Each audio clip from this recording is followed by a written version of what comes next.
beats. Revolutionary, gotta let out the streets. Locked in a cage, I'ma let out the. Wake up, get out the sheets. We came for one man, forget that peace. You take the west side, take out the east. I'ma put them in a cage, never let out the. I hear them chatting the noise, move too quick, can't stop for the talking. I hear them chat with the boys, man so tough, but man's keep walking. Just too sharp with the prize, white girls gotta tell me I'm awesome, yeah. Hot like fire on the pine, if you wanna touch me, please use caution, caution, caution, caution, caution, caution, caution, caution,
caution, caution, caution, caution, caution, caution, caution, caution,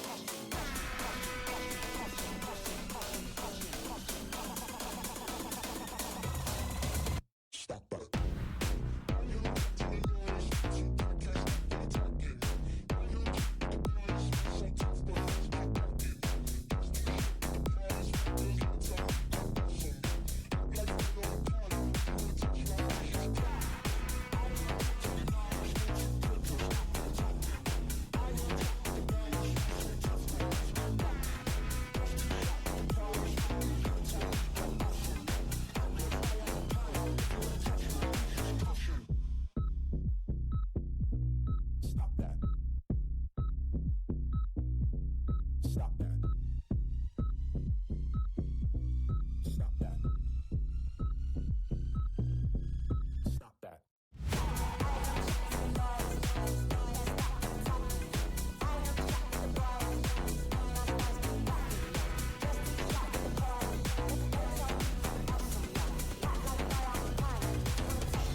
my teeth, I got a lot of shine.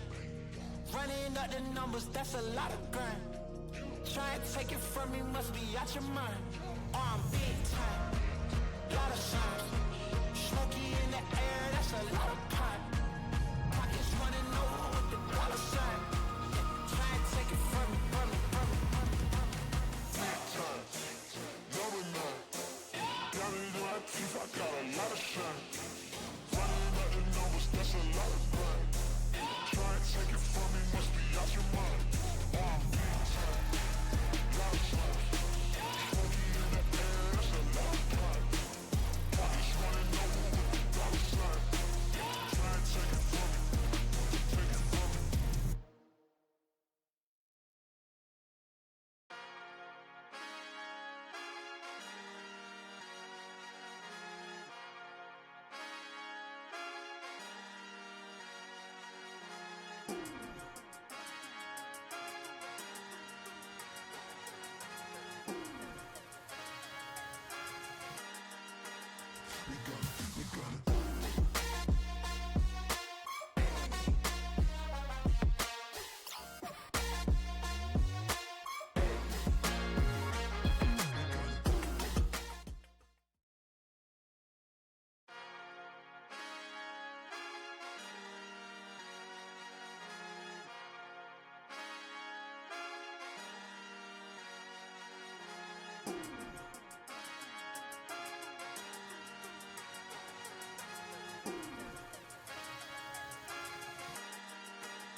through unless they talking 8 figures. Said I dream too big, about to do it way bigger. I'm the boss when I walk through, straighten up and sit up. I ain't never had to tell them, but they know that I'm that. Finish that. So many wins, I had to go ahead and bring it back. I like you, my sons, go ahead and get the Similac. Yeah, swerve when I'm pulling in. I ain't asking for the spot, I tell them better give me that. Taking no losses, can't start now. You know it's about to go up when I touch down. And if they didn't know before, they gonna know now. That I leave a murder scene when I come round. In other words, you know that we about to kill it. I ain't for the talking, I said it, you know I did it. I'm putting on the show, the world is about to feel it. I know they getting scared when I tell them that. We outside. Yeah, we out. Yeah, we out. Looking at the view from the top. Get into the band, don't stop. Get into the band, don't stop. Better catch up, cause we outside. Playing with me, know you playing yourself. If I got a game, I'm gon' battle myself. Got it on my own, never needed your help. When you see me at the top, know I did it myself. You know we outside till the lights come on. About to make it to the top, it won't take this long. You know I'm blacking out, but I'm in my zone. They take beat money when they call my phone. Whoa, don't need your money, just give me respect. Told you before this, you know I'm a threat. I ain't letting up, I got my foot on their neck. Yeah, in other words, you know that we about to kill it. I ain't for the talking, I said it, you know I did it. I'm putting on the show, the world is about to feel it. I know they getting scared when I tell them that. We outside. Yeah, we out. Yeah, we out. Looking at the view from the top. Get into the band, don't stop. Get into the band, don't stop. Better catch up, cause we outside.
I just wanna have fun, clap my hands, turn around now and dance, dance, dance. I just wanna have fun, clap my hands, turn around now and dance, dance, dance. I just wanna have fun, clap my hands, turn around now and dance, dance, dance. I just wanna have fun, clap my hands, turn around now and dance, dance, dance. I just wanna clap, clap, turn around, dance, dance, dance. I just wanna clap, clap, turn around, dance, dance.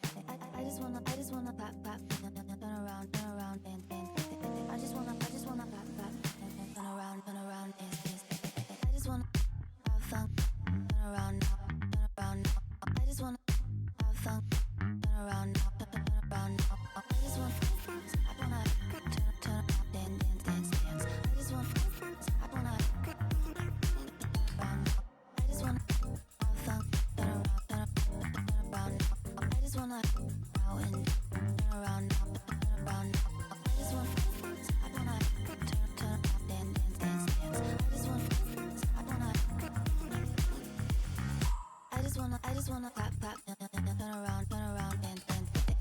wanna clap, turn around, dance, dance, dance.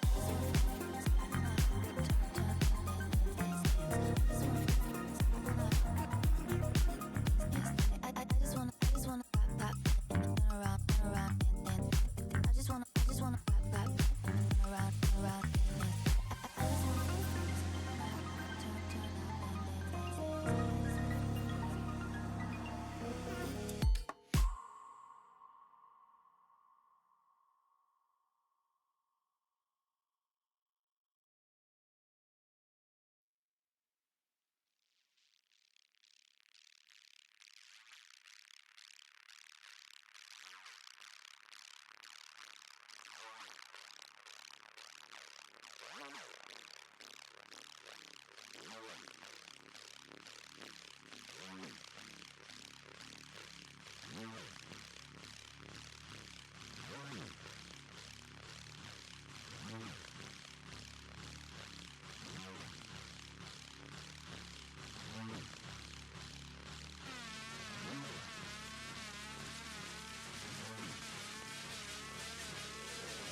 like 0 degrees. I'm out the cage, gotta let out the beast. Revolutionary, gotta let out the streets. Locked in the cage, I'ma let out the wake up, get out the. Welcome contestants to the Finals Masters Series. This video will explain the format for the competitive final scene across the North American and European regions.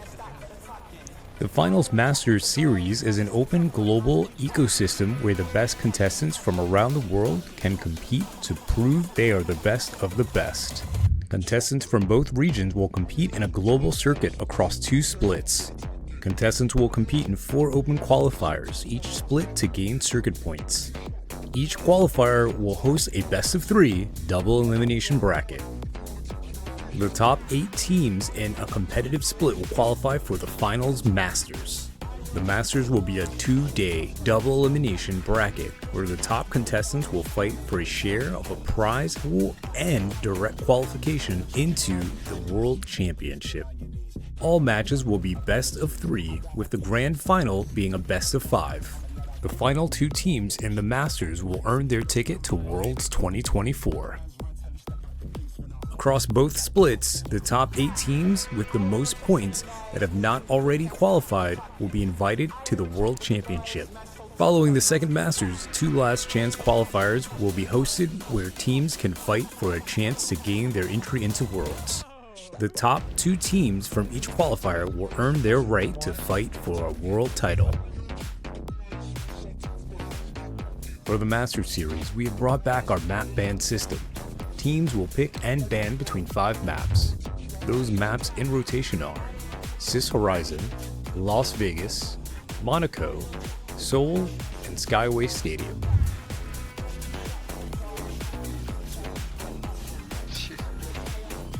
Alright contestants, it's time to buckle in. We hope to see you earn your stripes.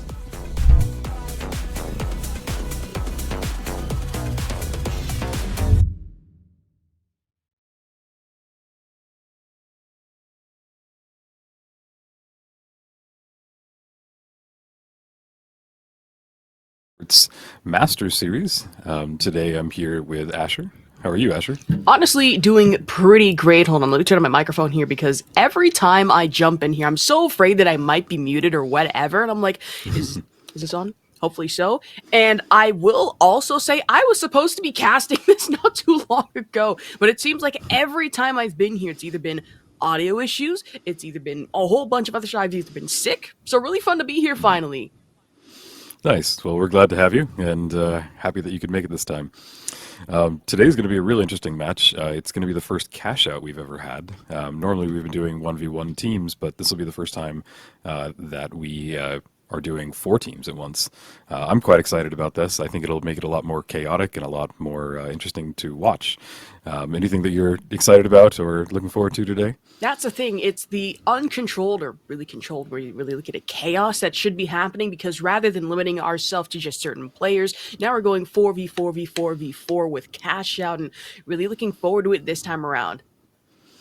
Me as well. And I think today our lineup will be LRC, Bert, NTHX, and finally Yappers. I think that we've seen some great performances from them already in some of the earlier matches, and I think that really this first match will be quite an interesting one to watch. Yeah, especially going into this next stage, and especially with this format switch too, things should be heating up pretty well, because rather than knowing that you have one team to face off against, considering you're one team against three others now, and really just an uncontrolled environment, anything can happen. And now you have to watch not just front ways, but front, back, side to side, pretty much everywhere, even above at this point, because someone can come crashing down from the rooftops. Yep, I think so. And, you know, just one thing that I love about this game is that when you have four teams playing in it, just the map slowly gets more and more disintegrated as it goes on. Previously with two teams, you know, a rocket and RPG here kind of destroys a wall or two, but really when you get down to like the third cash out, everything is just crumbling all around you.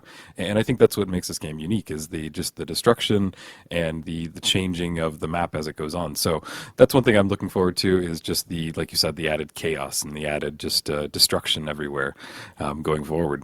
Yeah, because it's not that many video games that you can go into an environment and be able to destroy it to your advantage. Like, say, like you were mentioning, a well-placed RPG or a grenade, all it takes is that to just level an entire building. And sure, cash out could be in one place, you should be fine, that alarm rings, it's like, oh, I'm going to get my $15,000. And all of a sudden, another team comes barging in, grenades well placed below that, it falls, and then they hijack it for themselves. I mean, Yep. I imagine it's not going to be a fun time for anyone involved, you know, say for that team, but Yep. it happens. Well, in addition to that, they also have third teaming, which means that we have three teams that run in and kind of get stuck. And it really is up in the air until the last person gets the cash out. As we move into these matches, we can see the split one leaders. We see LRC at the top with a commanding 215 points, followed closely by Burt's with 175 points. Next up, BKO at 135, tied with Frog 3 at 135 as well. No Name moving to 125, Divine Dead underneath them at 105, and NTHX Esports at 100, and finally Yappers. It's going to take me a few times to get the NTHX. It sounds very close to a lot of other organizations that I remember. But with that said, I think that we should be going into our map pick here shortly, and we'll see what they've been able to ban and what they have set up for us. So here we see the Swiss bracket, and we can see that the winners of the first team will go into the next match, and the losers will go into the B team, the secondary one. There is a secondary stream up right now if you want to watch the matches you're not getting here with LFC, Frog 3, No Name, and Divine Dead. That's done by my good friend Artie. So feel free to swap back and forth between the streams, because I guarantee you both of them will be quite exciting. Yeah, and please, again, we cannot emphasize enough, be sure to check out B-Stream, because if I remember correctly, Artie, I think, is solo casting over on that channel if I look, and I'm sitting here like, listen, number one, it's admirable. Number two, that's not easy, so please check that out for the sake of everything. But this Swiss bracket should be exciting coming up. Like we iterated, top four teams moving on, bottom four should be moving on as well, and really, if you find yourself in that lower bracket, might make things a little more harrowing to get back up the winner's side. Yep. And I've just gotten a message saying that the first map will be on Cis Horizon. Do you have any thoughts about Cis Horizon? If anything, when it comes to Cis Horizon, a little close quarters for me, and interestingly enough, with the finals, I think that's the one map I haven't really had enough playtime on to really know about. Yeah, I think the interesting thing about Cis Horizon is it definitely does have a lot of close quarters combat. You almost always see the shotgun pulled out, because you find yourself in so many close quarters with inside of buildings, hopping there back and forth. And on top of it, it's the only map that has no variations. So when it comes to a competitive environment, it's really kind of the map to play, because you can't, you're not struck by the variations. Now, I think that that's to its detriment, because I love the variations on the maps, but I think that it's really quite fun to know that a team can have a strategy and know that they don't have to be as dynamic when things come in. So in this map, we see quite a lot more close combat and just kind of more top tier skills and top tier plays, showcased. So I'm quite excited that we're getting started on Cis Horizon today. Yeah, especially when it comes to close quarters maps in general, like you said with the shotgun. I feel with that especially, it kind of forces you to get a little more technical because sure you can spray Mhm. and pray, but at the same time, is that really the decision you want to run with, knowing that at any point in time, all it takes is one badly placed door swing and you're done and dusted? Absolutely. And the harder thing too is that this map doesn't have a lot of areas to escape to. So again, you kind of get stuck in that close quarterness, and I think that the decision that our organization has, where we're only allowed one heavy per team, really comes to benefit there because in these like close fights, you're stuck with only having one. RPG, and nobody can kind of be the dominating force because with two heavies with two shields and then one pocket healer, it just becomes impossible. Yeah, it's really just kind of not a fun game to watch. But when you're forced to mix in there a light, which I love to see if they're bold enough to pull out a light, or two mediums and one heavy, I think that it just makes the gameplay very dynamic and very just fun to watch.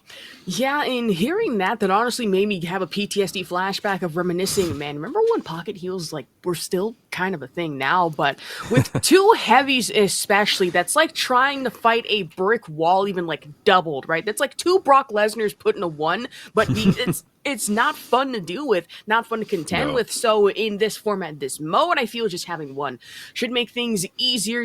Simplicity for yourself and for everyone else involved here. Yeah, absolutely. And I just think that it really lends to good gameplay. And I do believe that we're going to be hopping into it right now. We can see the multi-stream setup. I am still struggling to see who we are. We have Z, Swaco, and Clip in this stream. We see him hopping out, running with the defibs. Interesting choice that he's running with them, but it helps if a teammate goes down that he's made able to run over there immediately and bring him back up. We see everybody running towards Vault 1. Vault 2 is over to our left, and it looks like it's being opened by another team. But we do have Clip running towards the first vault. I will say I'm either reading that as Clip or is that CIKP, possibly? Oh, it is CIKP. Misreading this Dyslexia is hitting hard today. I completely understand that, and really just speaking of close quarter shotguns, we have two already down and only leaving Ploppy on NTHX. Finally got it right this time because I want to read it as NXT for some weird reason enough. Last one left alive here for at least 7 down below. Yeah, D-Mob, and he's using the heat sensor, the thermal vision, which is really not used that often, but it's nice to see. It does bring you that good vision if somebody has invis or they're running around. It doesn't let you see through walls, which is great, but it does kind of give you that little bit of advantage. We see him running around, trying to get set up somewhere. It looks like the first cash out on A has gotten started. I can't tell if the second one looks like Vault 2 is going to be right now. I believe that XTH is running towards Vault B. And yeah, it seems like things are starting to get heated up. Oh, believe we have a interesting little window thing. in front. Okay, yeah, I was about to say, are we heading into Google Chrome? Hello, question mark, new map possibly, but multi-view up. I believe next cash out should be up momentarily, and as far away as that is, I imagine NTHX trying to change your game plan and maybe just go steal another. That should be cash out number A. Yep, we see them getting set up, and another team is popping in for NTHX. We see the shotgun is pulled out. We're standing on the stairs watching the team come in, and we see a great fight starting to happen on the stairs. We see the pocket healer going in, and the heavy can't hold off. He goes down, and we see Polly getting the res, so his whole team is back now. We see them setting up in the corner, setting up near that APS turret so that they can block anything. Really great close quarters combat, and they're really keeping close and tight to each other. This is a long fight on the stairs. I'm quite impressed. We see the mines have gone down. Everybody's hopping down to the bottom floor now. I will say, movement-wise, it always brings me back to the time-tested and true statement of the children yearn for Titanfall. Let's be very real here. But this is the finals we are talking about in NTHX. I mean, third, fourth, almost fifth party situation here coming in with every team involved on Stairway, but managing to make it out just in time. Thermal vision up and active for Dima, which you are right, we don't see it that much, but in a lot of key situations, especially at long distance, works really well in case you need an extra bit on aim. Yep, and it looks like Yappers is going to get the steal on A. They're now currently holding it, and there's that thermal vision again. It's quite trippy to see, but we can see him setting up, and I'm glad to see it being used strategically. We're going into the last quarter of these cash outs, and it looks like Vault A is going to be held by Bertz and the Yappers. Yeah, just everything a little too quiet for now. Then again, in saying the Q word, we always have something bound to pop up just a little later on. And Mel, Cash Out C should be up momentarily, but going on right now, we have Demov headed through window and just headed down Zip for sure. And Cash Out has been made with at least one team. Yep, it looks like we have two teams now, the 12,000 and 11,000. The bottom two are stuck at 33,000 and 2,000, respectively. They do get a little bit of cash every time that they get a kill, but the majority of their cash is going to come from those big cash outs. In every time that they open a box, they get $1,000 as well. And in addition to that, every vault that opens up will increase in prize pool. So what this does is it makes it really interesting. So any team that's in the bottom can still come back even with that last minute cash out because they are just worth exponentially more than when they got started. So not necessarily if you get this first cash out doesn't mean that you're going to win. And NTHX right now sitting at about 12,800, so only really just a couple $100, maybe $1,000 differential here between themselves and first place. And honestly, the cash box in hand shouldn't be that much of an issue, but about 4 minutes 26 on the clock coming up. Yeah, it's amazing that we're already halfway through the map, and it's really kind of a close fight, but it does seem like these teams are branching off into 2 and 2. We don't yet see a whole third team attacking just one vault yet, and we will, if we do see that, it will just be pure chaos, but it does make it easier for us to cast to see just two teams attacking each other, and we see Demov running towards, he's got that patented, he gets a great kill, he gets their medium down, hiding behind the prop in the map, and his whole team is starting to push forward. We see that they're charging towards, looks like Vault D. He goes for another kill. He's able to see the team down on the floor really quite easily. And I will say Thermal in this case working a little too well for Demov. Sure, we keep reiterating it's rarely played, but honestly in this key part, looking real nice with it. And anyone downstairs I imagine was not having a fun time. Cash Out D in the midst of just really being taken here. About 15,000 on the line coming up, and first place would be a massive differential between them and second here. Yeah, and really, if one of these bottom teams gets the 15,000, they will immediately go up to the top. And what's interesting is we are actually seeing every team kind of going for this one vault. The Vault 4, or the Cash Out 4, has not even been placed into C, so we are getting kind of that chaotic situation going off right now. I'm not sure why they haven't, why a team hasn't picked up the Vault 4 and they've run it to the next Cash Out station, but it is interesting to see everybody kind of converging on one. And just like now, we just see 5 people all in one area throwing down that heavy shield, and it is just chaos in there. Oh, the uncontrolled chaos that I was here waiting for to happen. And with alien invasion incoming, I imagine should shake things up for almost everybody involved. Now, the cash out available over at 4, another 15,000 on the line. And your second place here, that could be good, but I don't even think you have enough time to actually steal one here. Yeah, Yappers is actually in a great position, and if they can run in, it does look like they're going to make one more final push into Vault D.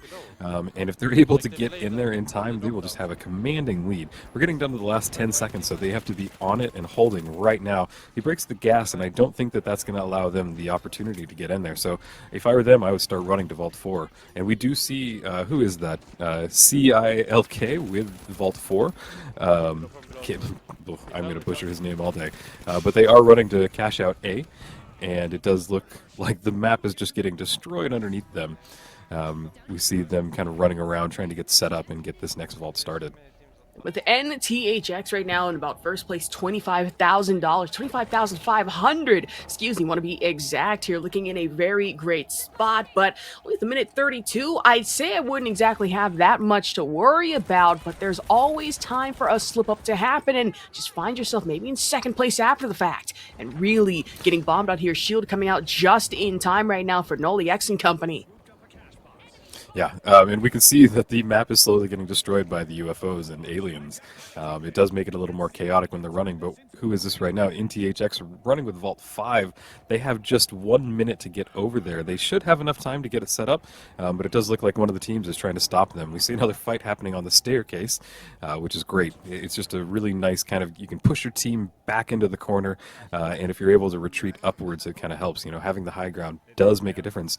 We see Vault A holding off, and they set up a gas to kind of get it started and make sure that they get those few extra seconds to hold it, because in this game, holding it for just a little bit longer can really help you keep that advantage. And the gas tank has a little bit of extra added deterrence. Health is much needed, but against a shotgun, I don't think you're going to be able to do that much. 2 teammates down and an entire team wipe coming in, and now this is the aggression that I was talking about earlier that I expected to happen. And for NTHX right now, sitting comfortably and honestly not that much to worry about, save for protecting their own personal little cash out. Just eliminated last second, almost mowed through. Heavy Shield coming out just in time, however. Yeah, and one thing that we see right now is we see their Heavy just kind of running away. He's trying to make that distance because an interesting thing in this mode is that as soon as you die and your whole team goes down, you lose 30% of your current earnings. So it does really make the map just kind of more intense and more kind of focused on staying alive and not getting wiped on unneeded, because it can just throw you from first to second. And here in the tournament where every point matters, you really want to kind of hold on to that lead. And you truly do mean if you're in third place, 22,000 on its cash out with only a few seconds left would be massive. And if I look correctly, that would be enough to disrupt NTHX, if I remember, still sitting at first place here. So the Demon and Boone, they are down by 1 with the situation having about 19 seconds on respawn. And the same can be said for Boone going in here, so leaving only Demon to try and fight this out as best as possible, or at least try to get away quickly here before just getting downed by another person. Yeah, I mean, if you look, the Demon did have to use his taser, so he is just kind of running away, trying to hold it, and if he can hold off and just kind of get that tase, but I think that he just went down, and that is going to be the match. And what a first starting match indeed. NTHX, I mean, we did get bumped down to second place, so not that much to worry about. Should have at least a high stack of points when it comes to placement and when it comes to kills here. Yeah.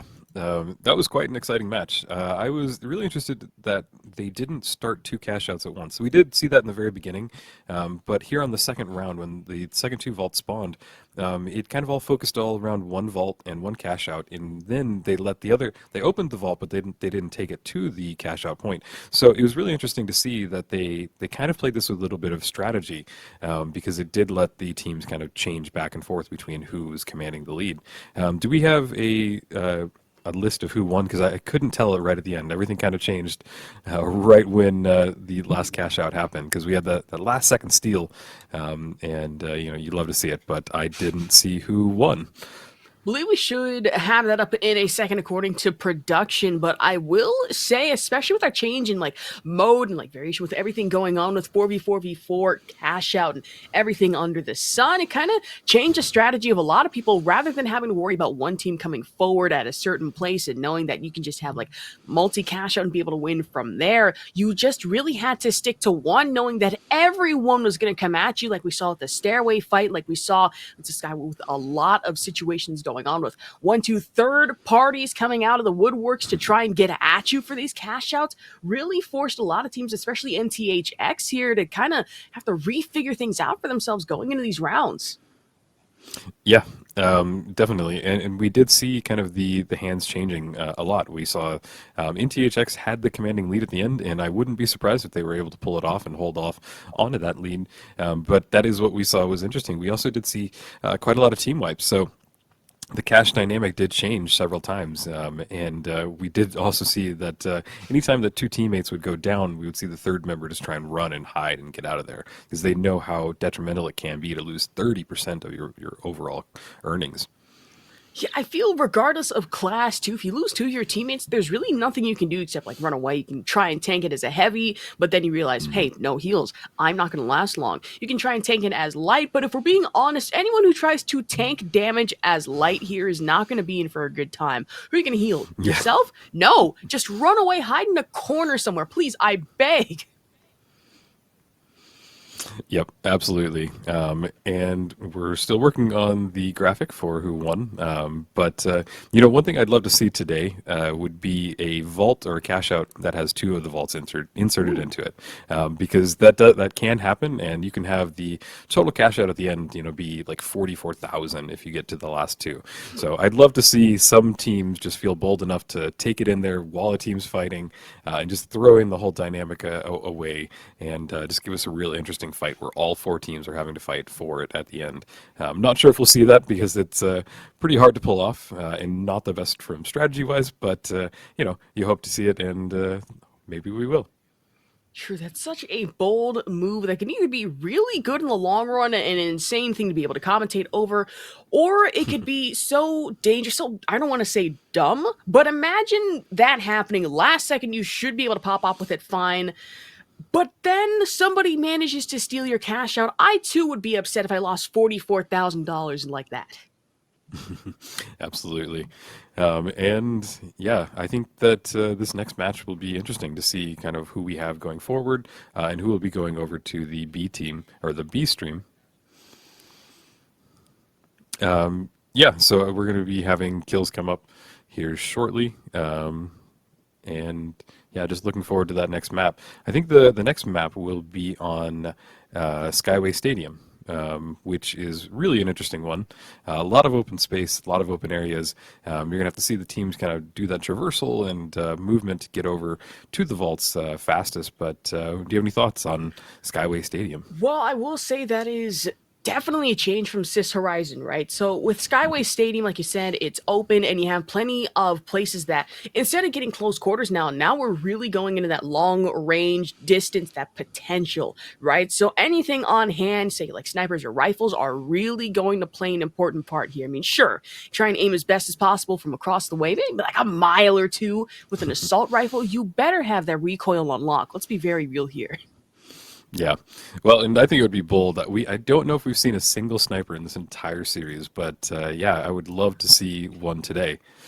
It's always great to see, and it requires a lot of skill. A lot of skill and plenty of more buildings to really destroy. But we look at our series leaderboard for now, with Yappers at least taking first place, 34,600 to start, about 20 points with 5 KP and 15 placement. NTHX get bumped down last second in the second place of that match, at least 2 KP with placement 25,700, with BKO and Burst following respectively in third and fourth place in terms of placement. Yeah, and it's interesting to point out here that KP stands for kill points, so they do get a point for kills that they were able to get, so it does help their total overall. But it was interesting to see that Yappers got 34,000. That's quite impressive, which means that they at least got 2 cash outs done, and some kills. We see the same thing with NTHX. They were able to get quite a lot, and I believe that they got 2 cash outs, but it seems like they didn't get enough kills, or they had a team wipe that really brought their total down.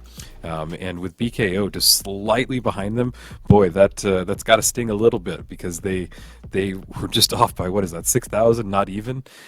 So it's quite a close match. Sadly, Bert's just couldn't pull it off, and they're really kind of the team that just wasn't able to get the kills or the cash outs. Sometimes that's what happens in this game. Sometimes you are the unlucky fourth team, but I really kind of expected to see them a little bit closer up there, at least in line with BKO or something like that. I will say, if I remember looking at the placement earlier correctly when we first started off, is that Yappers, they got not only a significant amount of money, but I think that was all the way up from third place to first that they were able to elevate themselves over, which an insane start thus far. We'll give them that. Yeah, absolutely. And really, it was great to see just how many team kills that they were able to get in that last match. It can be a little chaotic to follow everything, but definitely cool to see some of those really close fights happening. And yeah, I think as we move into this next one on Skyway Stadium, I think things are going to be a little different. I think that, like you were mentioning earlier, that we might see some more sniper battles, or at least a little bit long range. In these maps, we can kind of see teams that go for chip-off damage, but a lot of my experience is from just our previous format, where we had just 2 teams. So being out in the wild is going to be a different play, and we can actually see us getting started here again. Both teams are all pretty spread out, no big fights happening. Everybody's just kind of in the setup phase. We see Vault 1 has started to be opened. Vault 2 has not been touched just yet. Actually, I take that back. It has been. Both vaults have been completely opened, and we see Zeke and CKIP setting up. Waiting for the vault. Yeah, wait. Stay down. Come back. It should be a quick and easy cash out coming in with a tank available, making sure that A not only just gets done and dusted, but anyone trying to go to A in the first place is really just going to meet a very explosive surprise with just NTHX right now sitting as best as possible upstairs. Yeah, and we see them trying to kind of NTH up and holding on. They don't have control of this vault yet, but they are setting up on the high ground, so trying to get the advantage and throw. We saw them throwing the explosive barrel, and we can see them just trying to get down, or at least down to one teammate, so that they can swoop in there. They are right next to this cash out, so you can kind of see what they're trying to do. Interestingly enough, we see that Vault 2 has not been inserted into cash out B yet, and it does look like NTHX was able to achieve what they were going for and going for the steal right now. Didn't get it, and one of their teammates went down. You see that they're getting pushed. One of them just got rocketed in that corner. This is a really hard vault to steal, just because everything is so close, and behind that stairwell, you're able to kind of hide and tuck in. We see that Gremlin is running away. They threw down a bounce pad, which is a great opportunity for them to kind of see an overview and get out of there. Vault 2 is actually close to cash out A, so remember what I said earlier when we might see a team that feels bold enough to put it in and go for the steal, and it is inching closer and closer, so I'm getting more and more excited because I really would love to see this vault go into cash out A. Man, a hard vault and a terrifying one at that. We just saw, just over the course of a minute, maybe a couple seconds here, that you had gas, you had grenades, you had RPGs, everything under the sun. And sure, you had a couple heavies to tank with shielding, but at what cost? And for at least $10,000, it's very understandable. This is giving you a massive head start going forward. And with one team wipe and another assist coming in against both, it looks like CIKP managed to get the cash out here at near strength. CIKP was able to insert it in there. They got the steal, and they are going to have a commanding lead. Even though they just had a team wipe, it looks like they are still thrown up to the top with 21,000. The closest team behind them only has 6,000, so they're in a really good spot where they could almost just farm for kills. It's pronounced chickpea. I just learned that it's pronounced chickpea. Okay, well I can remember that. That's a lot easier instead of me trying to figure out how to pronounce it. So chickpea with the amazing play there. And now we see Gremlin, and they are starting to go towards Vault B. I think that they might just try and set up here and just wait for the vault to be brought to them. I think that both of them have been open now. At least Vault 3 has been open, and it looks like Vault 4 is being slowly progressed on and is opening as well. I'm still in disbelief over the fact that the entire time it's pronounced chickpea. You look at that and you think, no, CIKP, nope, chickpea. So sitting here in disbelief at that, but also the TTV company just sitting here, I wouldn't say menacingly, but with the gas tank in hand, I imagine so, and just rushing down, who just did not have a fun time just walking out the door, being faced with every bullet, every weapon under the sun, and giving chase. It is Gremlin just able to secure the team wipe. Yeah, and Team Wipe really hit him hard. Brought their total down to just 1,000 points, $1,000, which is going to make it quite a climb. We see the last place team with only 700, so that means that they probably only got one vault open, and then they got wiped as well. So it does look like we have two big commanding teams here. Again, just setting up. Vault B has gotten started. And the next cash out has not been entered in, and I'm curious if they're going to try and bring it over and get the double cash out again. One elimination on the board now. NTHX hoping to mow down the competition here, but sitting at 4th place in comparison to where they were at the beginning of today. I mean, I wouldn't exactly say it's a far cry, and I wouldn't exactly say it's disappointing, but it is a little concerning seeing just performance drop already going on the board with 2nd place here. Chickpea, Swaco, and Z sitting at about $9,600, 15,000 secured, possibly if nobody else is able to steal from them. Yeah, and we see Demonov is the last player on his team, and he's just trying to run, get out of there. Interestingly enough, the big tunnel is still available. The bridge is still up, and he was able to escape by running off the bridge. But you know, as the match progresses, it's really common for that bridge to just go down. So he might not have that escape away here shortly. Just waiting downstairs below. Hold on, am I saying this right? They were in control of both cash outs there for a second. They ran away and were able to get one of them. Gremlin and MXKX was able to kind of steal one, run over to the next cash out. It does look like they've lost one, and they're now fighting for B. But yeah, that was quite impressive. I'm not sure how I missed that. Yeah, wait a minute, I just saw that too, a little spread out thin across the map, but at least if you have two, I mean, sure, you lose one, but at least you have the other safe and sound, so I guess it gives you a little bit of just options, versatility here. Even NTHX are down by one, but regardless of that, still keeping a hawk's eye on cash out here. Yeah, and in THX, it looks like they're holding it. They've got that APS turret, and they were able to get it just in the last nick of the second, and I don't think that anybody's going to have time to contest that, so NTHX is going to get this cash out in hand. They are running over to Vault C, but it does look like whoever's controlling that one right now is just going to hold it, because we are in the last few seconds of that as well. So moving into it, I think that we're halfway through the match now, and we see who is that? Demonov running towards Vault 5.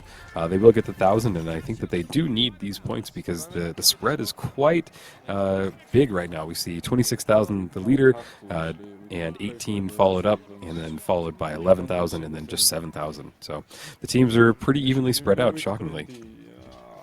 Now back to our multi-view, trying to get a grasp of where everyone is on this map thus far, and destructibility coming forward, at least on one. NTHX right now rotating onward over to the next vault for a brief second. It looks like A is under control of Chickpea Z and Swaco right now. Yeah, interestingly enough, there's only one cash out going again. I'm curious if the leader is able to hold the first vault. It honestly kind of looks like that's what they're doing.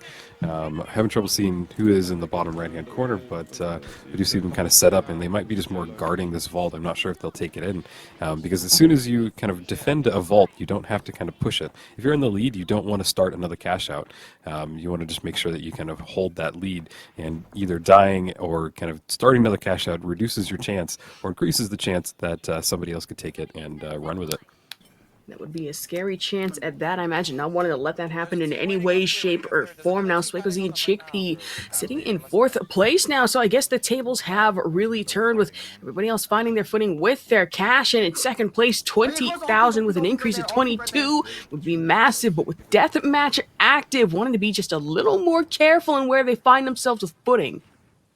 Yeah, deathmatch is interesting because every kill gets them $1,000. So it's normally not enough to kind of turn the tides, but if you do have two teams that are really close, like we do see with our first and second team, it can make the difference. So we now see that NTHX is getting set up. They have a long road ahead of them. They were down to the last minute of this match, and they need to steal this last cash out. Otherwise, they are not going to be in a good position. We do see them starting to push in. So this is going to be the last fight probably of this match. And the vault is now at 44,000. So whoever takes this, whoever has this at the end, is going to win this round. It was just the chance for the last place team to come in, steal it, and go to first, or one of these first place teams. Say 44,000. I mean, sure, one gets stolen, but you are able to secure the other one would be massive. It's the situation we talked about earlier. Happens not once, but almost twice. And Deathmatch active, I imagine a little more money on the board here.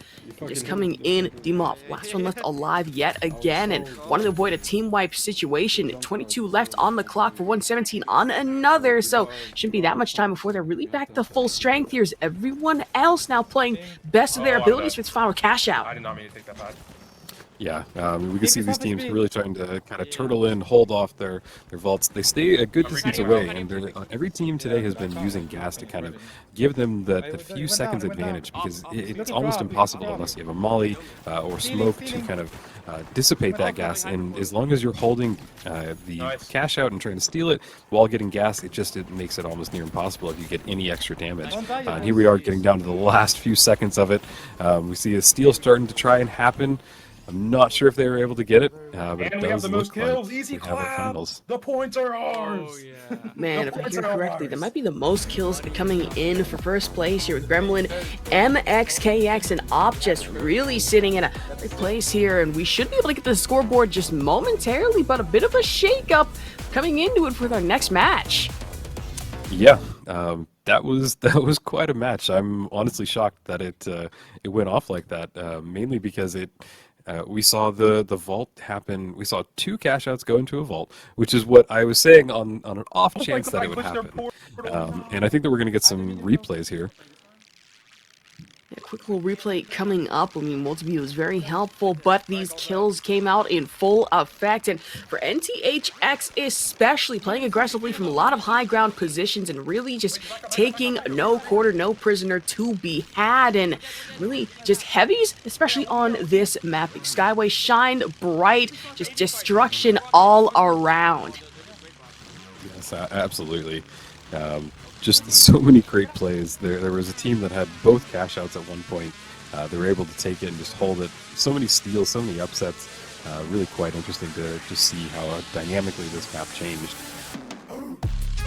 Man, it truly did, especially with deathmatch up and active. I mean, sure, it's not that significant, but if you are a team, say, in last place or third place, a little extra cash goes a long way. We have to talk about that double cash out attempt that almost happened, about $44,000 that was up for grabs. And sure, one got stolen, but it did allow for you to at least get that extra bit of insurance with another 22K here.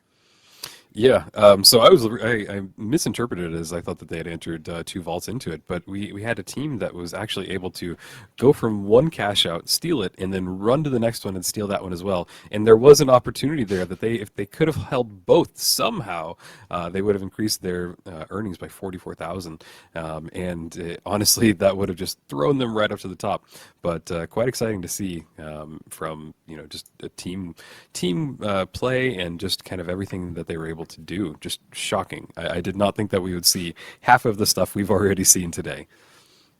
And that's the thing, we're just starting out today. We have plenty of action to go. So if anything, am I looking forward to it? Sure. With the new format being cash out 4v4v4v4, more uncontrolled chaos 1000%. Yep, absolutely. And I think that we'll be getting the points here and the kills. I think they were just working on that graphic here shortly. But I'm interested to see what the kills were, because I don't think that I saw as many team wipes as I did in the last match. So I think that the kill numbers are going to be slightly lower, but we'll see here shortly as soon as they get the graphic put up. Yeah, of course, just gonna have to wait and see on that one. Let's see. I believe we should have new maps coming up after this one with Series 3 up shortly, which that should be a fun one. Yep, the next map will be actually in Monaco. I think Monaco is my favorite map. It's just one of those maps that the variations can be really interesting. I personally love the church because it's only got that entrance and exit kind of at the top and at the front and back. A lot of these other buildings, you can come in from windows on the side or on the left and the right, but this one makes it kind of more, I want to say tubular, bring back a 90s phrase, tube-based gameplay. I didn't think I'd say that ever, but it does make it kind of more in a tunnel. So it's interesting to see. And then you also have the variation where that entire church is just destroyed, so it just makes it a big open area on the map. And we are able to see Yappers with $80,000 cashed out, total points of 35 and 9 kill points. It's interesting to note that they get 1 kill point for every 3 kills, so it wasn't just 9 kills that they got there, significantly more than that. And followed closely, BKO were able to get 12 kill points. So I might have been wrong earlier when I said that I didn't see that many team wipes. It seems like they actually were getting quite a lot of kills. They were able to get $70,000 cashed out, and for a total points of 34. Oh, this is the overall. Okay, well then this changes everything a little bit. Overall, they have brought it back So we can actually see the point spread is quite small. The leaders right now are BKO and Yappers, followed closely by NTHX Esports with 34 points. And finally, Burt's didn't really bring much up from their last game. They are kind of the underdog here. So if they're able to pull anything forward, I think that now's the time to do that. It truly is. I mean, being in fourth place is one thing, and I imagine you don't want to get knocked out too early. Yapper still taking a commanding lead at about first place, $80,000 compared to a $13,000 differential. I mean, that gap is really massive coming into it, especially for NTHX between Burts. I mean, hold on, I got to get my calculator up here. So approximately 38,000. I didn't get an approximate estimate. Minus about, what was that, 13,000? You'd still have about 25,000 maybe to go there to catch up. Yeah. And like I said, that's kind of what makes them the underdog. They're the team to root for if you really want to find somebody to follow and see if they're able to kind of step up against these monsters of teams right now. Yeah, and it seems that we got an update from production here. Group A is going Skyway next. Got you. Okay, so the same map. It'll be quite interesting to see. One thing that I found interesting in the last map is that the tunnel, the bridge stayed up for longer than I expected. So normally, as soon as you get in there, it's really advantageous to kind of break that and bring it down, and then force everybody just to go use the building to the left, and use that as kind of the way to funnel everybody into one area. So it'll be interesting to see if we're able to get that down immediately, or if they're have some big brain strategy and are able to keep it up, and maybe it's not as important as I think. So you're just gonna have to wait and see on that one. I am surprised though, because usually you want to go for maybe like a different map switch if you're comfortable with it. But I guess this time around, Skyway, if it works once, I guess it's going to work again, at least for the mindset of some people here. Yep, absolutely. And I think that we're just waiting for them to get into map now. But yeah. Looks like we're having server issues. Yep. Not uncommon. It's good to remember that the private matches only recently came out. I mean, in retrospective, it's been probably about 2 months now, but it is something that they have stated as kind of a beta. And previously, up to like 2 months ago, we didn't even know that we would have this. So server issues do happen, and especially with 4 teams instead of just 2, it makes the issues a little bit more abundant. And so while we just wait for them to get set up, I think that, have you seen any kind of highlight play or anything that really stood out in your mind today so far? If anything, I have to really think about this, because so far there's been plenty of good highlight plays. I'd have to honestly go with, who's it? It's either Yappers or NTHX that came in with the double cash out scenario that we were talking about $44,000 on the line. And like I said, it's risky. I mean, in a way, it's kind of dumb because you let yourself open a little too much, but it's still fun to watch nonetheless.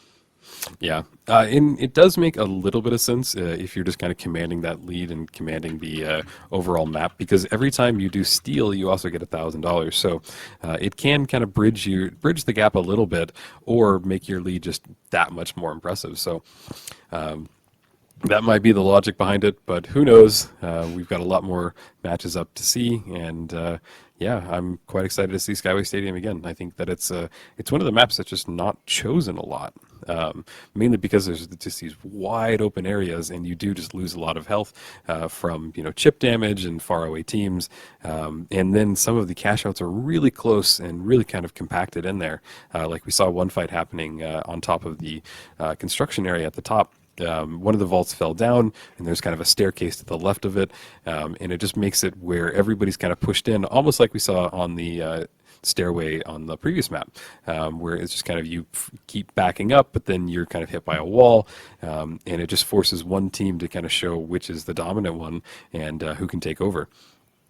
Yeah, and you still have to worry about not just one team, two, three more, maybe. Like we saw with a lot of staircase fights and then really getting close quarters in Skyway, which we expected a lot of in Sis Horizon. But next map especially was not pretty to watch a lot of those team fights because you'd expect to stay safe in 1 second, but then the next, all of a sudden, Heavy comes crashing down on you with pocket heals descending from heaven or maybe ascending from the bowels of hell, possibly. Shields in hand, you can do absolutely nothing about it as you are absolutely shotgunned into oblivion. Not fun stuff. Yeah. And interestingly enough, it seems like most of these fights are happening between 3 to 4 teams. We see occasionally the cash outs are happening with one team, but it seems like one team gets it, they run away, and it just kind of then becomes a big cluster, and everybody's just trying to get one vault at the end. So interesting to see. Lots of strategy behind this, lots of things that we've never seen before on this tournament. And I think that, we're just up for more chaos, more destruction, more upsets, more teams that just hold the domination. And we'll have to kind of see. Hopefully they're working on getting that server going. Not sure what's going on there, but yeah. And I will say, if we're on the topic of vamping and everything, I hope everyone knows my mom actually figured out how to watch Twitch in the background. She's actually watching the stream. It's very funny. Hi, Mom. That's my girl. Which people are in chat, like they actively know that there is Ash Mom Lords. The funniest thing possible. But of course, we're going to get into next game here, and it honestly should be really fun. Looking forward to it. All right. It looks like everybody's loading in. My cats to cook food for me. We have an interesting camera here. I'm not sure which team that is, but we have a third I think we do the same setup, I guess. Look like they're all playing. I wonder if this is the only team that Dude, plays. I've seen a together. lot of people with mines, That's bro. I quite kind of cool want to to play see mines that now they in are, fucking chaos mode. all in one building. It really builds that teamwork, camaraderie. Just something that I want to say it's probably one of the first that we're seeing here in the finals esports scene. We're not the sorry. And I will say the outfits, drip or drown is what I really like to say in a lot of cases. And I will say there's some teams looking absolute fire as we head into our next game here. Looking forward to it. Really excited. We could either see Yap Supremacy again or possibly a first place shakeup in our stats. To our left, maybe. Yep, I'd love to see it. I'd love to see, who was it that was Bert's kind of down at the bottom. Yappers is definitely holding the commanding lead. BKO really close behind them. So if there's two teams that you're wanting to follow the fights between Yappers and BKO, because those are the teams that are fighting within 1 point of each other. And if you want an underdog to follow and root for, look at Bert's and see what they're trying to do here. We see Demonov running and does not look like he's using the heat sensor anymore. What is it called? I'm sorry, I'm drawing a blank because nobody uses it. The thermal vision. We see him set up. He now is running an invis. It looks like he's going for the shot. He does get an amazing kill on Z. See, they're heavy jumping around, running away, and his team is down to about half health. He's able to run away and kind of get his health back up all the way. And his whole team just gets a nice wipe, and they're able to get the first vault, and they're really close to A, and I think they're going to run over there. So Demonov, his team, really great holding, keeping everybody healed. They're going to get Vault A. Is Vault A in the elevator? No, it's not. It's right below it. Yeah, it's down the elevators. Yeah, the elevator's one of my favorites just because it's such a unique cash out. Don't think we've seen it yet on this tournament. But they do get it set up in the hospital, which is kind of one of the more fortified areas in this map. We see that they are just running around. Who is that? NTHX is able to respawn. I think they're going to go for A as well. Yep, they are. They're running towards the hospital. And we see who is the team in command of B. I can't tell. Oh, it's MXKX and Gremlin's team. And they're pretty set up. I don't know if many people are going for B. I think that the fight is going to be at A. So Vault B might be just a secure, easy win for them. I mean, you say that, and then again, there's this dreaded thing that we like to call the caster's curse, right? So you say secure and you say safe, and I'm sitting here like, all it takes is one team to hear that and be like, wait, nobody's going B? That should be like an easy swipe for us? So if anything happens, of course, we have to blame you. I'm kidding, of course. But we move on to our next team here, NTHX, right now, just sitting on top of stairway here, sitting on the roofs, just keeping a little isolated as per usual, making sure that everything's close, quiet, clear. Turret should be popping up here in just a second here. Yep, we see NTHX got a good setup on their vault. It does look like Vault B is being pushed by another team, so they don't have kind of the easy cash out that I expected, but it has kind of gone quiet again. So I'm not sure if there's a team wipe in there or if they're just kind of getting set up. Oh, we actually do see the fighting starting to happen. Chickpea gets a great kill. His teammate reses them immediately. Oh, and the elbow kill on OPP. Love to see it. They should have just enough time to run in there. They did get a team wipe, so Vault B will be theirs. Good plays. Honestly, we gotta talk about the kill, the slide into defibrillate, and how much of a clean revive that was. You pick your team back up, and not only that, you get an elimination on top of that, so it just really stacks on the much-needed KP that could be good going forward here for placement-wise. Yep, it's a shame we don't give points for style, because that was very stylish stylish and very cool to watch. And it does look like these first two cash outs are going to happen. We see that the bottom teams just have $1,000 each, and the top two have over 11,000 and 13,000 in the lead. So we're already kind of bridging that gap, and they're going to have to kind of pull up and really kind of dig in to get ahead in this tournament. Of course, back to our multi-view, and right now, just everyone getting resettled with these newer cash outs coming forward and just getting their respective vaults. I know right now it seems to be my internet will load up properly. Coming forward, and if you're on the side of Gremler's channel right now, I mean, Vault 3 should be an easy pick for you. Yep, can't see what's happening right now. We've got a kind of a, there we go. Yeah, in this multi-view, it's just so much action happening all at once. You know, we're kind of in a pause area where no teams are in combat, where they're just kind of taking their vaults to their respective cash-out stations. And so it's kind of, we're in this time where everybody sets up and then finds the opening, any opening that they can, and tries to get in there. We do see more than one team heading over to C, so it might be the first fight that's happening at C. I'm not sure who is in control of Vault 4 right now. But they're running towards each other, and yeah, we do see combat starting to happen. NXTH falls through the building and gets immediately down to their last player, and he's just doing everything he can to survive with that shotgun, but he's facing a heavy, and can he get the kill? He cannot. He loses 30% of their cash and goes down for a team wipe.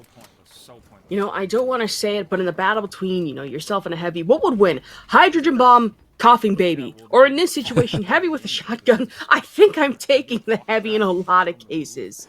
Yep, yeah, and so it's just one of those situations where if the heavy just has a little bit more health, he can really kind of get in there and just out tank you, and that is kind of the advantage of having a heavy. Interestingly enough, we have seen Demonov running light, which is, I think, the only light player in this map, so he's kind of at the advantage or disadvantage, whichever way you look at it, because he has just such a low pool of health. They're getting set up, and they are not in control of Vault Cash Out C, but we do see this happening again. They're bringing Vault 4 into C, and they're going to try and go for it. There it is. So now this vault is worth $30,000. Whichever team gets this will go into the lead. Currently, it looks like MXKX and Gremlin is holding in control. They're right below it, so I think they're setting up so that they can C4 it and drop it down and then bring it in control of them. We're running more than halfway through this cash out and just kind of seeing what they can do. Sure, MX and company right now have a hold of the cash out. That's $30,000. About 2 minutes left on the board for this game going forward. If anything, that makes you so much more of a risk for everyone to try and just jump out at you. And it's been stolen. Retro Invasion 82 is up and active, so should add a little bit of extra flavor going in for a game. Yeah, and just everybody is here. I think that the C4 just went off, but I don't think it dropped. Nope, there it is. It drops down. Were they able to stop the cash? He's stealing again. He's stealing again. Stolen. He's being healed. Oh, and they get him. Good kill. Woo! I'm running. With the great shotgun plays, they get the team wipe as well and the cash. So they're sitting pretty at 36,000. Retro Invasion has started. Retro Invasion is kind of one of my favorite things that they added this last season because it little tiny 80s video game characters kind of come in and destroy the map. It's fun to see, fun to watch. Yeah, we want some. as we see the teams kind of getting set up for these next cash outs. It's a neat little event coming forward. Honestly, I like it. It's a little silly, goofy for my taste, but it's still fun nonetheless. I have to agree with you on that one. And then going forward, that's at least $32,000 still up for grabs at 1 point, but now at first place, a significant point differential between that and, if I look correctly on the view, about 16,000 question mark. My eyes don't deceive me. Yep. Yeah, it does look like that. This is quite close. It's going to come down to these last two cash outs. I think we're already past the halfway point of this match, and so we're getting kind of into the end Can you grab money? already. Let me zip. Yep, there is just, what is that, 1 minute left? Yep, 1 minute left. Perfect. Come easy. Now, they will get an extra minute as soon as they put the cash out into the vault, but, adding just 1 minute to this game, doesn't change quite a lot. We see the vault starting up, and it's going. Is this again? Did they get both in there? Is that for 44,000? No way. Not again? There's no way. They are bold. These teams have played against each other. They know what's happening, and they're just trying to give us the best show that they can. This is unprecedented to see so many 2 vaults in one cash out station.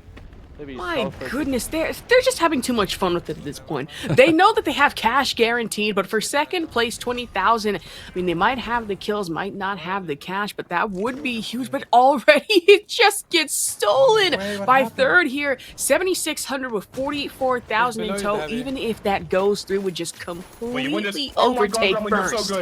Okay, Yeah, Gremlin, okay. that's impressive, and that's what can happen here. The third or fourth place team can steal a cash out with this much value and just run right to the top, and that's what will happen if they're able to hold this cash out until the end. We see a team wipe from the final last place team, so it does turn into more of a fight for the top 3 places right now.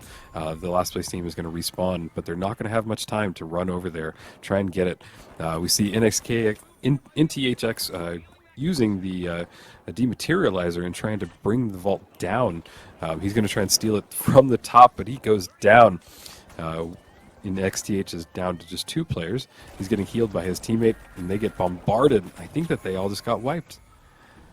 And a full team wipe coming forward. That should be some good KP tacked onto the board, but with cash out, it just gets completely blocked in the corner. I saw that happen. Oh, no! and he goes down. Demonov. He couldn't make the jump. I thought he could get through that little broken area. Yeah, we see Gremlin, and they're going to take it. Wow. That was such a good block. I just saw the phone pop up, and I'm like, probably slide under that, maybe a side through, but no, just completely and totally trapped. I felt so bad for Demoff in that moment. Wanted to hop around and maybe find a way to steal from that cash out. Just couldn't do it. Yep, he tried. He really tried. I thought he had it, but yeah, amazing play with the foam, just blocking it. And I think that those foam canisters are really slept on. On top of that, the foam grenades, because they can stop a situation just like that, and they're stronger than people realize. I think we're going to go into a quick replay situation here. A quick little replay of everything that did happen so far. We'll say near the beginning, Demoff just absolutely getting a clean 2-piece against Chickpea, another member of that team, with the smooth replay on this one. It was the revive and then the kill against OPP that really just had everyone going at Chickpea. Listen, I was very unfamiliar with your game, and then this little battle, Hydrogen Bomb versus Coughing Baby, or in this case, medium build versus heavy with a shotgun and a shield. Didn't exactly go your way, but really in the end, it was that 44k cash out that had everybody scrambling. Yeah, this is just, it's so insane to me. You just don't see this many teams that get 2 vaults going at once, and we're seeing 4 teams converge on one location. We saw it not once or twice. It's just crazy. If I was playing, I would want. There's that fall. Oh, that's sad to watch, because if he could have gotten in there, the whole game could have changed. But sadly, he could not.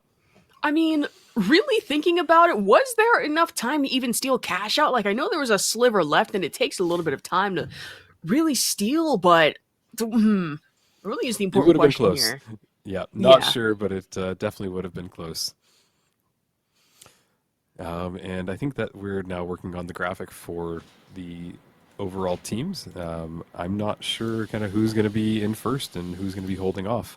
I think that yeah, we're really seeing some great plays from everybody. This is shocking. This is fun. This is just really exciting to see. I will say that 44K should be a shakeup in regards to placement, so you're just going to have to wait and see if Yappers and NTHX are still in first and second place respectively, or maybe Birds might have been able to claw their way out of fourth and maybe somewhere into that top three. We're just going to have to wait until we get our graphic up. Yep. And I believe that might have been the last match between all of these teams. I think that after this, we're going to be going into the next one. I might be wrong, but yeah, I think that this might be the last one for this group. So once we get the final rosters, we should be able to see kind of where everybody spreads out on this. Yeah, because after this, if I look correctly, we got done with Group 1A, and then it should be winners round 2 after elimination round 2 after the fact with that. So we're going to have a full day of the finals coming up, just to say the least. And if that was one thing to watch with the 44K and then the last minute steal, I can't imagine what should be happening in these next couple of hours. Yep. I think that, yeah, hopefully we'll see an upset or maybe just somebody run in there and show their dominance. And just want to throw this out there again that we do still have a whole nother set of teams that are playing on Stream B. So feel free to check out Artie IRL's stream on Twitch and you can see all those matches as well. He's solo casting, so give him some support. It's not easy doing this by yourself. So feel free to go check out those matches and we'll have more here very shortly. Of course, believe we still should be getting our graphic up pretty soon. Not sure what is happening now, but I will say, so far, the day's been pretty exciting. Yeah. And here we go. So we see first place is BKO. They have 17 kill points and for a total of cash out today of 152,000 for a total points of 54 points. That is a commanding lead, followed closely by Yappers in second. They have 10 kill points. They have 29 placement points and total cash of 83,000 for points of 39. For total points of 39. Third place, we have NTHX with 10 kill points, 25 placement points, 44,000. So we're starting to see them getting, the bottom two are getting less than half of the cash outs that the top teams are getting for a total points of 35. So they are still getting close up there to Yappers, and NTHX could kind of come back and steal this. Finally, we have Bertz with 9 kill points, 17 placement points, and only $27,000 cashed out for a total of 26 points. Okay, so I was a little wrong here, but a little right in thinking that there was a shakeup between Yappers and NTHX. It was BKO able to overtake in first place, and honestly, massive differential, 152,000 versus 83K, and I get that can change in a split second, and sure, Bert's catching up with 27K versus 44K from NTHX Esports, but that last game was definitely the one that BKO needed to finally break through in the first. Yep.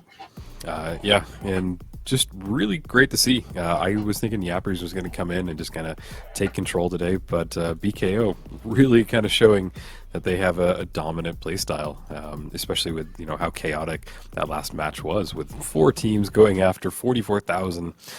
Just something that kind of shows that there is a leader happening right now, and I think the team to watch is BKO for sure.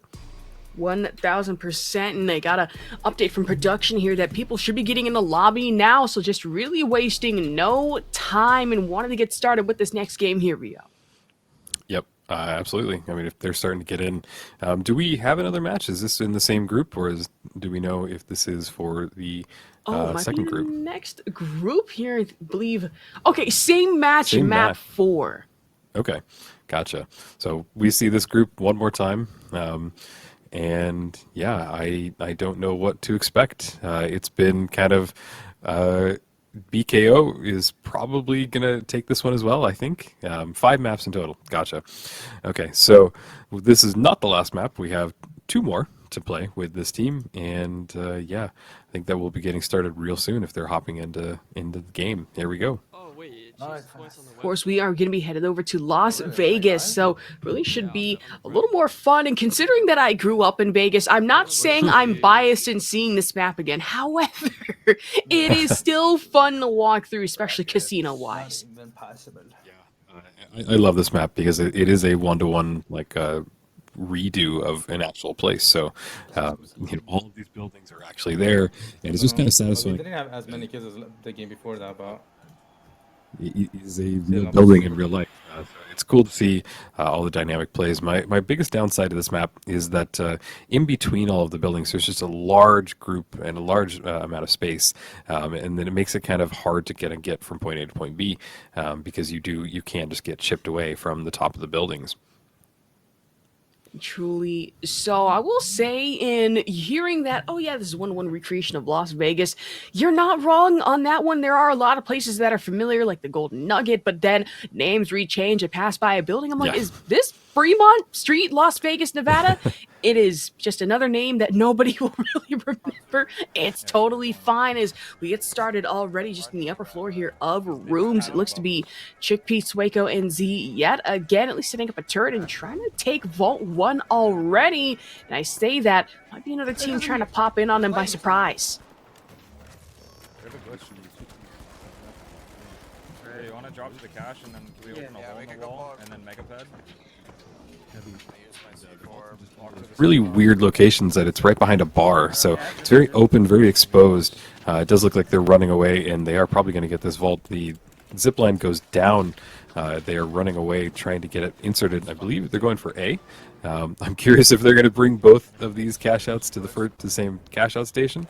I think that we are now just going to see that over and over again because it just is how you show dominance on these between these teams. We see in THX going down. Oh, they get team wiped right away. Wow. Did not expect to see that.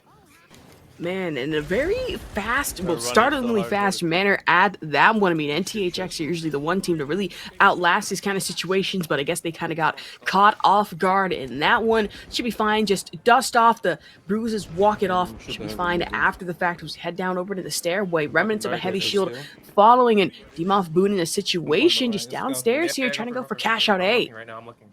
Yep, we do actually have both cash outs going, not at the same cash out station. So this is great. We can kind of see that B, they're just kind of setting up with Gremlin, MXKX, and they are now getting pushed. And the roof is just exploding in front of them. Gremlin getting healed by his teammate. They have a bounce pad. They're just waiting to get pushed, and they are getting pushed right now. So we see two team fights happening at both cash outs. Man, a good team fight at that one. Trying to go for the revive, at least down below, but that is going to be a team wipe forward. And NTHX now, almost actually, they do lose one. It is Carbon going down, 27 seconds left on that revive, and should have a defibrillator, so time just completely halved. And down below with that shotgun action, it is Ploppy trying to find one and almost finds another op going down, and there should be more kills on the board for NTHX before Nolly is actually able to secure the wipe. Almost is. Shield up. Oh, he's and just staying on. going downstairs, just standing on business before being eliminated with the remainder of NTHX. New team. Yep. I really thought they had it because they were able to get the reses and kind of hold it off, but they got picked off one by one. It was just down to their last heavy, and the heavy just kind of fell at the end. So here we see Demonov running. He's the only light player in this map, which is really great to see. It does look like they're holding it. They're coming down to the last quarter of this cash out, and they just need to hold it for about 15 more seconds. I'm curious if they can. It does look like one of them just went down. Demonov is still up and running, and we see in THX running towards B. B seems pretty uncontested, but I'm not sure if they will even make it there in time. I mean, it really would be a race for the ages. I mean, this early into the game, I really wouldn't have that much to worry about in regards to cash outs, but if you want a good lead, it should have to be priority anyways. About 13,000 between, actually no, 13,000 between that and 11,000. That not much of a difference, but Ploppy goes down, and now Demoff taking the initiative and getting in these extra shots could secure a very quick and easy team wipe. Almost did, but it's going to have to be the remainder of his teammates to do so for them. Yep, that was great teamwork. Dimov got 2 kills back to back that were really impressive, and I was so sad to see that he didn't get that last 20% health off of that heavy. But his team was able to kind of come in there and save him. We saw the res come in, and yeah, they're all back and going at it again. That's what's really impressive about having a good medium that can heal and bring your team back from the brink of extinction, basically. Just going up zip with everyone kind of resettling, getting back on their feet as 3 should be open pretty soon. So really just a race to the quickest vault as we approach halftime. About 4 minutes, 27 seconds left on the clock for everybody involved here in Las Vegas. Yeah, we have halfway through the map, and we really see that the top 2 teams are the ones kind of holding off. In bottom place, we see that they only have $700, which is, man, I think it might even be less. I can't really see. $500, wow. So they have quite a hill to climb if they're wanting to get anything. But with the amount of cash that can go into these last cash outs, they absolutely can come back and climb to the top. Because the top tier team right now only has 15,000. So a couple of kills, a couple of steals, and boy, they might be able to kind of bring themselves up to the first place. I need to keep it real with you. 500 is just not a small amount. That is a Sisyphean task. Almost, instead of a boulder, trying to roll a cash out up a hill of 90 degrees or more, even upside down at 127, it's not going to be the easiest thing to do. You have to lock it in. I say lock it in right now, because between you and about $5,220, about to be $15,000 if we get 2 cash outs here, you might find yourself in the dust if you're not quick enough.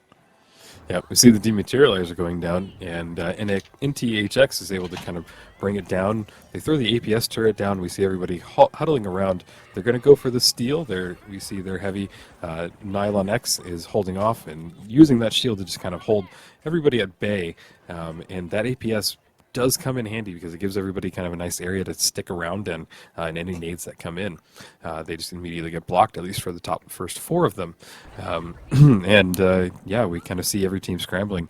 I think that we have 2 cash outs going on at the same time again. We do. So yeah, and like I said, the bottom place team now is getting a cash out for 15,000. If they're able to hold this, they will come back. Listen, Red might that should be a massive comeback at that one. 15,000 is huge, and about $1,000 in the bank for you and yourself. Only, I mean, it's the one thing you really need. Just don't be spending it all in one place, especially in Las Vegas, Nevada. Let's be very real here. That place is a big trap for gambling. I should know. I think I lost about like $200 on blackjack once, but that is a story for another time entirely. As THX now back on the grind, trying to snatch away D, but too little. Actually, they did. Wait a minute. Yeah. I didn't look. I did And not THX realize. they were able to come from last to first. So this is one of the closest we've ever seen. I think if this last cash out goes out, all of the teams are going to be within just $5,000. So we're going to come down to the last cash out. I think that we have just a minute 40 left. And yeah, Dimov is doing his best. He's just getting elimination after elimination. Running around. Vault 5 is going to go down, but yeah, we have 20,000, 16,000, 16,000, and I believe the last one is 15. So all of these are within 4,000 to 5,000 of each other. At this point, it really is anyone's game. This is the closest that we've seen all day.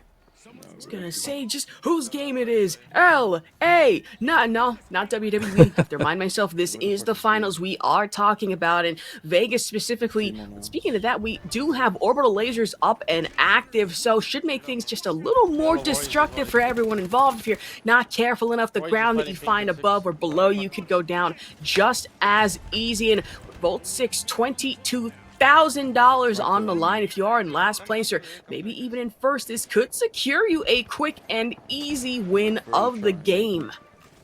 Yeah, with everything this close, this is really what you want to see. We see the first cash out starting, and I'm curious if they're going to bring this next one over. It does look like the cash out 6 might be going to B, so we will have 2 separate cash outs going, and not another 44,000 like we had in the last game. But that's okay. It makes it where really anybody can come in and take this. It's not going to be one team with the commanding lead at the end. It's going to be one team with just a little bit of a lead over the other one. At this point, I would really focus on not going down, not dying, because you want to just not lose that 30%. Any team that loses 30% can go from first to last just immediately. And that is, of course, one thing you exactly want to mean right now between second and third place, both of which have about $22,000 cash out on the line. It's going to make it, you actually make yourself a very big, I wouldn't say easy target to really gun after, but for anyone quick enough, you find your stuff getting stolen very fast, about 56 seconds on the board, I imagine. Someone in fourth place right now, 16,000. Trying to at least steal here. Maybe for first, I don't really have that much to worry about, but if you are in second, 19K and about 22 to tack onto the board, should be a little trickier to navigate with Chick B on top, getting into the heels and having to revive Gremlin on another side here, shielding up momentarily for this heavy and might go down just as fast. Floppy gonna be the very unfortunate bullet sponge in this case, and just the third party potential we were talking about earlier. Gremlin just getting in these kills alongside MXKX. Yeah, this is really impressive. Lots of teammates are down. I think we've had one team wipe, and we see the last place only has 12,000, so they did lose a big chunk of their cash. I think we're down in the last few seconds, so it's going to be who can hold it, who can take it, and yeah, there we go. Coming into first, or really just second place here. I believe first place should be an easy win. Coming up here, and I say drip or drown with the Panther drip. It is MXKX Op and Gremlin will take this game. Yeah, that was impressive. That was exciting. We saw more of a turn to traditional gameplay where there were 2 cash outs happening at every time instead of, the cluster that we had previously. So it was cool to see more focused fights, more 2-on-2 gameplay. And I think that's it's a little easier to follow, a little easier to see, because when you have 4 teams attacking one location, you just have teammate after teammate going down. And we did see just some great plays from Dimov today. I think that in that last match, he had several times where he got 2 kills just right off the bat and was able to kind of have his team clean up. So we saw some great gameplay, more traditional, and I think we're going into a highlight reel. Yeah, and for Dimov especially, I will say, sure, the cash outs might not have been there a little early on, but the KP, I imagine that has just been absolutely stacked on. I mean, must be a little high at this point when you really think about it. And NTHX initially starting off in a bit of a rough patch, if it was $500, I remember correctly, but then able to get at least a couple of good wipes, some good kills coming forward. But it is the demon that is Dimov that has got not 1, not 2, but almost a 3-piece before the rest of his teammates were able to clear out. Yeah, and just look at this. We see him running, sliding. He's amazing with this gun, and just gets really crucial and important kills. And we can see, who is that? Chickpea diving on a point. They were able to get the team wipe and steal that vault right at the last few seconds. So just an amazing close gameplay, great replay there, and just kind of what we want to see. We've got one more match coming up after this, so it will kind of finish off this first qualifier group, the first split, and yeah, we still have 3 more after this, or 2 more after this, 2 more groups after this, but yeah, really, really fun to see so far. Yeah, and a match 5 after this, like we said. I believe groups should be updated up until match 3. So far, so good. I believe we're just waiting on the overall leaderboard from this game before going into the next, of course. Yeah, I'm curious to see, especially from the kill points to the total cash out so far. I think that we should see some teams that have over 200,000 cashed out already. So from 4 games, that's quite a lot just to see so far.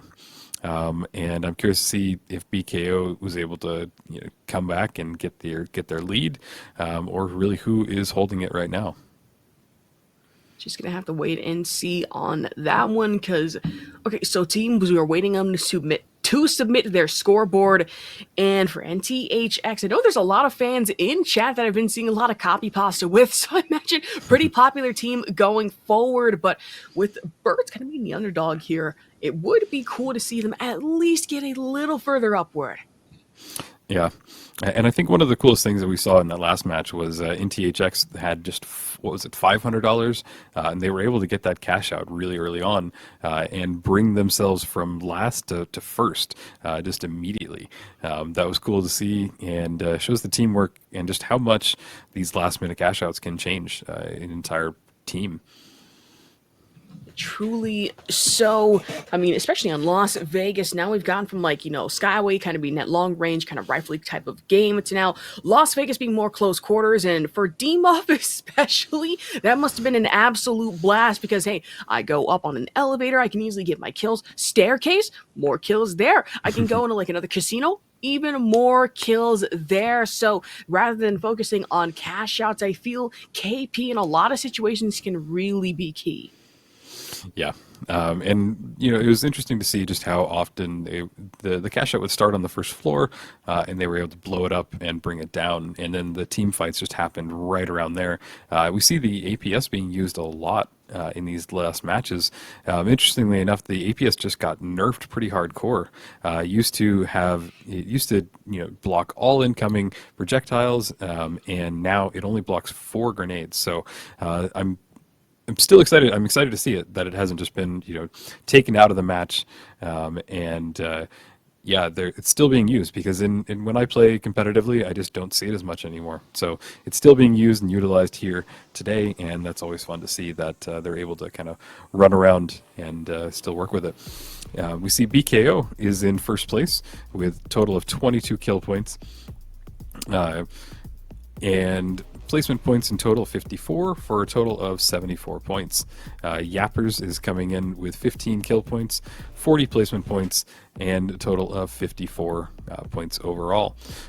Next, we have third place in THX with 12 kill points, 28 placement points, and for a total of 40.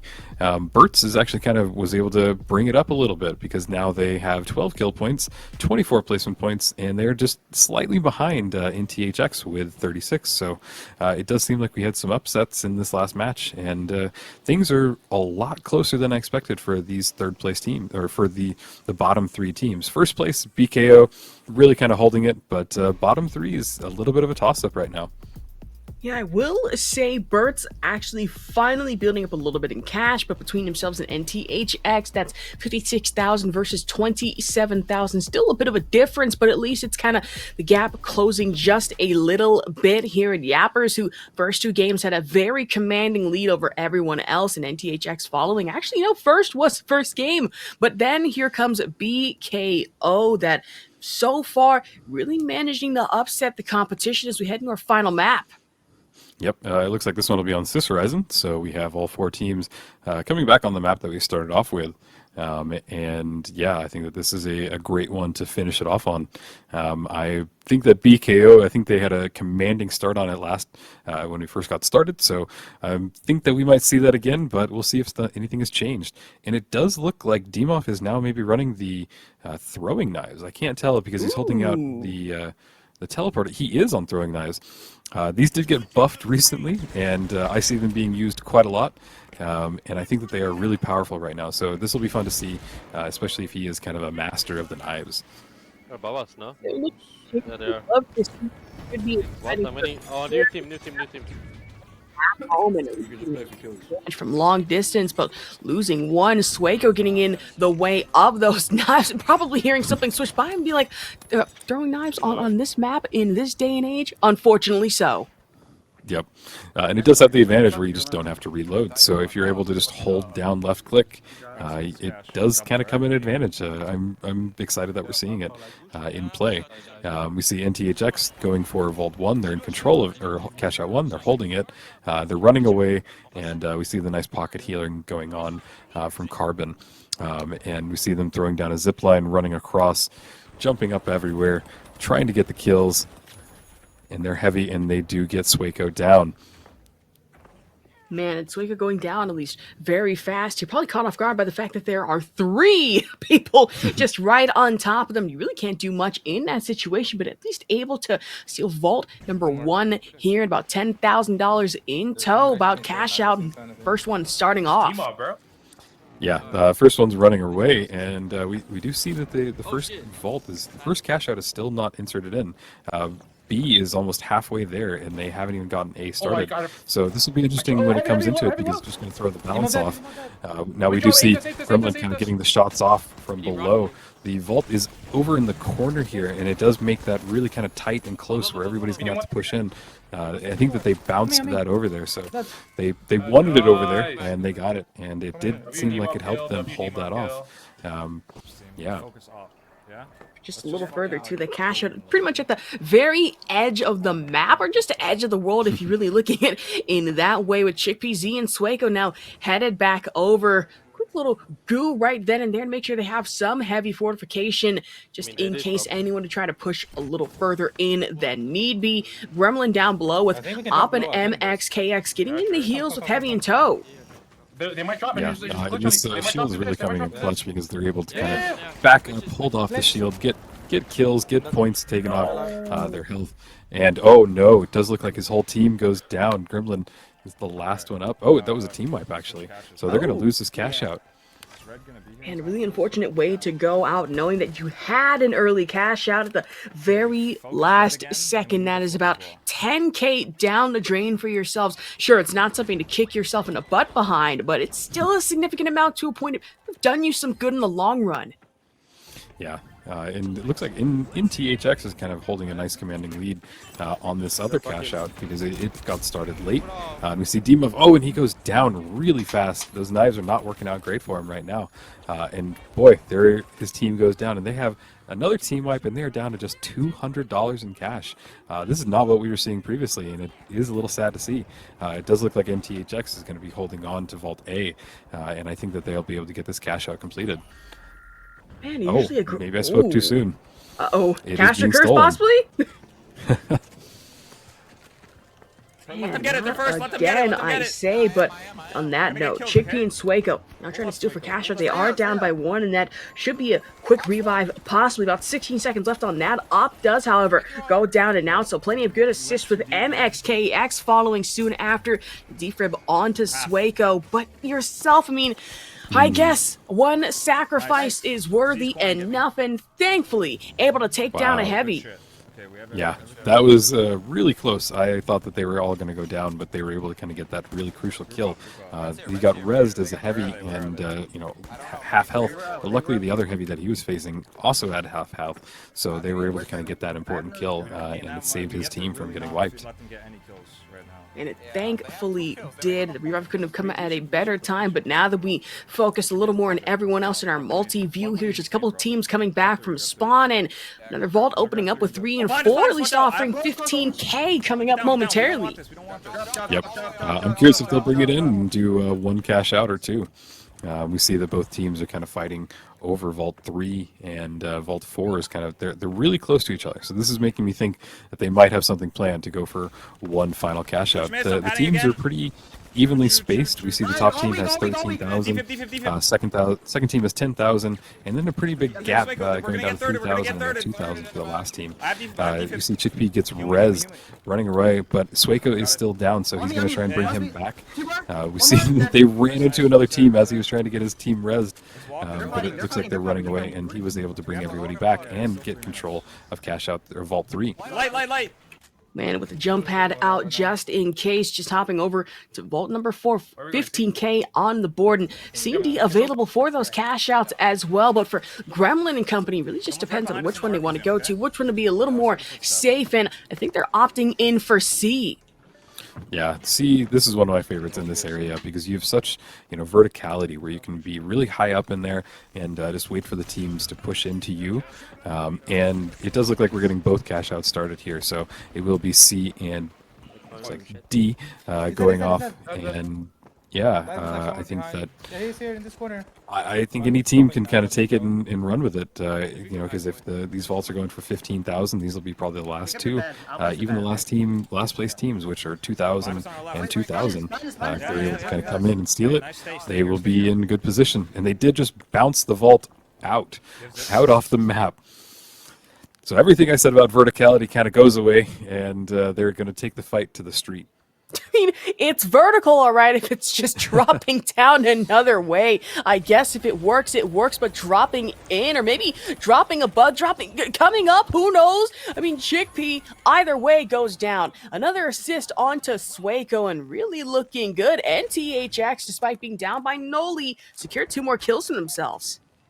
Yeah, it was great teamwork, and NTHX was able to kind of bring their team back from the brink. Great kills. We've seen Dimov's pretty low. I'd like to see more of him, with the throwing cards.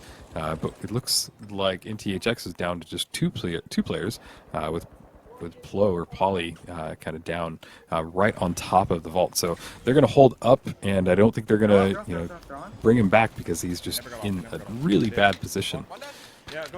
And orbital lasers incoming, so should add on and tack on to the destruction that has been going on so far. Heavy shielding up just in case, and now with that active, Demov going in just in case, able to throw out a couple knives here with Cash Out C coming to a close, but still time for a quick steal of 15k. Yep, I think that there's still a minute left, so even after these cash outs finish, we might see another vault open. And oh, here we see Chickpea trying to go in and dive on it while it's being stolen. I think he was able to prevent the steal from happening, but I think his team went down. No, Demov is still up, and it is still being stolen. He gets one elimination. He runs over a mine, sadly, and he did lose the vault there. So sad to see. I'm not sure those throwing knives were the proper choice after seeing just such a staying power he had with the machine gun, or these SMG. So interesting choice. We see them kind of running away, and everybody's going to set up, and I think we might see one more vault open and one more cash out. I will say that was such a valiant effort coming in from Demov on those throwing knives. Just see them going forward, the best of his abilities.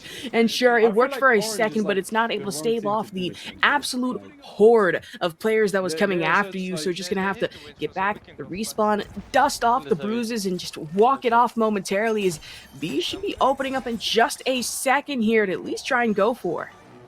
Yeah, and luckily he throws down the teleporter, and he's able to get that cash out right up to B, and with just a few seconds left, they are going to get it started. And this is going to get started for 22,000, so if they're able to hold this, it might help bring them all the way up to the top. Now, they can't get team wiped, so this is really going to see some close plays and more protecting themselves and of the vault. Man, I'm starting to understand why these throwing knives are good from a ways, but in this situation might not have been the best thing for Demov, but focusing a little more on NTHX now, going for B, trying to get the steal at least, but in from behind, the door just gets gooed, and now find themselves in a vulnerable position, as that just was a distraction. Another team dropping in from above. Yeah, NTHX really don't want to see that happen, because they are in last place right now with only 2,000, so they have to get one of these cash outs to really, or they're just going to lose so many points, the potential of points anyway. And that's the one thing you don't want. I mean, knowing that you had a first place lead at one point, Yappers was able to overtake, and then another team comes in and overtakes Yappers. I mean, I want to say, kind of find yourself in danger of being sent down to 4th place as game comes to an end here, and it is situation Demov and company able to take first. Yeah. That was great right at the end. He was actually able to make those throwing knives work. He protected a cash out, and it did bring them up all the way to the top. So that was exciting to see. Excuse me, I misread that wrong. It's going to be situation Demov taking second, with OpMX, KX, and Gremlin taking first, so I do apologize for that. But either way, a lot of shakeups coming forward with teams that, kind of started off a little under, now finding themselves over, especially NTHX and Yappers. Yeah, there were a lot of teams that kind of pulled it up right at the end, and we are still going back to the more traditional. I think these teams have realized that having both cash outs at one station just isn't the play to have here. This was a great play when Gremlin kind of came in and just destroyed the team, holds the cash out after they had bounced it off. Lots of really good stuff happening. Brings himself down really low, and Chickpea kind of comes in there and finishes him off. I love the dematerializer. It's able to kind of throw the vault all the way down to wherever you need it, and kind of come from underneath them. And a good couple of plays at that, especially here just right in these last seconds from Chickpea, who got the revive and got the kill at that one, hop through window, but still kind of got into a bit of a tango with the heavy. We will say, though, it was that revive that did manage to secure them last second team wipe, and really just the uncontrolled chaos that we were really looking for going into this game. Yeah, And Sis Horizon was a great match to see this on. Interestingly enough, that they didn't get the final vault going. Everybody decided to spend their time, their teams going after this vault right here, right at the end. So interesting to see, and we see here Demob making that play.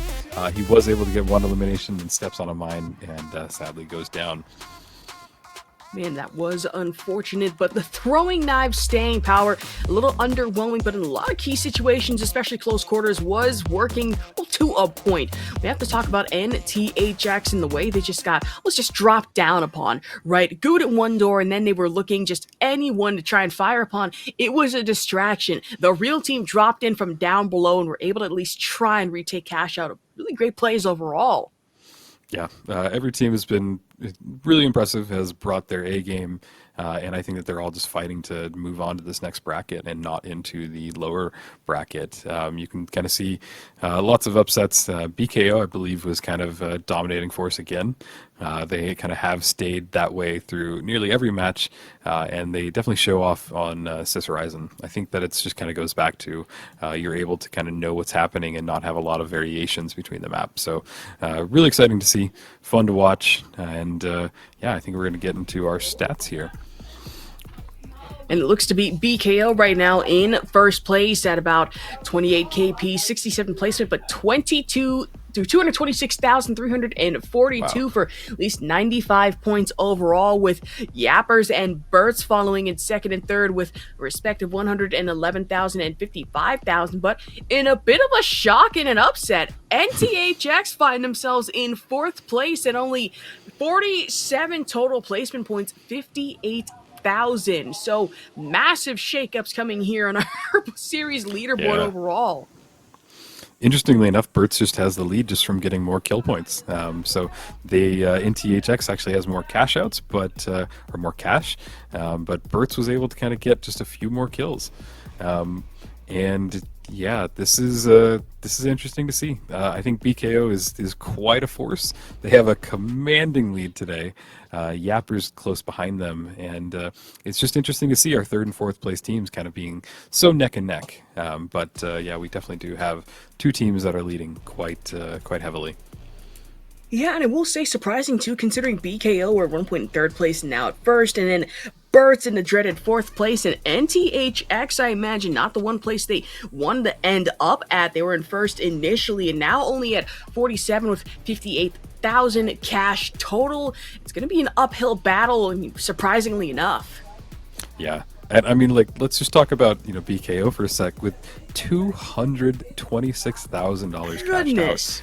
That's more than double of what's right below them, and 4 times what's in third and fourth. So it's just wow. Like they were in control. They got the most kills. They got the most cash outs. Very, very impressive to see.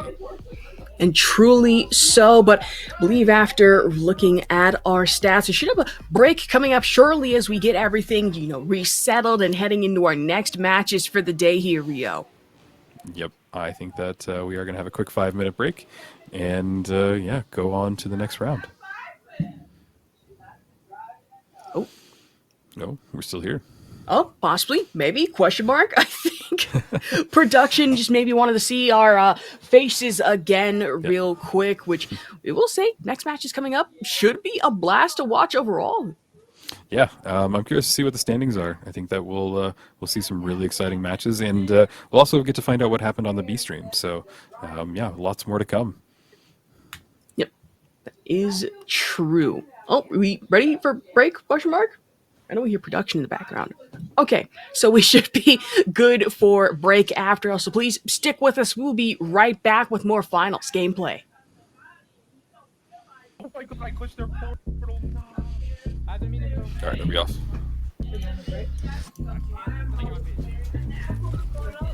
Ooh, hold on. Oh no. Jeez, with 2 streams, that's got to be chaotic. I gotta pee. I'll be right back.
he's heavy. Oh my god, Grandma, you're so good. Oh, okay, red one, okay. Oh.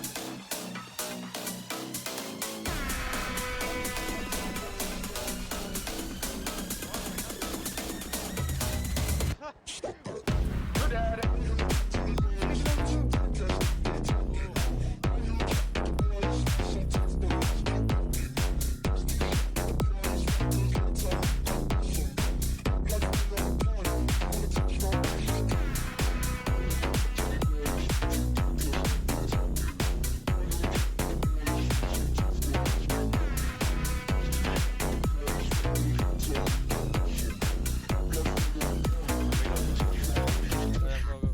Mine here. Medium blow. Let me help.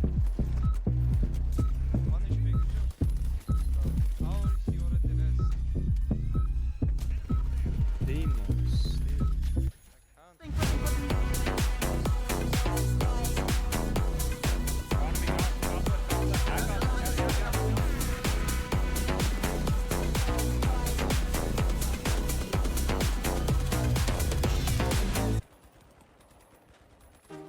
Medium rocketed.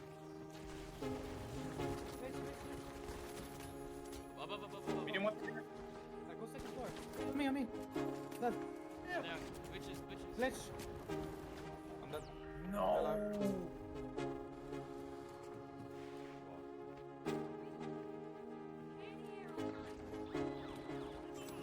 You're back in.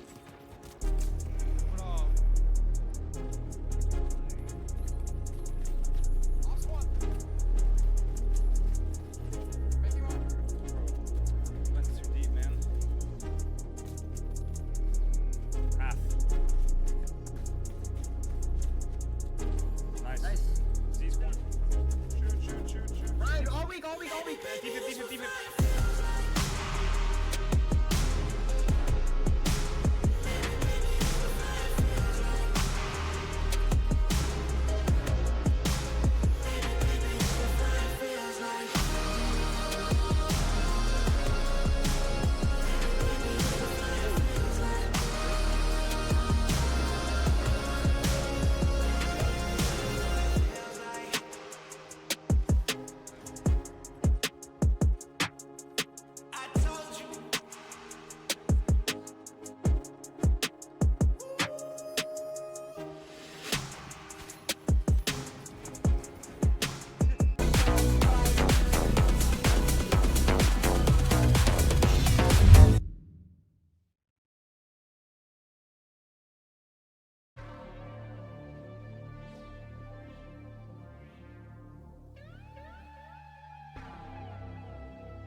top 4 advancing have been BKO, Yappers, LRC, and No Name in our first group. But then down below, you have Bert, NTHX, Frog 3, and Divine Dead off the other group, which is still surprising. NTHX off in there. I mean, one of our top teams, I mean, should be at least in a better position, hopefully, for themselves just momentarily. But of course, we're focusing on our first group advancing. And honestly, two to really watch out for. BKO and Yappers are known for being aggressive in these kind of formats.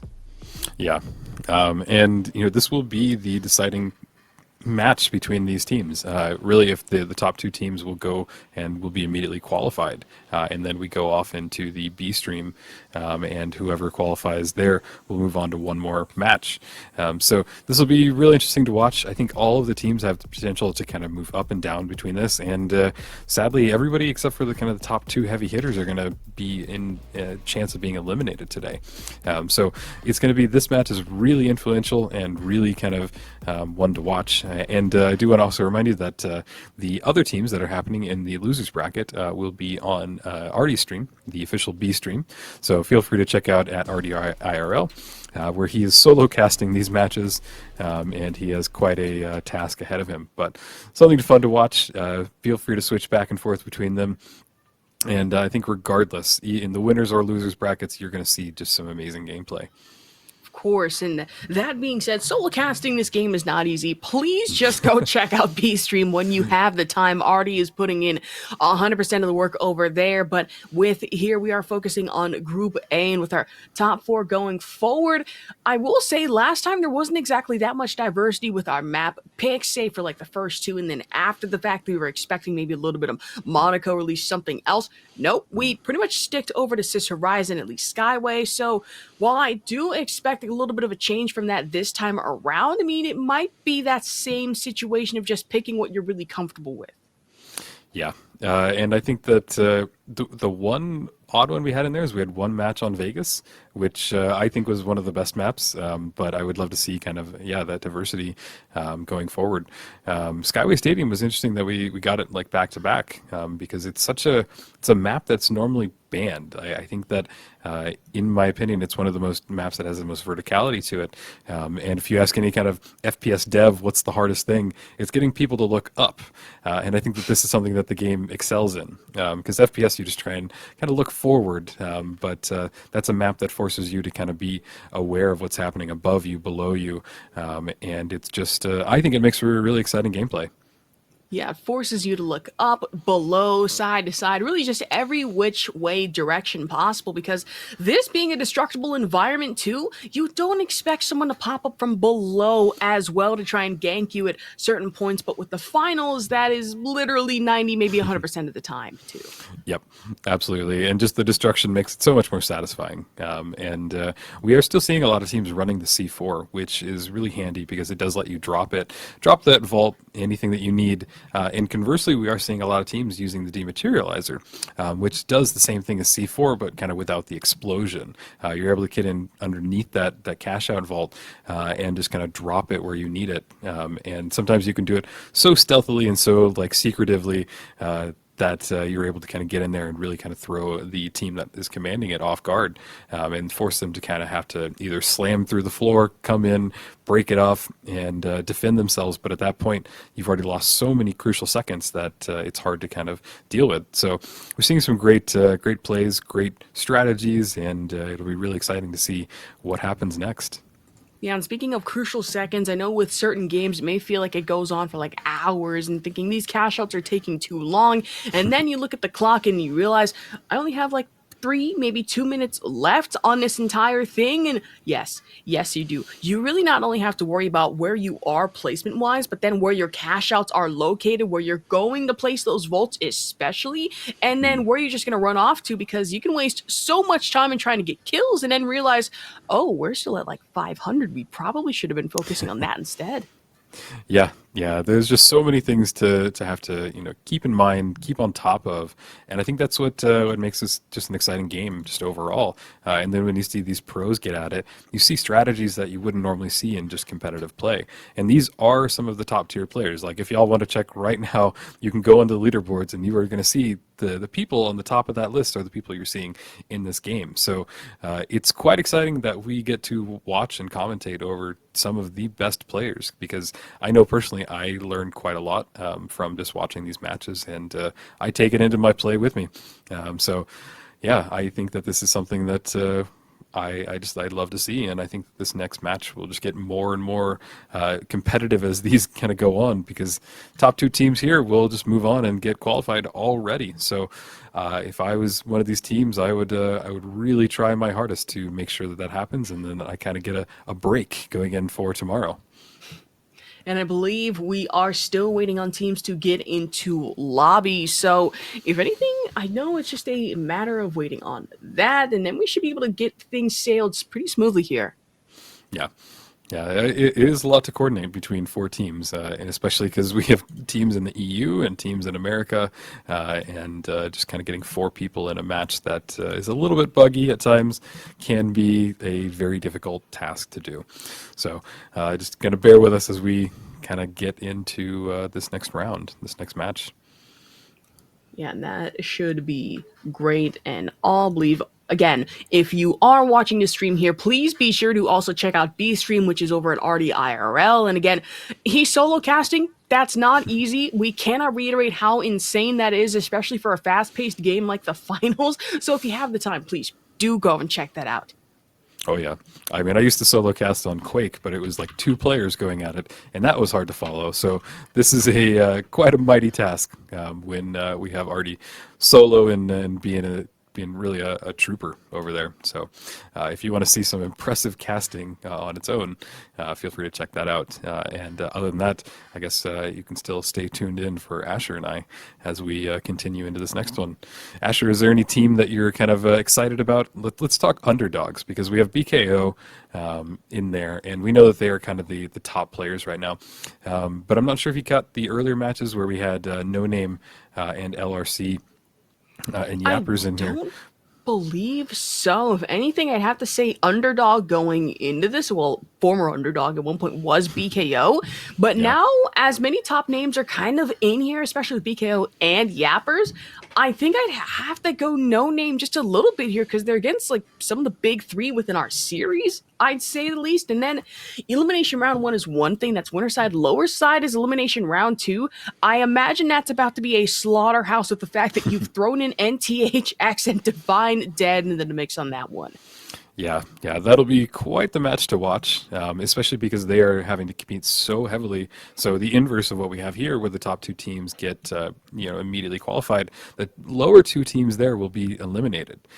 So you've kind of got these players playing their hearts out to make sure that that doesn't happen and that they're able to continue with this series.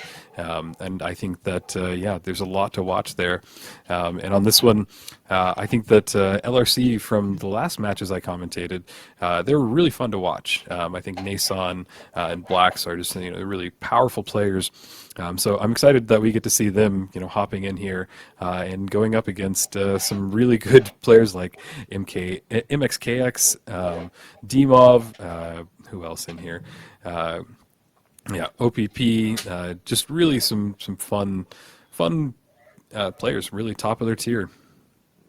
Yeah, great players at that one. Also, sorry if I looked a little bit distracted. I'm just like hearing a clanging in my background. I was like, is that my mom again? I think it is, just sitting there menacingly on the computer.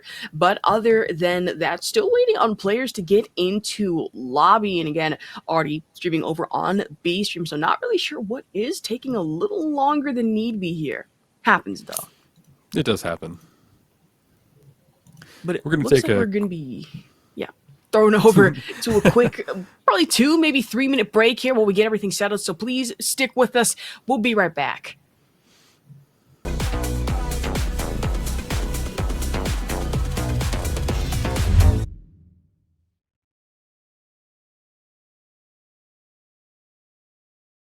Maybe mom and dad were right when they told me this wouldn't be nothing. Maybe I should take their advice, go get a life, or maybe get a job or something. Pack it up and head back home, tell everybody I was bluffing. Or maybe I'll just get out my head and focus on what I know's coming. Yeah. Cause I can't fall asleep at night without seeing my dreams. Delusion and reality, I'm somewhere in between. These voices in my head get loud and they keep telling me that I'm a fool for trusting in these wings. But maybe, baby, this what flying feels like. Maybe, baby, this what flying feels like. Maybe, baby, this what flying feels like. Maybe, baby, this what flying feels like.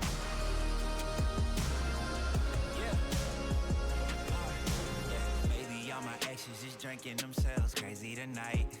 Maybe I should call and say, told you I'd be right. Wondering how long it was before you realized the biggest mistake of your life, and now you're paying the price. Oh, is it confidence or confusion? Either way, I feel like I ain't never losing. Your opinion of mine, you know just what I'm choosing. I gotta do this, cause I can't fall asleep at night without seeing my dreams. Delusion and reality, I'm somewhere in between. These voices in my head get loud and they keep telling me that I'm a fool for trusting in these wings. But maybe, baby, this what flying feels like. Maybe, baby, this what flying feels like. Maybe, baby, this what flying feels like. Maybe, baby, this what flying feels like.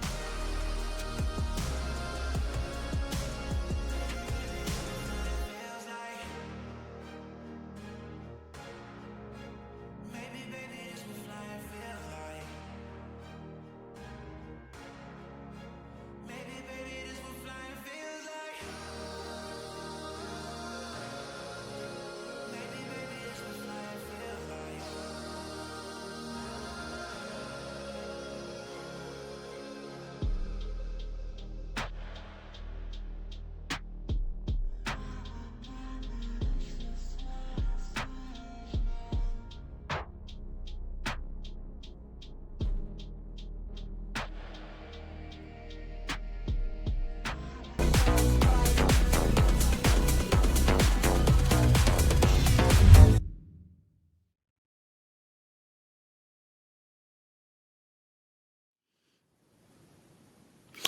Welcome back to the Breakout Esports Masters Series. I'm here today with Asher, and I am Rio, and we will be getting started on the winners round 2. So I think if you missed any of the first matches, you're here to watch these next round, and the people that won on B stream and the people that won on A stream, the two teams from each, are now competing to qualify. The top 2 winners from these matches will qualify, and they will be done for the day, and the bottom 2 will move on to one final round to see if they are able to qualify as well. Asher, we've had some great games today so far. Anything that you're really looking forward to in this next match?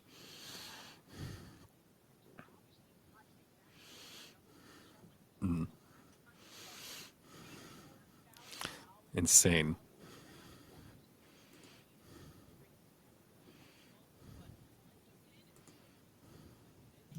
I'm No, I hear muted. you. I was muted a little bit. Oh my goodness. At least in VMix, that is a little embarrassing.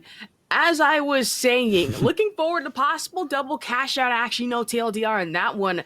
And other than that, I mean, that can't be the only thing I'm looking forward to here. No, because like you said, this is high stakes, knowing that teams who qualify this time around should have nothing to worry about. They're done for the day. Everyone else, they still have to fight through. And even after that, they get eliminated. Done, gone, dusted. So plenty to fight for this time around, Rio. Yep. And given that this is a 2-day event, and having to fight either 5 more or no more matches, I think the top tier teams, I would definitely be fighting to get that break. Adding in the games is definitely adds up on your mental strain, and when you're fighting with these top tier teams, it just kind of really adds to it and makes it a lot harder to stay on top. We want to throw one more throw out to the B stream at Artie. So he will be covering the losers bracket, so the bottom 2 teams from the last rounds that were in the bottom 2 spots are now competing to stay out of elimination. So their teams have to fight to stay in this. We have our teams fighting to kind of qualify and get out of it, where they're trying to stay in it to make it to this last round. So lots of exciting games on both streams, and whichever one you choose, I know that you'll have a great time.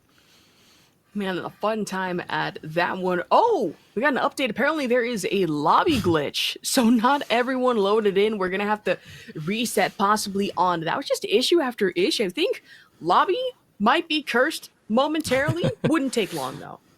Yep. And, with season 2 about to end, I'm really hoping that with season 3 coming up in a week, wow, I can't believe it already, that they might have put a little more time into the lobby system. I know that they are aware that there is a little glitchy, but here's hoping that with the next big update here in just less than 7 days, we might see some improvements on that end, hopefully. Yeah, not just a new update, a whole new map at that one. If I remember correctly, it's, what was it, Kyoto that should be added in? And that's like an OG, samurai style map. I'm sitting here like, wait, we're actually getting samurai swords, bows and arrows, maybe? And seeing that in a gameplay video, it has me really looking forward to the next season. Oh, I'm supremely excited. I think my favorite from the trailer, if you haven't seen it, stop what you're doing right now, go watch the season 3 trailer. My favorite is that there's a skin that looks like a chef. It looks like a chef was working the line, cutting up some sushi, and just in that perfect kind of white chef outfit, and it looks to fit the amazing outfits and costumes that the people are able to play with in this game. So I can't wait. I think that season 3 is going to throw a lot at us, some big changes, but I think adding new weapons, new play styles, new stuff for each class is really going to kind of add a little bit of fresh air to this game. And I am supremely excited to see what this next map has for us, because they've been teasing us with Japan since the beta. Even before that, if you go look at some of the early trailers, there's little hints of samurais all throughout. So that's finally coming to fruition, and we're going to get to see what they've been working on for quite some time. Can't wait to see it, because you know me, I love anything like samurai themed, like Ghost of Tsushima. Great game. Samurai Jack, that was one thing that my dad got me into, that I was absolutely hooked on. So this being in Japan specifically, way back in the 1500s, how long do you think it's going to take until we see trick shot montages of not just sniper rifles, but just bow and arrow specifically? Oh yeah, I love that they're adding a bow. I think I'm a former TF2 player that used to play all the time, and just having that bow in there was just so satisfying, because it's got such a high risk and high skill ceiling for it. But if you're able to pull off those shot after shot, it's fun. Yeah, it's satisfying, and I just can't wait to get my hands on it and try it out and see what we can do. And I will say that also reminds me of a little bit of the, the bow check from Apex Legends, how I used to play that. And then I realized I'm not good at shooting bows and arrows, even in-game, out-of-game, whatever, because I tried, that one bingo meme? It's oh, dang it. Oh, yeah. Me the whole time and trying to play that. It was not fun. Yep, it'll be interesting to see if I'm able to pull up my skill set from TF2, which I played probably 10 years ago seriously, and it's been probably about 7 or more years since I've really gotten into it. But I think I still got that muscle memory. It's like riding a bike, right? You can hop back on there at any point. Hopefully, maybe, questionably. I mean, you never really know. That's the thing. When I hear TF2, I either think Team Fortress 2 or Titanfall 2. That's the game that I played. Team Fortress, on the other hand, I was never really good at. I'll be real with you here. Yeah, TF2, it has a storied history, and there was an interesting pro scene around it. I think that there is still a little bit of a pro scene. I haven't followed it in years, but Titanfall 2, what an amazing game. It's so sad that got dropped, but Yeah, maybe one day we'll get a Titanfall 3 that brings it all back and refreshes it, just like the finals has here with the FPS scene. Yeah, because with the finals, I mean, usually I'm not like that much of a fan of FPS games as much as I used to be. Like fighting games and single player have kind of become my thing. The finals has been a lot of fun so far. I've played that a little bit with Artie and a couple other people, and I'm sitting here like, okay, like when's my next final? Like being a gremlin over it, quite literally in a lot of situations. I've kind of had to stop myself from that, but so far so good as we finally load into our next map. Yep, here we go. I do love that we have a whole team with the panda shirt that was just released in like yesterday, 2 days ago, for completing the community challenge. And I gotta say, they look pretty good. I mean, you say that, but not gonna lie, do you know how menacing it is to see a heavy in a full panda shirt with a mask like that? Just coming at you like probably like 3, maybe 5 miles per hour. I'd be a little scared about it. Yep, absolutely terrifying. It does look like we're spawning into the match. We only have one camera up right now, but that's okay. The others are getting loaded in. And yeah, the teams are just kind of in this early phase where they're getting set up, and we haven't had any team fights just yet. Everybody's kind of in their respective corners of the map, but that will all change here very shortly as they all move towards each other. Yeah, in just a moment here as we streams get set up. I believe might have some there we go. tech difficulties. There we go. Everything loaded in, and already first kill coming in so far. On the left there. Yep. And here we see Gremlin coming right back at it. He had a great performance in his last matches. He's a killer with that shotgun. And here it goes again. He is just great at pushing in, getting that close quarter. He brings one of the enemies down to just a quarter health, if not lower. And oh, he goes for it. What a jump kill. That's skilled. That takes a lot of practice. And he's doing that advanced move where you're just hopping outside of the window after window. Got him, Gremlin. He gets shut off trying to push in. That barricade is really impressive, and they've made it bigger recently. Oh, what RPG'd himself? We're going to get the kill credit. Yeah, it's Kremlin out here saying, listen, I'm having a horrible day and I'm about to make it everybody's problem. Shotgun kill after shotgun kill, and nobody's just able to run out of the way. But Volk right now, or at least Cash in tow for Telco and company here, with FPS leading the lead here. Yeah, Elko from No Names, which we haven't seen just yet, rocking the AK. His team's in a good position. We can see them kind of getting set up. I love breaking those zip lines. It just makes it harder for the enemy team to get in there. And we did, excuse me, we see them kind of holding control on the roof, which I'm not sure is the best play, but hey, they're the pros. They're the experts at this. I just think that you're so exposed on this map.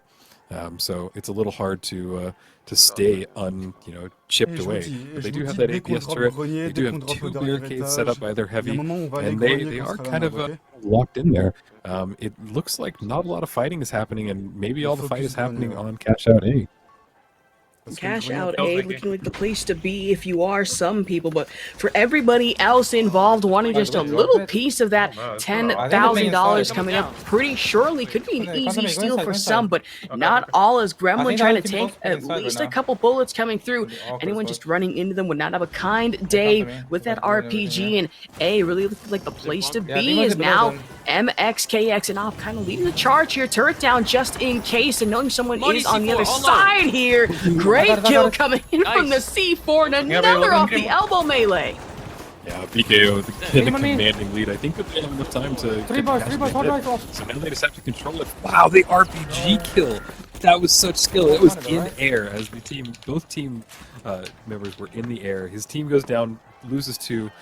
They are getting challenged at the Cash Out, but he's able to stop it. And they are going to get it. Why did They he get get 2 off? points, but there's not going to be enough time. Oh, he's okay, What Simon. an amazing He'll play see from you. Gremlin. I see He you. is just an amazing That's That's insane. I'm pretty sure we just found the temporary and new hydrogen bomb of this lobby going forward, and that is Gremlin off the heavy. Found that 1, not 2, not 3, but almost 4 in quick concessions. Absolutely nasty stuff. If it wasn't the C4, it was the RPG next, and if it wasn't that, it was the absolute shotgun slaughter that came forward. We farmed some extra points. Just amazing to see. We see that the fight is still happening over the second vault, second Cash Out, and it did go in the favor of what was that? Of LRC, I believe. And yeah, now we're just kind of holding off, and yeah, another team wipe comes in. Not looking great for our bottom two teams. Our top teams have a commanding lead, but with the next vaults coming up with so much cash, I think that they're going to be okay. This can be anybody's game at any point, which is what really makes this, you know, edge of your seat. Who's going to take it? We go for it. We go for it. And that is the most important question here, is you have a couple more vaults that are going to open up shortly and going in through Stadium. That is such a far ways away from almost everybody involved, and now, rather than stick to the rooftops of these houses, having to kind of opt in, switch over to some of these long-range distance roofs now. Yeah, and we actually see their light Maybe we just chill hospital for a bit. Yeah, we can. Just wait and see. I want to throw the money though. Go hospital already. Sniper, I forget the name of it real quick. We I'm gonna throw the money to them. I'm gonna throw the money to them. Hotel roof, it's Yappers. I'm going inside. I think it's D-Mod who's running that. So another change from him. He's showing a wide range of weapon usage, from the throwing knives to the SMG to now the full-on rifle. This is a great map to have that rifle on because there's just so many wide open areas, and I'm curious to see if it plays off for them. I mean, I'm hoping so, with Telco and Company now sitting downstairs and in second place, should have a $15,000 cash out coming up if they're able to keep their hands onto it. That's the thing, with fourth place sitting in $1,470. There we go. I didn't see the one just sitting there. It might make him a little more desperate and a little more money hungry than usual to try and at least steal here.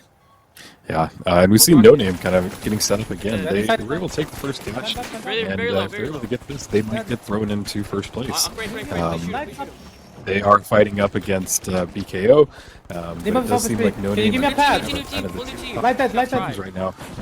And Cash Out D is such a hard one to push into because it can be barricaded. It's already in a little room itself, so you have to blow it up from the side or below. And it's really easy to kind of trap it in there with gas or some other kind of mine.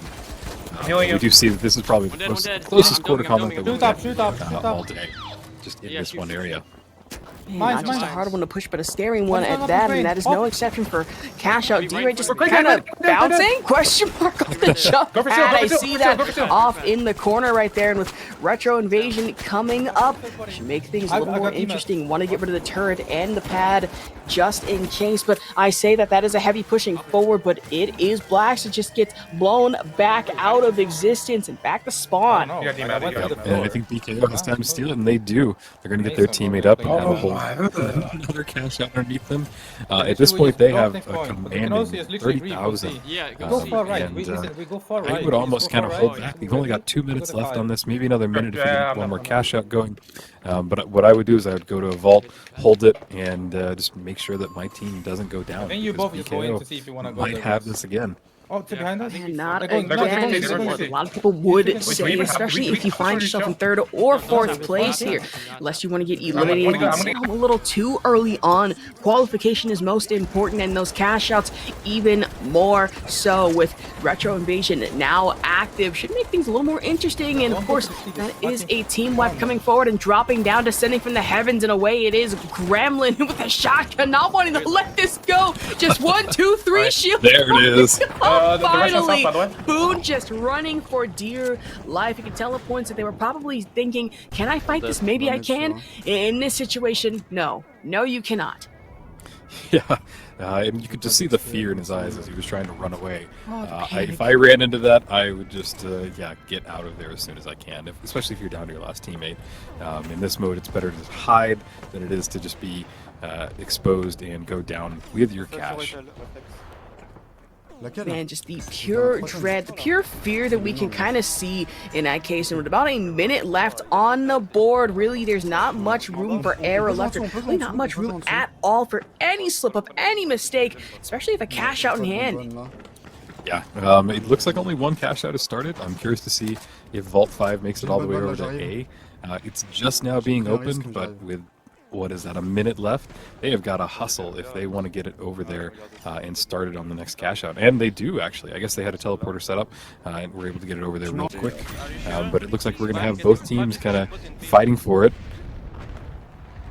And it should be Five is getting one contested, interesting never mind. team fight coming up. I wouldn't say quick and clean, but Oh, more but like they're dying, dirty, they're dying, if anything, because Yeah. that is a new level, a new era of desperation coming probably in gonna from throw both down. 22,000 would not only be game-changing, but could be massive, especially if you are sitting in 4th place right now at about 5K. 22 would easily put you in at least 2nd place here, way over 3rd. Wait, that Yep, hit. and it's not always about getting in first, you know, because we have 5 matches to go, 4 after this, and you know, if you get second in this one, it's okay. You can come back. It's more about not being last, and if you are last, boy, get as many kills as you can. Interesting play from Nason. Wow, I did not know that was a spot. That is a cheeky spot to hide for this cash out. Nobody would check that. That's an incredibly smart play, and we've seen this before from Nason in the previous matches. So this is fun. What a cheeky spot. Good goal, see? Yup, And there predicted. he pops it. Calculated. Get out of here. I'm gonna say just that Yep, moment yep, of yep. nobody should be able to see us, Yeah, right? I That remember. should be an Oh, easy also me. kill, right? Yep. Oh my And god, it looks like BKO is going to be able to steal this one right out from underneath and make their lead. Oh, I don't think they were able to get it. Uh-oh. Oh, Wow. just stuck at 4th place, almost able to at least pop off with one clean steal, and instead just gonna have to try and make up for it as best as possible in the 2nd game. Yep. That's a good thing. We do have multiple to go, so even the last place can come back and take it all the way. It just kind of depends there, but boy, what a performance from BKO! Like they are just here. They are fighting with force. They are scary. I think that's the best way of putting it. A scary team to go up against right now. Say almost frightening even. I mean, we talked about it. They were going to be one of the top teams going forward in this bracket, but now really starting to look a little more menacing than we really expected. That is for sure. Yep. Yeah, I think No Name also had a really great performance. Yappers, we didn't see kind of the plays from Dimov that I saw last time. He was running a different setup, so maybe it takes a little bit of adapting for him to kind of get used to it. I'm curious what he's going to play with next, but LRC also had a great performance. Nason had some real cheeky stuff that I hadn't seen before. Just really fun to watch. Now we're in the replay, and there we go. Gremlin with that shotgun. He is a force. He is a wrecking ball, and it's terrifying and exciting at the same time. I mean, you say wrecking ball, but for being very real here, I mean, that's probably the energy of like maybe 2 atomic bombs, maybe Star Bomba, if you squint. As explosive of a performance as that was, I mean, Gremlin especially making sure that nobody was safe, not a cash out, whether it be this poor heavy Boon that just got caught out with 1, 2, 3 shields that popped up, and not a single one was able to save them. Yep. And yeah, it's interesting about the shields because we do see the heavies running kind of just that. We see them running the personal shield and then the dome shield. And so anytime that these teams go after each other, they're really having to fight through quite a lot to kind of poke and penetrate through the enemy's barricades. And I think that's really exciting to see. Here we have the first place was Yappers, actually. They were able to steal that cash out right at the end. They got 3 kill points for a total placement of 15 and 43,000 in cash for an overall total of 18 points. Second place, BKO with 6 kill points. So that's what we saw happening there. They were getting kill after kill.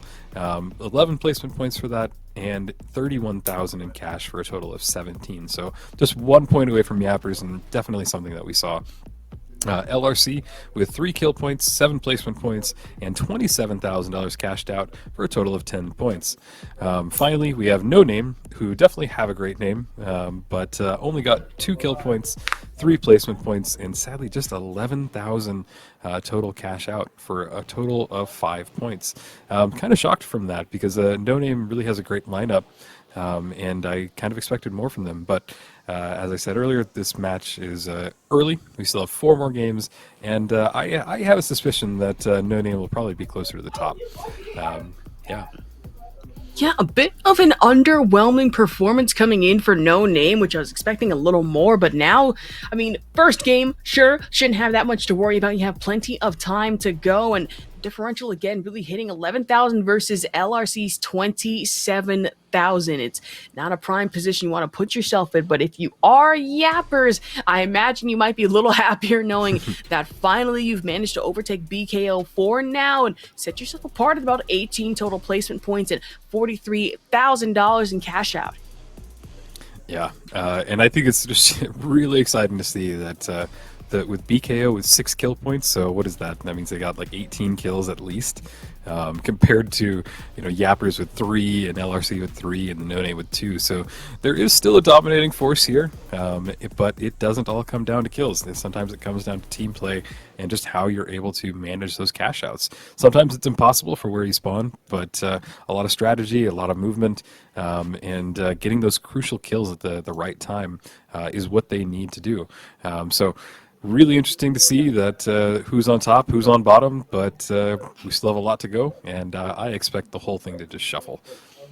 Is true. I remember clearly about like 4 games left in this one. Am I right on that one? Yep, just making there's sure. 4 more. So that's 4 games, some room for error for now. I mean, by the time you head to probably like game number 3 might be time to panic just slightly, so a little bit more than usual. So for now, you have time to re-strategize, rethink, get your bearings back in order. But if you are in 4th place, that is much more than usual as we head into game number 2 here. Perfect, yeah, and it looks like we're going to be going on to Monaco, which is one of my favorite maps. I'm curious what variation we got. Does it say clear? Do we have no variation? I can't really tell. I think that we might have just a very standard, yeah, we do, standard issue. Okay, cool. So no variation to this map, no suspended structures, nothing, no moving platforms. I think that this is one to watch because this will be kind of closer to something like Cis Horizon or anything like that. As the teams kind of hop in there and get started, everybody's in their respective corners, running towards the cash outs. We see a heavy running charge and slam. Who is that? I can't really read that out in the top left, which I would suspect is probably the only heavy that's doing that today.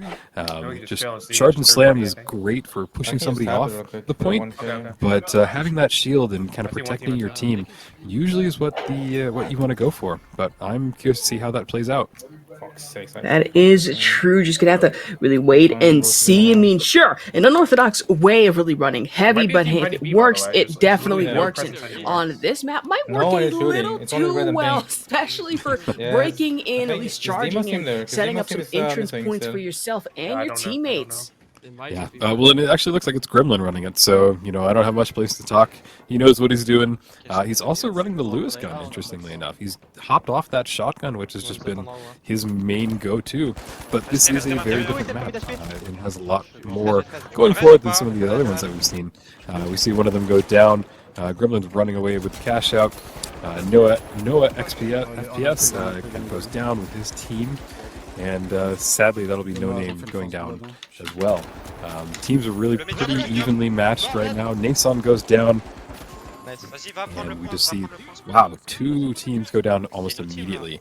And it is the lower teams, the ones not with the vaults or cash out. I will say No Name have really been going through the blues almost these first 2 games, and really this next one, no exception. And again, we're just starting off. I don't want to jinx anyone too early, too soon here, as 1st and 2nd place respectively able to tack on at least $10,000 going in, at least before it gets stolen, maybe snatched by another team here. Oh? Yep. Oh, and we're back at us. Hello. As far as I could tell, that the matches looked like they were going. We can't see what's happening right now. Waiting for production, maybe a slight little glitch on their side. I mean, maybe trying to chat with them right now to see what is going on. Okay, we should be back in the game. I thought for sure that that can't be a lobby reset, right? Did something glitch out? No, yeah. It seems like everything's going good. Maybe just a Twitch mistake, but it happens. That's the chaos of having 4 teams at once playing on one screen. But it doesn't look like we really missed anything. Two teams are getting the cash out going. It looks like there was a team wipe from one of them. I can't tell who just yet, but it does look like a lot of action is happening over at cash out C. We see the Lewis gun setting up and getting their barricades set up. Medium is 3 bars. KO. I'm dropping on him. They're doing everything that they can. They're again staying on top of the roof. I would opt Medium is more for literally staying inside the building, but they know what they're doing. They are low on the bottom base. There's that charge and slam coming in. All that. With an assist. Oh, il y a un trophy, il y a un trophy. And a team wipe with that as well. J'ai pas réussi à péter le BKO And about just $10,000 below right now for a quick and easy cash out as Noah X FPS leading the charge here. Goes for the goo. Actually pretty smart use to climb back upward and get yourself in a better position, at least stay safe on cash out 2 above and at least a couple below, so a little dangerous for the team here. Yeah, they're definitely kind of setting up and getting it hunkered down. And we see Noah trying to push in. They're running out of time. They have to get on this vault like right now. This cash out, he's gonna have just enough time, but he's getting shot at from the top of the roof, which probably pushed him off and doesn't allow him to steal. He gets cornered by their heavy, who's getting pocket healed. Noah has to leave, and I don't think that they're going to be able to steal this cash out. Yeah, unfortunately, that's going to have to be one cash out stolen and just for another day, and that RPG going out in full force, almost narrowly able to hit and makes up for it against Blacks here. With the damage on the Lewis gun, and Gremlin just looking dominant yet again. Yeah, he definitely is forced. I didn't know what to expect when he went with the Lewis gun. In my opinion, the Lewis gun's gotten a little weird with its recoil pattern, but hey, the ones that can use it, they can use it great, and it looks like he's definitely one of them. I'm with you. And yeah, both cash out, both vaults are now being opened. At least vault 4 inside of the church is happening. We do see one team setting up on the roof, trying to get those kills popped down. Yeah, everybody's just kind of set up. There are no real team kills, team wipes happening right now. Everything will start as soon as those vaults start moving. Man, just gonna have to take a second. Like we said, this location in church can be a real tricky one because usually there's only one way in, one way out. And at this certain point specifically can be really tricky to try and navigate, but it looks like rotating upwards and outwards through rooftops makes you a little bit of an open target, but with being the one way of quick traversal, especially over to cash out D, it's gonna have to work. Yeah, and we do see cash out D getting started. They're trying to knock it over. Noah is setting up, throws down the APS turret, and they are staying close inside this one building. I'm not sure who just went down. D-Mob just went down from an elbow. Brings up one teammate on the res. D-Mob gets rezzed again. His whole team is back. That healer is doing great work. Looks like they're going to take Vault 3. Probably bring it to cash out C. And that healer is doing everything they can. I think that they get glitch grenade. Couldn't continue healing. So that looks like Bo goes down, and yeah, it's all on D-Mob right now. And D-Mob is actually running heavy. I think that's interesting because he switched from being our light player to now heavy with a shotgun. So some real diversity here and different gameplay and different styles from D-Mob. Yeah, a bit of a change considering D-Mob is usually a demon, quite literally, when it comes to running light because it allows for versatility, allows for, some quicker gameplay, and sure, the health pool isn't really there, but at least you're able to get in the damage. So the swap over to heavy, I guess, we're finally seeing these teams change their strategy up majorly, and now with just the ghoul walls surrounding them and 15,000 on this cash out, wanting to keep their defensive options a little open, but at the same time, at least knowing they're enclosed. Yeah, and LRC's got a good setup here on Vault C, cash out C. They've got a nice goo grenade set up, and it doesn't look like they're being challenged just yet. He's going to break the zip line. They do have those barricades that can be brought up and down, and on top of it, the vault is on an elevated platform that can move up and down. It does look like they are not going to get contested a ton, so LRC might get lucky and kind of steal this one away without any being contested. Of course, dropping down below it is no FPS. They were without Vladimir for a brief second, but Gremlin for the first time actually falling victim to a quick little couple of pot shots, and with deathmatch incoming, I imagine these deaths should stack up a little bit of extra cash needed, but if you are in 4th place, might be the one thing you desperately need as cash out is actually going to go forward anyways. First place now kicked at the 19,000. Look at the Mick, he's resing. Yeah, it's sad to see. My name really had a good start, but they're all the way at the bottom now. And here we see Demo doing what we can, what we were seeing last game from like Gremlin with the shotgun. He's doing really great, just kind of keeping people at bay and just destroying anybody that comes in close contact with him, just like that, right there. He actually took out Gremlin there. So, and a team wipe from BKO. Interesting. And a good team wipe at that, a much needed one. But with a minute left on the clock, I think we need to move away from kills and focus more on who's getting these cash outs, who's not, and really just who gets left in the dust here. Yeah, and we still see that this cash out held by LRC really didn't get contested, so they were able to get a nice easy one. Everybody was fighting over the other one. It looks like the fight has moved to vault 5. So LRC is now going to try and move themselves in a different position, maybe go for a different vault. But this might be a situation where we see 2 vaults put into 1 cash out. Maybe, maybe not. Is right now deathmatch active, so about 3K per kill coming in here. Excuse me, 1K possibly. But here we go. I mean, down below, D-Mob taking a little bit of damage, be able to hop out just in time. I say that. Some pot shots being active, just take it. Health could not have come at a better time, but with shielding just in case, knowing that hey, someone falling in behind me. And yes, they are, and playing the long game, able to fight back against Blacks, but not able to avoid another kill and securing himself second place. Yeah, that was great. I think that was No Name at the end, or who? I'm not sure who took it. Blacks. It was his part of LRC. I think that getting them that 1 cash out where nobody fought them really helped them, and I think kind of an oversight from all the other teams. You know, even if you're in control of that cash out, I might have left knowing that all 3 teams are there and that you could have gotten an easy one off on LRC. So. Really exciting to see. I'm curious to see what this changes in the roster, in the points distribution, and yeah, especially the kills, because we did see a lot of teams going down, a lot of team wipes happening, especially more than we've seen maybe so far today. Yeah, and hopefully so. I mean, major shakeups overall and really around as we go into our replay, and really not as much of an intense game as I kind of hoped, but still action all around, especially from first place here. And even Gremlin, who of course just being a sneaky little gremlin, a lot of these kills just charging through, and I understand why they really went forward with adding that on to Heavy. I mean, with the RPG, especially in the Lewis gun in hand, making sure that nobody was safe in the lobby.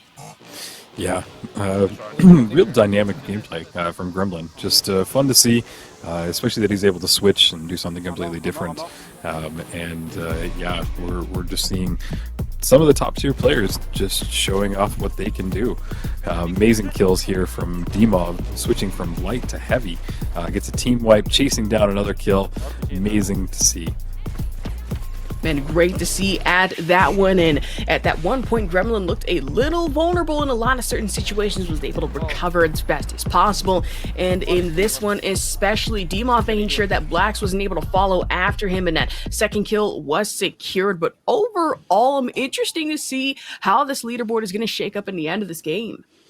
Yeah, and I think that we'll have the updated leaderboard in just a second with all the updated kills and cash out. I believe that it was LRC who took it in the end, so they're definitely giving BKO a run for their money.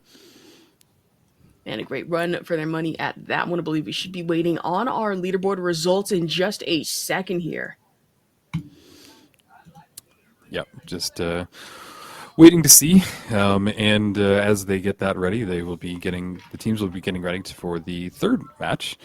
So the third one is kind of where everything kind of starts to get a little bit more, tense, a little bit more. The teams kind of hunker down and see, hey, this is where we need to focus, need to get it going, or maybe, hey, we've got a good lead, we could just try and hold on to it. So it's yeah.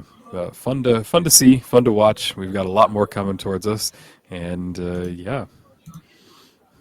Yeah, like I said earlier with that third map, I mean, at one point or another, it is kind of start to, panic a little bit, and especially because when you really think about it, right? I was saying this earlier with the third map, there was room for error earlier. Now that we're on map number 3 and you're about like 2 out away from getting into our next section of the bracket, you start to realize, are we doing that bad? Do we need a little more cash or gas left in the tank? And depending on how this leaderboard shakes up, I think it's time for that, especially for 4th place. Yeah, curious to see who is in 4th, because I have a feeling it might be No Name. I don't know what their performance was in the last one, and yeah, here we have the updated roster. So we see Yappers in the lead with 7 kill points, 26 placement points, and $64,000 cashed out for a total of 33 points.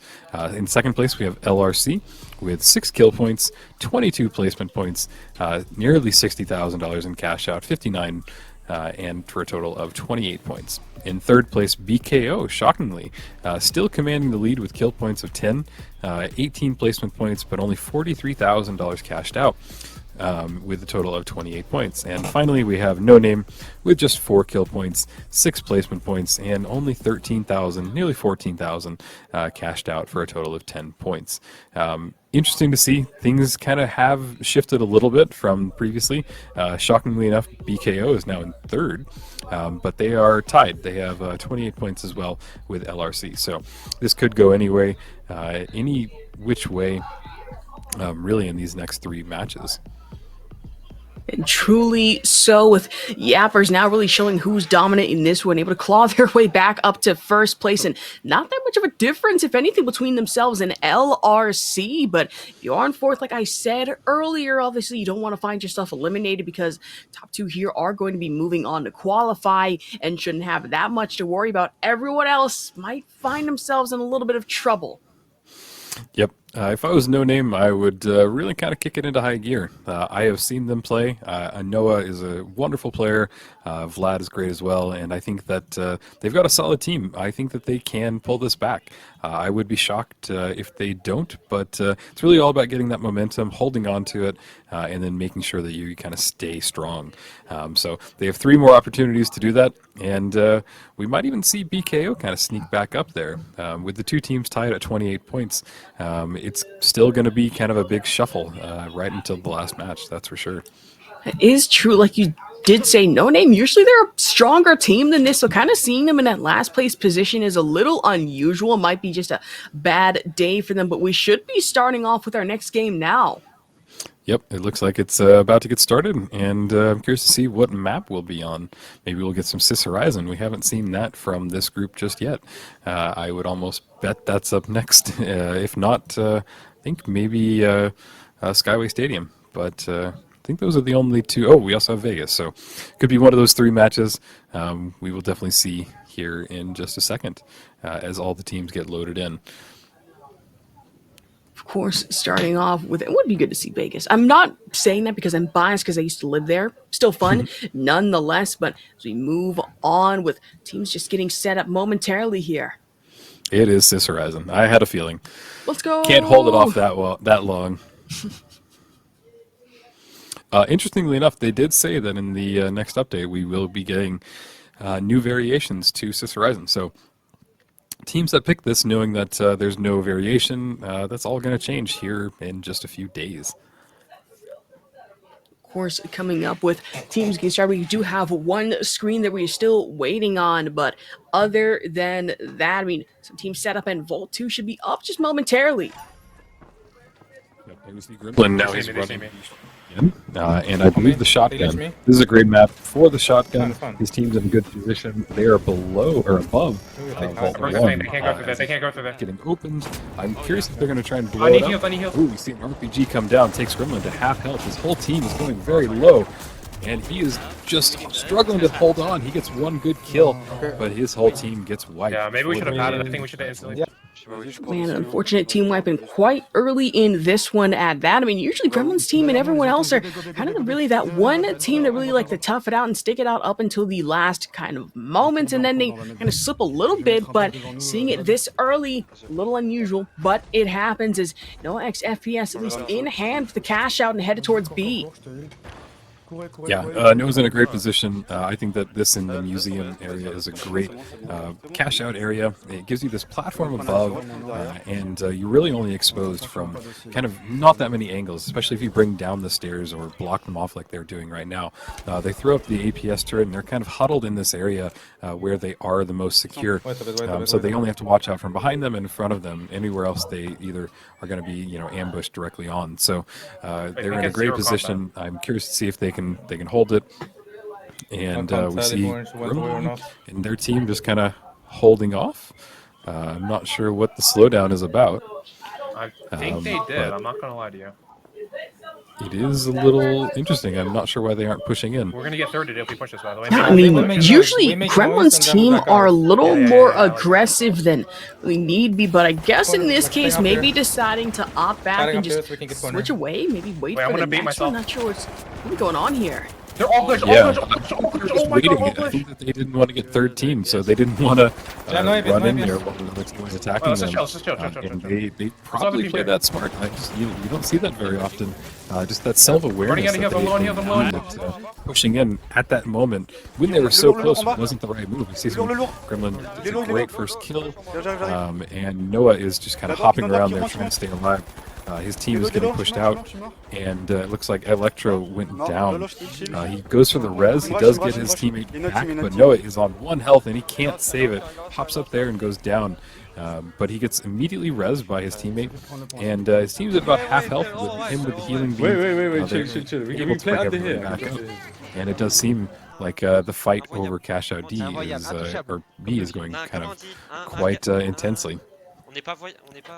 Man, with Cash Out A just below, just Mason just sticking up top, I imagine, just a little fun of themselves, not much to worry about, but Cash Out B right now just flying all over the place, that 10,000 being taken through a ride because of grenades and bombs and jump pads, oh my, and Telko going down and out, and for a team wipe bomb is coming in for Team Off. Yeah, looks like Nason Blacks and Spoiler got pretty lucky on A, and they didn't need to really fight that much. They were in a great position. That cash out lets you stay really above the map and kind of hold a good vantage point. But luckily for them, it didn't seem like they got contested. Everybody was over at B.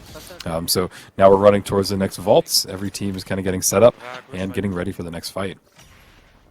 The next fight should be coming up momentarily. Is everyone right now getting back their guns back with their bearings and all, and obviously rotating over to 4. We see in the corner that fucking Spoiler able to get a hand on a little more cash and just goo wall out just in case, just need be. Everyone else, on the other hand, I imagine probably one opting to steal for their vault here, but it is going to be 3 being taken away instead.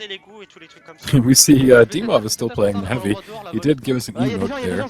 They are just kind of setting up and holding. I think they're going to try and intercept one of these vaults while the team is in progress trying to find over there, where they're just playing the time really smart and now running over directly into Cash Out C.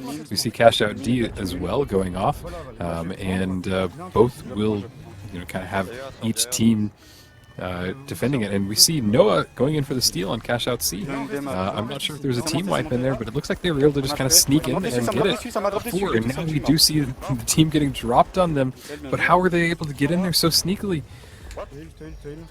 Man, with the revive coming in on top, and he just really needed here with plenty of heals going around, especially for Noah, Electo, and Vladimir just sticking into the corner, hiding, just waiting for anyone to come through that door, knowing that, okay, we have 2 options. So we can either drop in from above, from below, or really to the side. So Gudor just up in case and turret on, really just if need be. This is a bit of a scary situation because anyone could just blow up a wall and really C would be gone just like that. Yeah, and this is actually a really good play from No Name. This is what I've expected to see all day. I think that they're in a great corner, so it looks like most of their damage is coming from people above them. Nobody's blown up this vault, so they only have just a little bit more time to hold it, and I think that they'll be in a good position. It looks like somebody bursted a gas, either grenade or canister, and the whole room is kind of filled with gas. They are down 1 teammate, and I'm curious to see if they just hold in this position that they're in, because it it is so strong, or if they go for the res. I think that their teammate Vlad is just kind of out of position.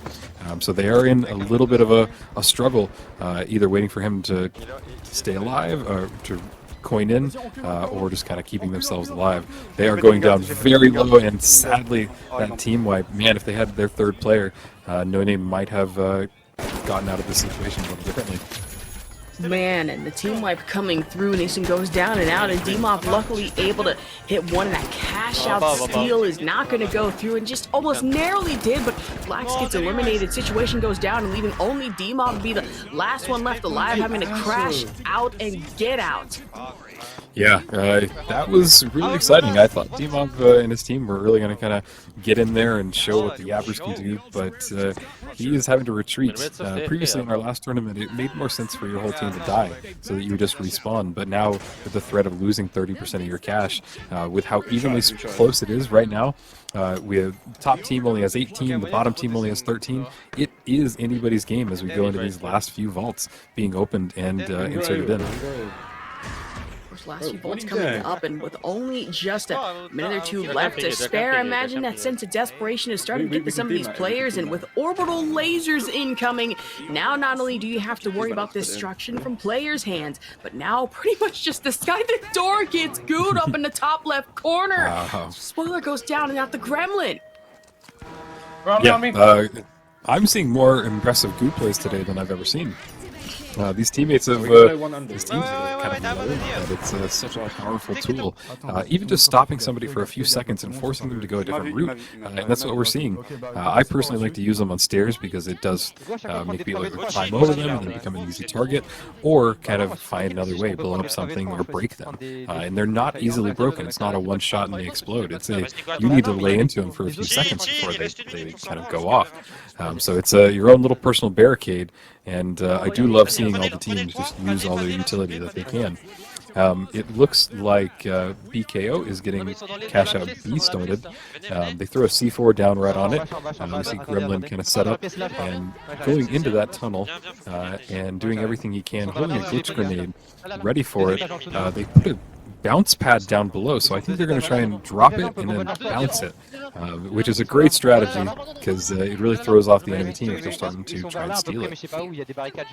And honestly, with a glitch coming forward right now, orbital lasers active, but gas canisters just flying out of everywhere, every pocket, every corner.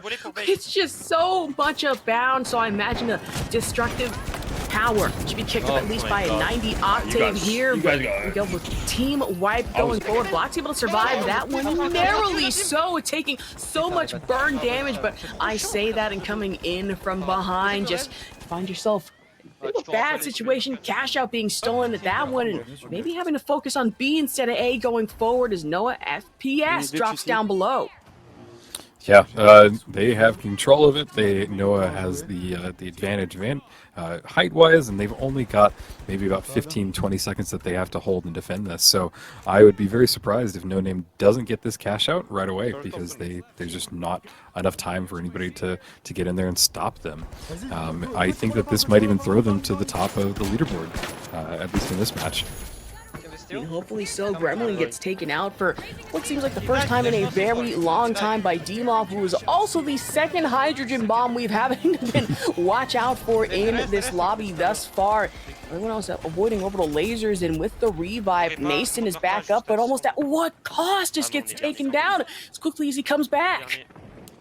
Yeah, just shocking. We see really a lot of fighting happening over at B, and that will be the end right there. We see Nason getting a kill right at the end with that shotgun. That might have been Demov actually, really exciting gameplay. I loved how close the spread was in that match, because it felt like each team was bringing their A game to this, and was able to kind of get in there and really have some maybe upsets happening on this board when we finally see the totals coming up. And a great upset at that, I imagine, for No Name. A bit of an uptick in performance that we were really looking forward to at that one. But really with the cash-wise, a lot of point differentials coming forward, I imagine so. Yeah, And we really saw some amazing kills. The kill points do add up, so here shortly we'll get the replay. And what an amazing play from Noah. I remember this quite clearly as his team went down, but he's able to get his whole team back up after they get the wipe. Yeah. So No Name kind of bringing finally their name out in this tournament. Of course, going forward, we did see the couple great kills coming in from Dima from below and up top, and even someone trying to slide in. And I will say that last second crash out of the building might have been the best thing going forward, because obviously you don't want to team wipe and make everyone wait a little longer than need be. It was this right here that kind of had me a little befuddled, right? Because you get the revive off, but almost at what cost? You try to make it to window, and then find yourself a little too vulnerable in the middle of the sky, and it's like, oh, back to spawn we go then. Yep, that is the downside of bringing the res back, is that you have a couple of seconds before you're back, and you only come back at half health. So if you get rezzed in a really not great spot like we just saw, it really can be detrimental, because you have to either get away and let yourself heal, or go to your healer, or if you are the healer, you're even in the worst position because you are kind of the one holding the team together and just don't have the health to make it happen. And sadly, that's what we saw. But overall, each player really is kind of diving in at the right times and just trying to do anything that they can to get that cash and make themselves at the very top. Yeah, and going forward, especially the cash is so much more needed than usual, because KP is one thing, cash outs definitely another, because we look at this bracket and you're going to be facing off against tougher teams, possibly, depending on who's able to make it out of this upper bracket and even lower going forward. Yeah, I am excited to see what's happening on the B stream. We've got a whole another set of matches going on there, and it will determine kind of who is able to bring this in, and who's about to get qualified, who's about to be fighting for elimination, and who's about to be fighting for their life in the last round, the last match. So I'm sure here in a second that we'll be getting the graphics up. We have to wait on the teams to submit their scores, and then once that happens, the production team gets the graphics all set up for us. So it does take a second, but we are moving forward with getting the updated scores. Yeah, and imagine B stream has to be a little more bloodier than our lobby right now, because you have all these teams trying to claw, pick, and shoot their way out in at least a better position for themselves, right? And these are some names that really we did not expect. I mean, again, NTHX Esports are in that lobby as well, alongside Frog 3 and Divine Dead and Burt's, which Burt's, I imagine, might be a little more blood hungry than everyone else here, because it's like, wait, we got fourth place and we need to be, a certain position. Let's what if we just run a whole reset and try to mess with everyone else involved? Yep. Yeah, I think that we're gonna have to wait and see when their match concludes. But Burt's are definitely the underdog, and they need to fight the absolute hardest. So we are going to be moving into our fourth match. Was that our third? Yeah. So our fourth match. We're almost done. Am I wrong? Was that only the third? Or only yeah, that the was our third match, right? Yeah. Yeah. We're not being gaslit into thinking, oh no, that was our fourth match. Would be funny, but. Yep. So we still should have two more going on in this qualifier branch. So it can be anybody's game going forward. And yeah, these last two are going to showcase what these teams have and what they can do, and if they can climb up or if they can stay on top. Yeah, so we can confirm two more. So we're not being gaslit into thinking, no, we have three more matches coming up. Thankfully. So honestly, I think today is like going faster than really I expected. Either that, or it's just like my concept of time just completely being thrown out the window because of how much fun we're having commentating here. Yep. These are fun matches to watch. Definitely compared to the last matches that we had, there's just so much more chaos. There's so much more explosions, fighting, everything just tearing down more. These maps are just getting destroyed by the end. It's fun to see. It's fun to see how much destruction can happen in these games and how much, we got going forward. I think that we're going to get the leaderboards right now. It is Yappers in first place with 10 kill points, 37 points in the placement, $99,000 cashed out for a total of 47 points. Yappers doing great. In second, we have BKO with 15 kill points, 25 placement points. and $65,000 cashed out for a total of 40 points. Third place is LRC with only 10 kill points, 25 placement points, and $78,000 cashed out for a total of 34. And finally, we have No Name, who is doing a little bit better. They were able to get 8 kill points total so far, and 21 placement points, and just $55,000 cashed out. So No Name definitely brought their performance up in this last game, and they probably need to kind of kick it into a little bit more high gear, but they might be on the right track. We got a good track at that one. Hopefully, maybe in these next 2 games, we're really going to have to lock it in, especially if you are No Name. But for Yappers and BKO, in a great position for themselves, 99,000 and 65,000 respectively, but only 7 points in a way, kind of separating those two, really between kind of a tie here. LRC in third, however, might have a bit of a more ways to go, as they are sitting at 35 placement points overall, 10 KP and about 78K in the bank. Yeah, I mean, the cash is really close, shockingly. You know, at this point in the last rounds, we definitely had kind of more of a commanding lead from BKO, so it's quite interesting to see that there's not a lot of difference between these points and the cash. And not that much of a difference at all. I just know No Name giving up a tougher fight, if anything, clawing their way back up there. I'm not saying it's a Sisyphean task to really put yourself in a top 3 or top 2 placement even, but like we say, 90-degree hill in this situation, maybe like a 90-degree wall somewhere in Skyway or Sis Horizon going forward. So it's just going to have to take a little bit of time, but there's not much time to be had, especially in these next 2 games. I mean, what, it's like 4 minutes, maybe? Yeah. And I'm curious to see what map we'll get next. I think that by process of elimination, I think that we have to go to Vegas next. I think that we are, you know, just almost about to see all of the maps, and it'll be interesting to see. Yeah, I believe before that we should be headed to a quick break in just a second. Any last thoughts, Real, before we get started in about like 5, maybe 2 minutes here? I think that it's still anybody's game, and I think that's a really exciting concept going into Game 4. Nobody's really has that commanding lead just yet. Of course, we should be able to take it to a quick break here, so please stick with us. We'll be right back with more Master Split 1.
Hello, everybody. Hello. Welcome back.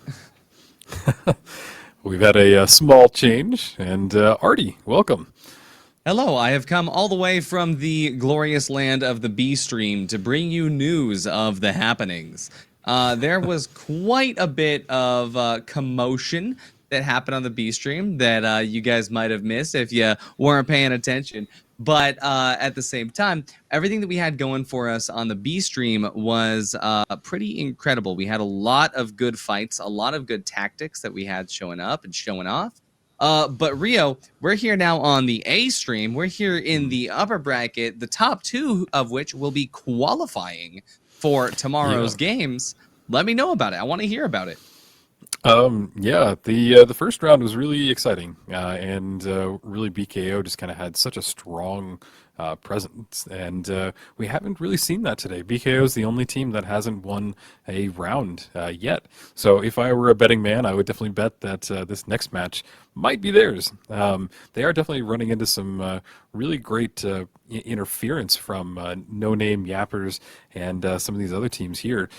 So it's just been really close. Most of the matches have been down to the last cash out, which has been great. No team has been just absolutely dominating, and it's just been just what you want to see from these top tier teams.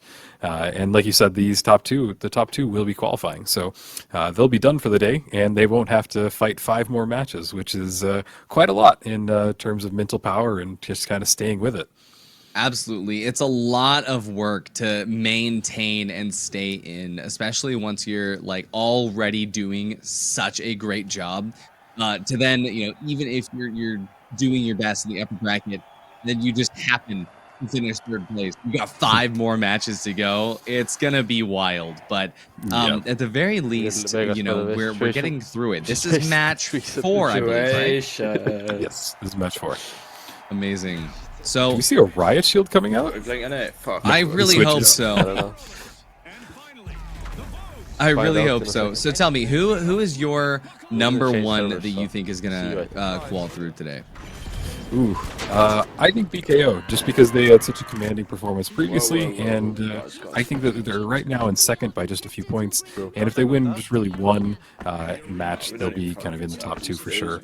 But it is anybody's game, and these have been extremely close matches, with even the last place team coming up all the way to first previously, so it can be anybody. Absolutely. One of the things that I want to be looking for right now is to see who exactly is pulling the most wild strat that will work, especially given the fact that we're on Vegas now. There's quite a bit of differences in plays that we could be seeing come out. One of those differences in plays could also be the just the way that teams start to prioritize kills versus points. Now, I'm not sure about the A stream, but on the B stream, we had so many opportunities where teams just realized that, hey, playing for second and getting tons and tons of kills would end up being better. And that is what ended up working for one of our top teams, who is now looking like they're pretty solid to qualify into at least the next round of elims. But for now, on this side of things, since they are all upper bracket, we might be seeing more conservative play styles, like you mentioned before. Can I make a pad here? Yeah, we have, and in the first match, we actually saw something that we're seeing, I think, right now, since there are 2 cash outs in 1 vault. We are seeing teams that just get bold and confident that they can take them both. And even saw one cash out that happened at 44,000. So, yeah, interesting plays. The conservativeness might not be here. Demov going for the charge and slam, the RPG, getting them all off of it. That's actually a huge brain move, but the steal is still going to be coming through. That is, of course, going to be BKO who's able to take control of that. Gremlin jumping around on the top, doing what he can to at least maneuver the enemies off that cash out. When you double the cash out, that just means everybody's going to be in one place. And when this tournament gives you 1 point per kill, what's a better way to get a bunch of kills? And looks like the steal will not come through. Almost did there, to be honest, but looks like BKO has a fantastic grip on the situation so far. They're fighting here in the open. Yeah, Fighting here in the they were able open. to defend it, and they just have just a quarter of the cash out left. And I think that they're in a good position to be able to hold it. One of the team, MXKX, goes down. We're seeing gets elbowed, and really Gremlin is just trying to hold on. They are... Cash out steal is happening right now. Look at that. Jumps on the jump pad. He's completely unable to commit to it. And what's crazy is that BKO is like just trying to do what they can to prevent these steals from happening. You'd think that all the third parties would be here to help out as well. But nobody is. Yeah. But there we go. We've got Mickey at least coming through at the very last second to prevent the steal. And is that steal going to happen? No, it's not. It's BKO that will actually walk away with the 20K. That is huge because not only did they get 20K, I only got to glance at the scoreboard, but they have to have at least 5 kills. Oh, 4 kills only? Wow. I thought it was going to be way more than that. Yeah, especially they just really got impactful kills that were happening during that defending. I'm curious to see if we're going to see every cash out where it's two vaults in it, or if they are going to kind of go more conservative and set it up in one-on-one. We have had a few cash outs previously that no team contested, so it has been 3 teams attacking one, and I guess 4 teams isn't that much more difficult to defend from, so they're kind of used to this format. BKO is just holding a nice commanding lead as we see each team is setting up, and I do see the vaults kind of getting close to each other. I'm not sure what to expect just yet. Well, yeah, as Cash Out A gets started, it does look like Vault 4 is going over to Cash Out C. Now, the main question here is No Name going to be uncontested on C? Because it does look like every team is going to be more biased towards A, especially when we have LRC being able to get a really decent setup early on. They've got a lot of time to set up their barrels where they want to. But looking at C, right, we've got No Name setting up on the rooftops, and I do see BKO actually aggressing towards C, while we can see Yappers actually getting ready to go on towards A.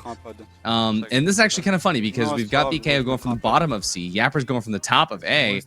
Yappers, wait, they realize BKO is going for C. They might decide to third party because at the end of the day, Yappers is still in last place here. They really want to do anything they can to get up to the top, but there is a fight going on. No Name up on the ultimate height here. It is Gremlin that gets the first kill of this fight here. Gonna pop the C4, at least getting another kill onto Edelco, and No Name unfortunately not gonna be able to sustain through as they are... Wait, no, they are gonna be able to sustain through. It's BKO that gets wiped.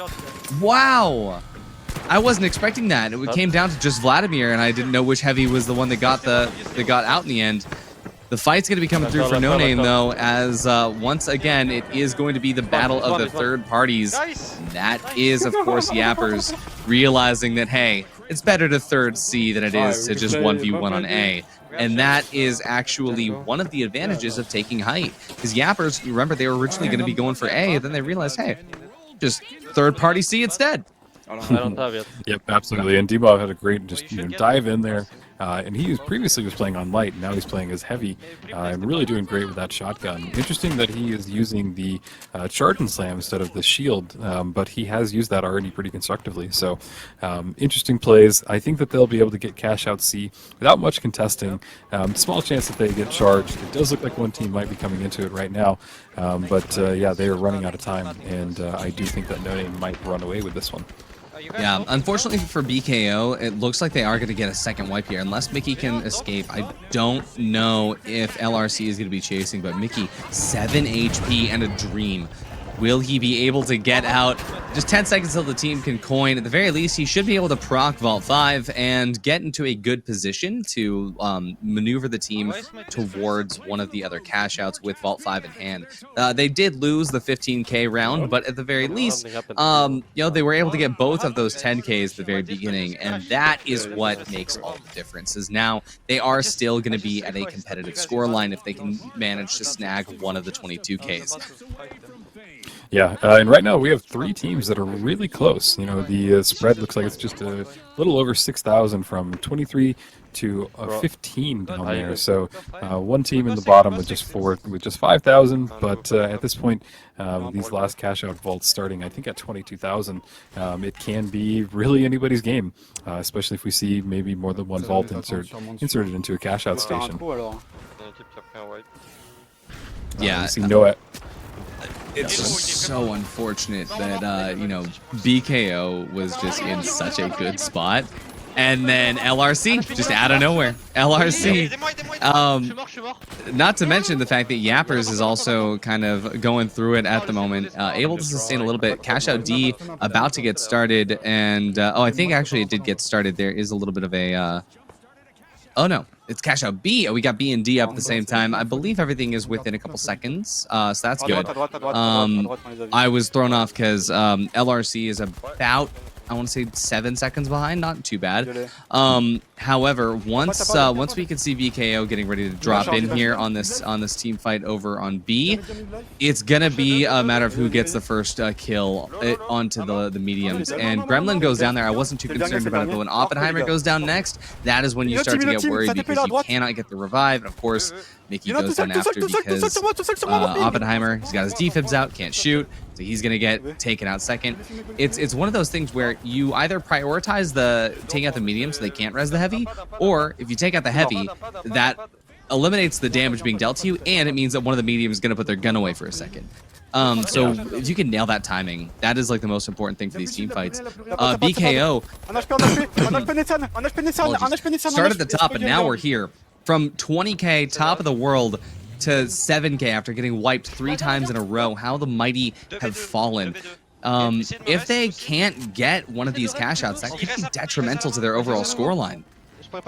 Yeah, and we do see Noname kind of just struggling to hold on. I think that they still have the cash out. They've got the height advantage right now, and they're just trying to make sure that massive damage. There we go. Like I said, you force the medium to put his gun away, and well, the medium is going for another res. They're gonna try to go for the defib chain. They hit the defib chain, but at least BKO, all they have to do now is to get the steal. Steal's gonna come through for BKO. 22k gonna be coming in hand, but what is this? We still have Demov available. Demov of the Yapper is going to do what he can, try and avenge his teammates, see what he can do, but unfortunately he misses a few vital shots there. It's BKO that comes through, and I believe BKO should have a good opportunity to take first here. Yep, they will be able to take first if they can walk away with it. 8 seconds, though. It's just Gremlin and Mickey. No, the steal! They couldn't stop the steal! No, the C4 didn't proc in time. No way. He hit the C4, but it didn't drop the vault. We see the instant replay basically as we see LRC coming through at the very last second.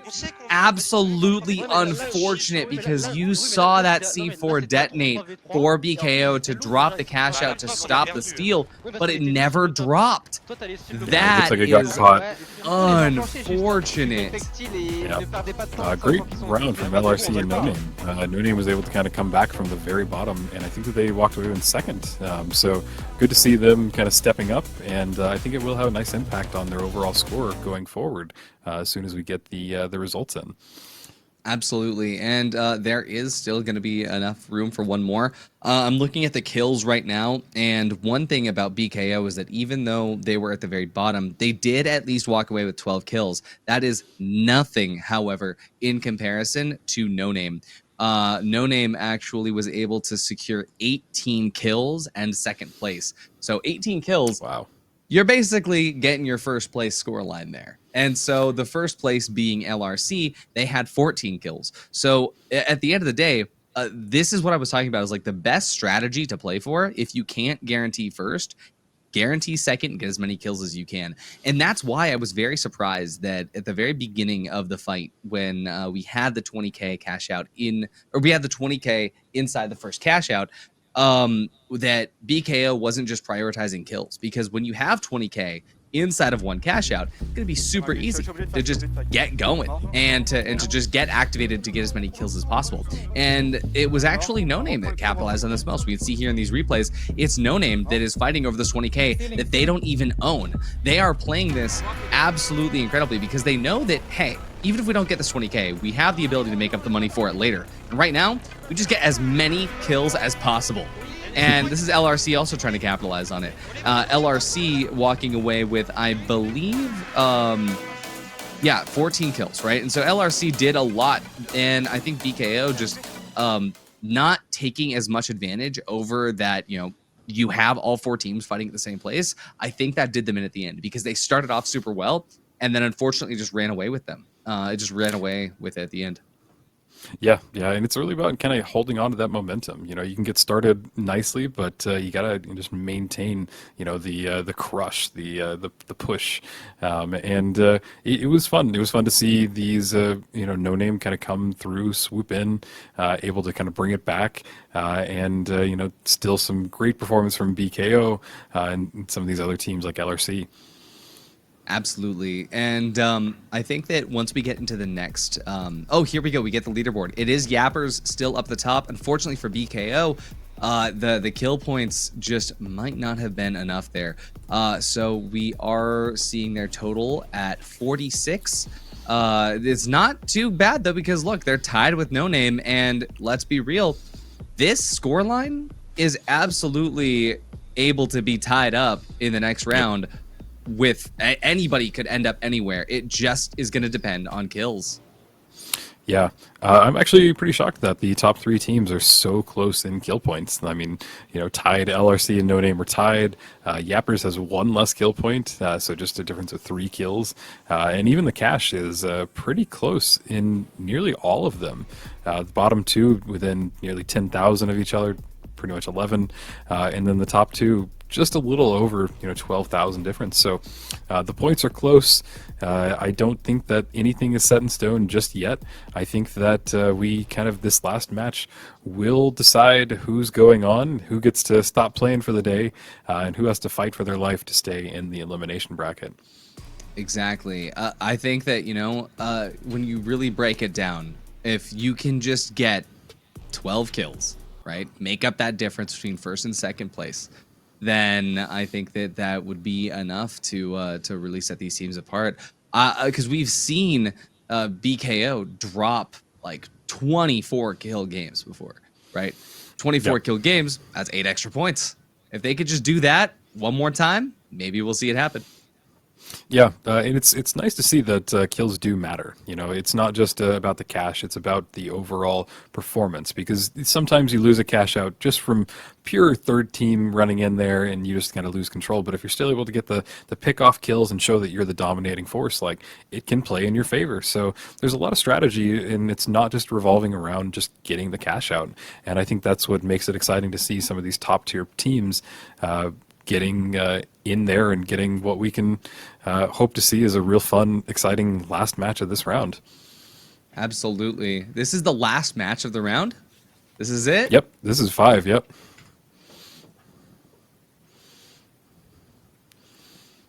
Alrighty, so remember the top 2 coming out of this. This is everything right now. Well, it's not everything. They will still have another chance. We still have one more whole set of 5 after this. But for now, let's go ahead and see what the teams are going to be able to pull off. We've got the chance to see BKO and Yappers swap places, and that's going to be that is going to be possible here.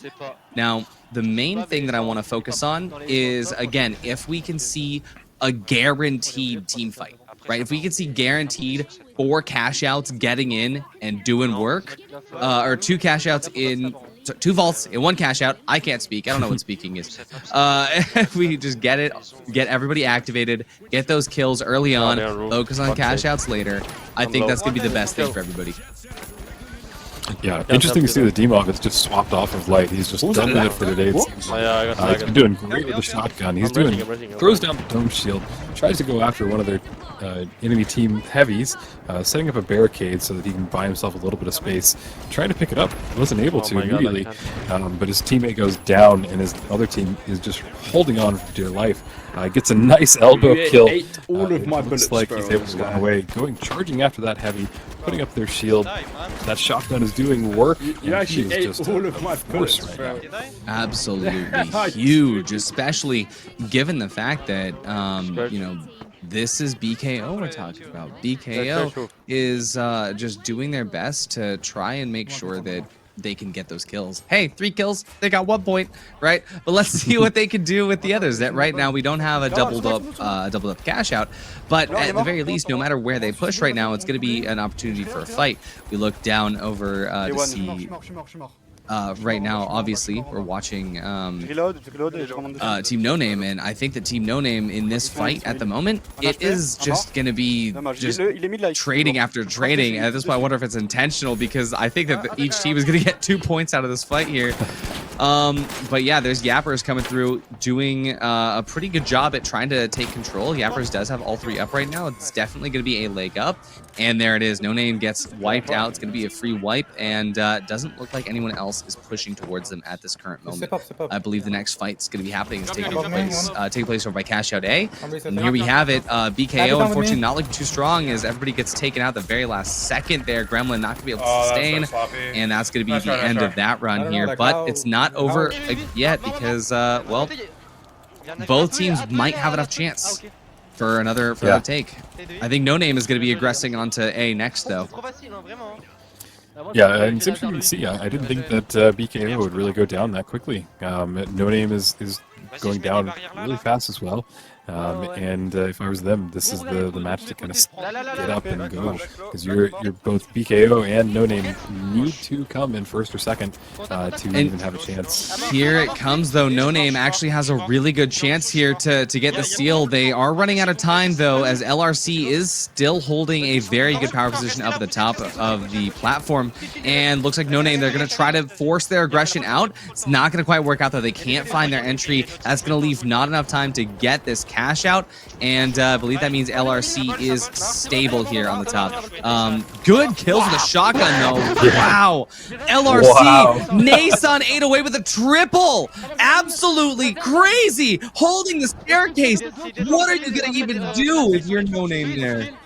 What a great hold. Like, I was already going to say something about just the few kills and just how he was able to throw it up and just kind of stay in that one location and not fall down. But boy, then he got kill after kill, and he is still going after it. How are they not aware of this? He finally goes down. But God, that was a string of like 4 or 5 kills.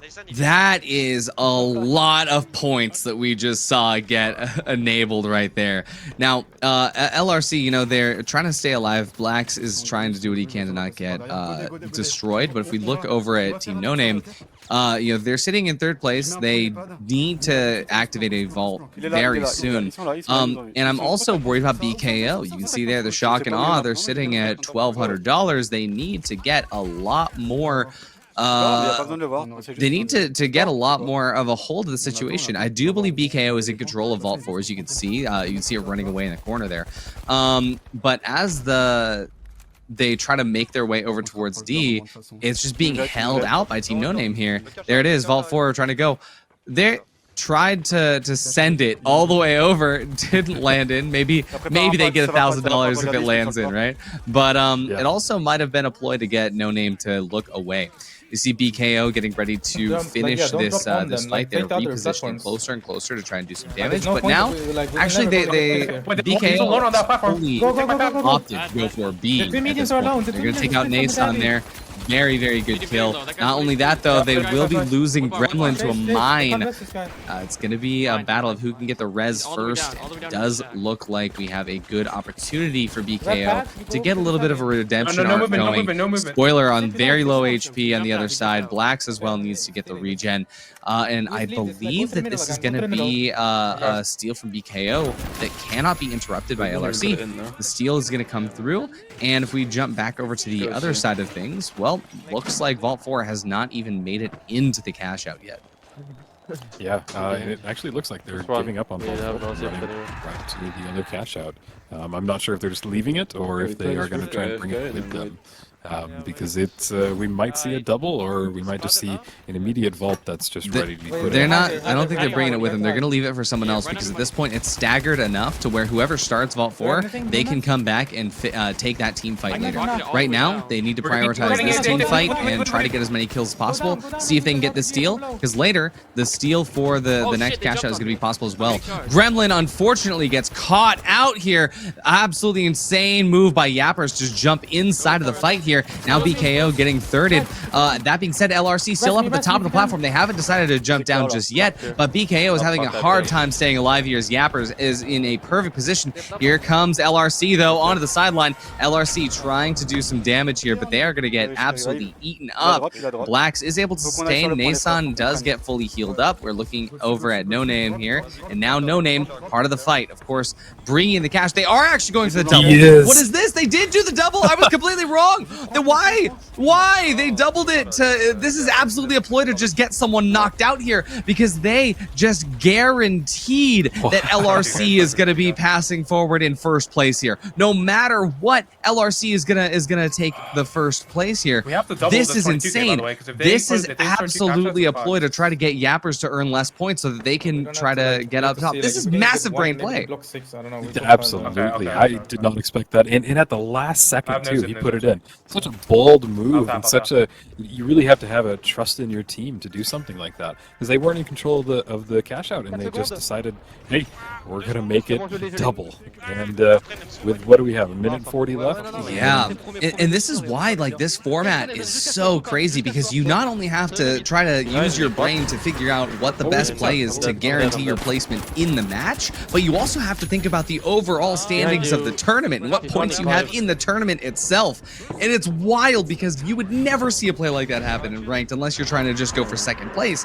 And I mean, granted, they are going to be able to guarantee second place here for Yappers, but I mean, it's wild that Yappers would even do that.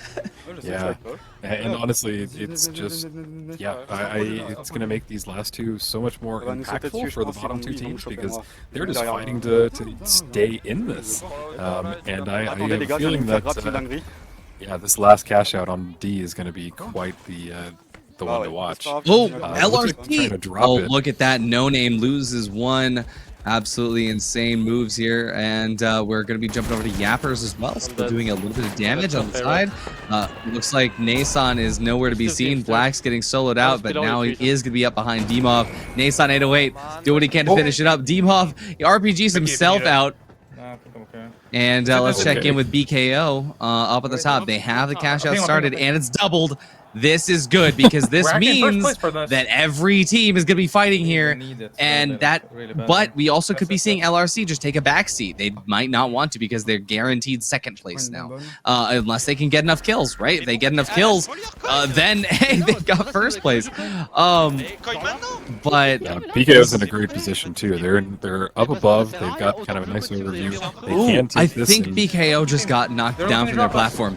They did. This is going to be crazy because we are seeing Team No Name aggressing from the other side. No Name might be going for a steal, or they might be pushing around the side to get into the caves to find the side in. It's not just No Name that's there. It's also Yappers. Yappers taking a very close position, but again, it's No Name that starts the aggression first. BKO able to sustain a little bit. Edelko alive, Vladimir alive. Team No Name doing what they can, just heal each other up. Here's Yappers also going to be fighting in onto Team No Name. But the steal, BKO is getting stolen right now. Who is that that's stealing? Of course, it is going to be retaken, but no, it's not. Oh, this is so unfortunate for BKO with only 10 seconds. BKO loses control, and it's a third team that comes through. It's LRC that might be able to maintain the steal. Is it LRC? Right, no, it's not. Oh my goodness. Absolutely. I'm not sure who's in control. This is wild insane. that team. No Name? Wait, it was No I Name. don't know who stole it right at the end. Yeah, It was No Name. No Name stole it right at the end. That was so chaotic. It was stolen twice, and No Name was actually able to walk away with it. This is detrimental for BKO. This is so unfortunate. BKO only having 6 kills. That means 3 points for the whole match. And then if you look, oh my gosh, if you look at LRC's score right now, LRC has the 24 kill game. They have 23 kills. 23 kills. That is 11 points and first place. I believe that is unbeatable right now. Yeah. Yeah, that was just insanity that we saw 2 cash outs go double, because it just brought all 4 teams into one area. Each person was getting shot at from left and right. We had to see the pocket healers doing their best to keep their heavies alive, and it was literally utter chaos right until the very last second.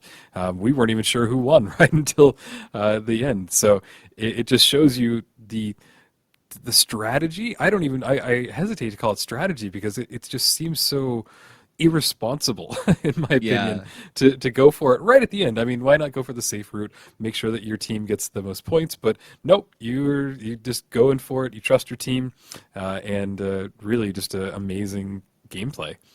It is, and the main thing that I'm like really trying to do the math in my head about where BKO was at the beginning, where Yappers was, because it's really unfortunate for Yappers too. But Yappers, they finished 3rd place, but they also had 22 kills. They had 22 kills there, which is, again, that's 11 points. It's a lot of value, even though they got the 3rd place finish.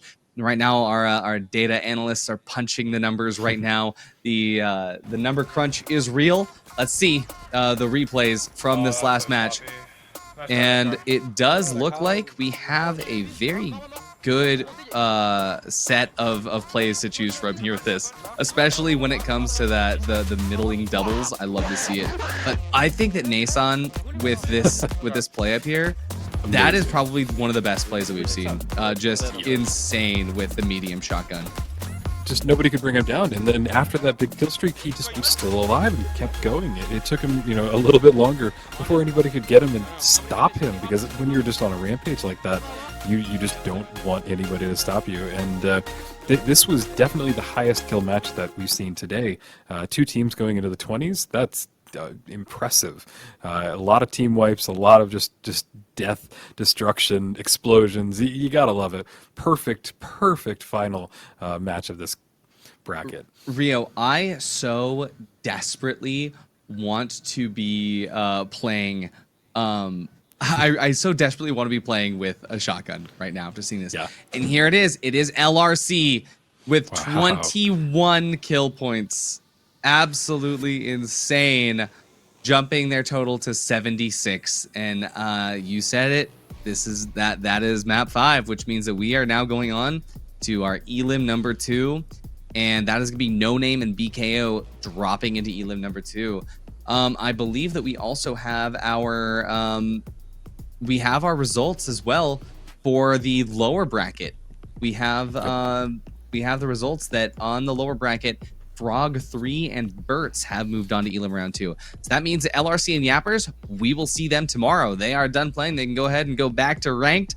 And for No Name and BKO, you've still got a journey ahead, because it's Frog 3 and Burt's ahead of you to get into the next one. But still, let's just take a look at these kills. You can really see the difference in playstyle, right? How No Name, 16 kill points overall, 43 placement points, versus you look at BKO, 20 kill points, but because they didn't prioritize the placement points as much, they didn't get to qual.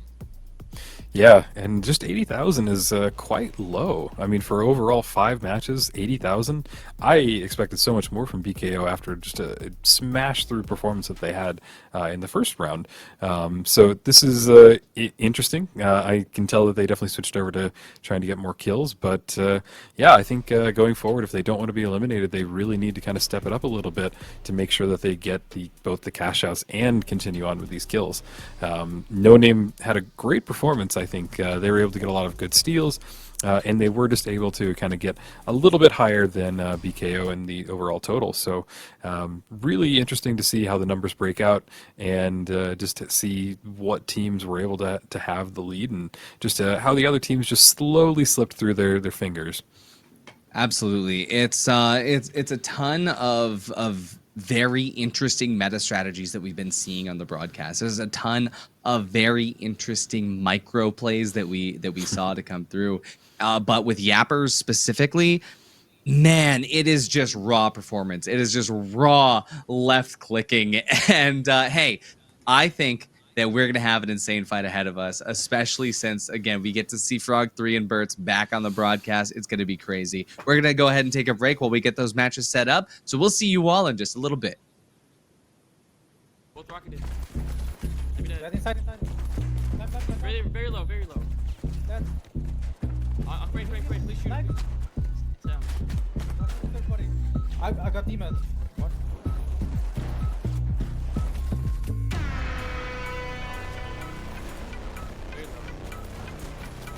Nice. Là.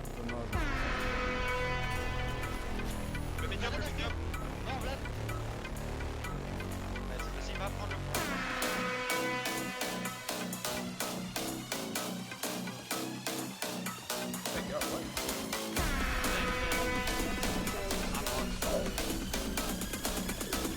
I got different team here.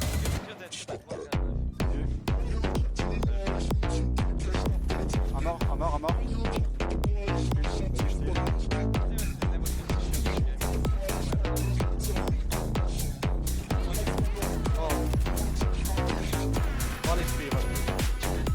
Can he heal? He's low. Nice. Oh, what? Right. Heal is great. Above. He can't. No, there you West. Meurs pas juste à 10 secondes. He's stealing. I'll rock it in. Volez. Vas-y. Volez. Vol. Ça passe. Ça va là.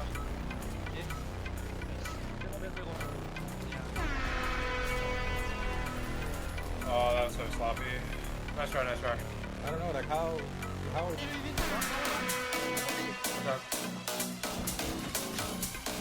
Where's this up? I'm dead. On it. No. Somebody hop in.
I just want to say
Welcome back, everybody. We're here. It is going to be the final round of the day, elimination round 2. We got 5 maps. We got 4 teams. We got 2 vaults and 2 cash outs at any given time. But we only got 1 Rio, and that's who. And he's over this way. So that's my boy. Yep, good to see you, Artie. I'm quite excited to see these final matches. We've already had just some explosive gameplay before us earlier today, and these are the final teams just trying to fight it out and get into the next qualifying match for tomorrow. So these are going to be probably some of the closest ones because the bottom 2 are eliminated and the top 2 move on. I expect we see everybody kind of pull out their A game. They might be a little exhausted after each team doing 10 matches already, but they can make it 5 more, and I think we're in for something fun. Absolutely. I think that they could do 5 more, Red. I mean, you're talking about players that sit here and play ranked every single day. And unlike the qualifier events, this is actually the ranked format. And so I think that this is a lot more comfortable. It took them a little bit to get into it, right? Because remember, in the tournament format, because it was 3v3 for so long, it took them a while to get in, but now that we're back to finally playing, 4 teams of 3, I think it's going to be good. So we go ahead and take a look at the bracket here. We see that the teams that have qualified, it's LRC and Yappers, maintaining all the way through. Then we look at the elimination bracket that happened in our first elimination round. That was, unfortunately, the end of Divine Dead and THX Esports. And THX put their heart and soul into it, but unfortunately just was not enough. Divine Dead as well, they had a lot of really good performance, but the very last couple of maps, Divine Dead could not keep up with Burt's and Frog3's absolute energy. And so because of that energy, Frog3 and Burt's pass on to now our Elim round 2 that you can see in the middle right-hand corner of your screen. That's going to be Burt's, Frog3, BKO, and No Name. The top 2 of which will qualify and be in our top 4 for tomorrow. And of course, if 2 of those teams can't do as much, they'll end up in that red zone right there and will be knocked out for the weekend. Yeah, and it'll be fun because we haven't seen Frog3 on this list yet. Did we have Burt's earlier? Yeah, we did. We had Burt's in the first round, but Frog3, we haven't seen them, so they'll be first here on the A stream. So a lot to look forward to. Every player and every team here really has a lot to give and a lot to show. We've seen some incredible performances so far from No Name, and I think that they have a lot of opportunity to kind of bring to the top of this kind of group. I think that BKO honestly has a lot to prove as well, because if you look at the first bracket, they had a commanding 95 points, and so they have. I think that they have the opportunity to bring that back as well. We just might see, what they have in store for us. I'm not sure how Frog3 did previously, but maybe you can talk about what they were like in the lower matches. Yeah, so I mean, if you watched Frog3 throughout the first 4 qualifiers, Frog3 had one of the most unique playstyles where they play very specifically anchored on the cash out. And usually that would be either above or below, but now Frog3 has figured out that the perfect level of dialed in is right next to the cash out, so you can have full control. So what Frog3 has been trying to do so far is to maintain control over that specific area of the cash out. And as long as they can get into a good position to start it, it works out well for them. However, if they cannot get into a good position to start it, it ends up hurting them more than it does helping them. Interesting. Yeah, I'll see what they bring into these 5 matches. We are getting started here on Monaco, which is a really exciting match because it's got this church, and I don't see any special thing. I'm not sure if this is just plain Monaco or not, but we'll find out here shortly. And we do see there's BKO getting their first kill. Running around, gets their teammate down, but he gets immediately rezzed. And they are pretty far away from both vaults, so I think they're going to run towards Vault 2. They're a good distance away. Maybe they'll be able to chip off some damage from the other teams and run into it. You want to go all the way across the B? 100%. I mean, looking at this here, BKO, they're going to try to actually re-rotate back over to 1 to B because they know that it is staggered enough that if they are able to at least maintain control over cash out at the very beginning, they should have enough time, although that is a little bit of an early cash fight, earlier than they were expecting for the cash to be started. But at the very least, I think that they are confident in this push towards B. Take a look at all 4 screens here. And, well, one thing that I'm looking at is the fact that right now, there is no real big team fight that's happening. Every team is still trying to size up their opponents, but with Team No Name kind of baked into Cash Out A in a similar fashion to what Frog 3 would be doing, Frog 3 needs to make their entry first, and that is going to happen now. But we check back over with No Name, they realize they dropped off the point at just the wrong time. Frog 3 stealing, absolutely incredible timing there. That gives Frog 3 enough time to get their setup just right. Are going to be able to get the first pick onto No Name, and now Frog 3 just does what they can to sustain. Half HP onto Vladimir here. Noah will do his best to try to heal him back up, but Frog 3, they're maintaining position over the right side in that building. Frog 3 doing what they can. You can see the kill feed as well. We can start to maybe get a figure out that you look at the top left of your screen, see what BKO is up to, and it looks like BKO is well, doing their best to maintain over a cash out B. They did manage to maintain control. It was not a team wipe though. That being said, I can see another team fight about to happen. There's No Name doing the exact same thing that Frog 3 did to them. Will Frog 3 be able to go for the steal? Look at that, it's perfect. This is such a perfect steal, but no, from the backside. Frog 3 actually in a great spot for the counter, and that is going to be Frog 3, looks like, coming up in first to maintain that position. Beautiful stuff. Yeah, just a few seconds left on this cash out, and they were in a great position in that building that they were able to get the shots off on the person that was trying to steal it. So they stopped the steal. They lost 1 teammate in the process, but they hop right back into the building that they were in. They've got a nice barricade, and it looks like they're just leaving the site now because they know that they've basically gotten it. I think that they're going to run over to Vault 3, and everything says that Frog 3 is kind of doing really good right now. I think that they're going to get open this Vault, and we move over to BKO. BKO is just struggling, and they get team wiped. They did get a cash out, but boy, that 30% losing your team, it does impact them pretty negatively. Yeah, not only that though, but you got to remember that it also adds a point to the team that gets the wipe. That's 3 kills, that's 1 point, and you got to remember that some teams have been doing their best to qual based on those points alone. Now, we look over towards Vault 4, and I believe that BKO is just bypassing Vault 4 entirely. Looks like they have their sights set on Vault 3, even though Vault 4 is moving next to them.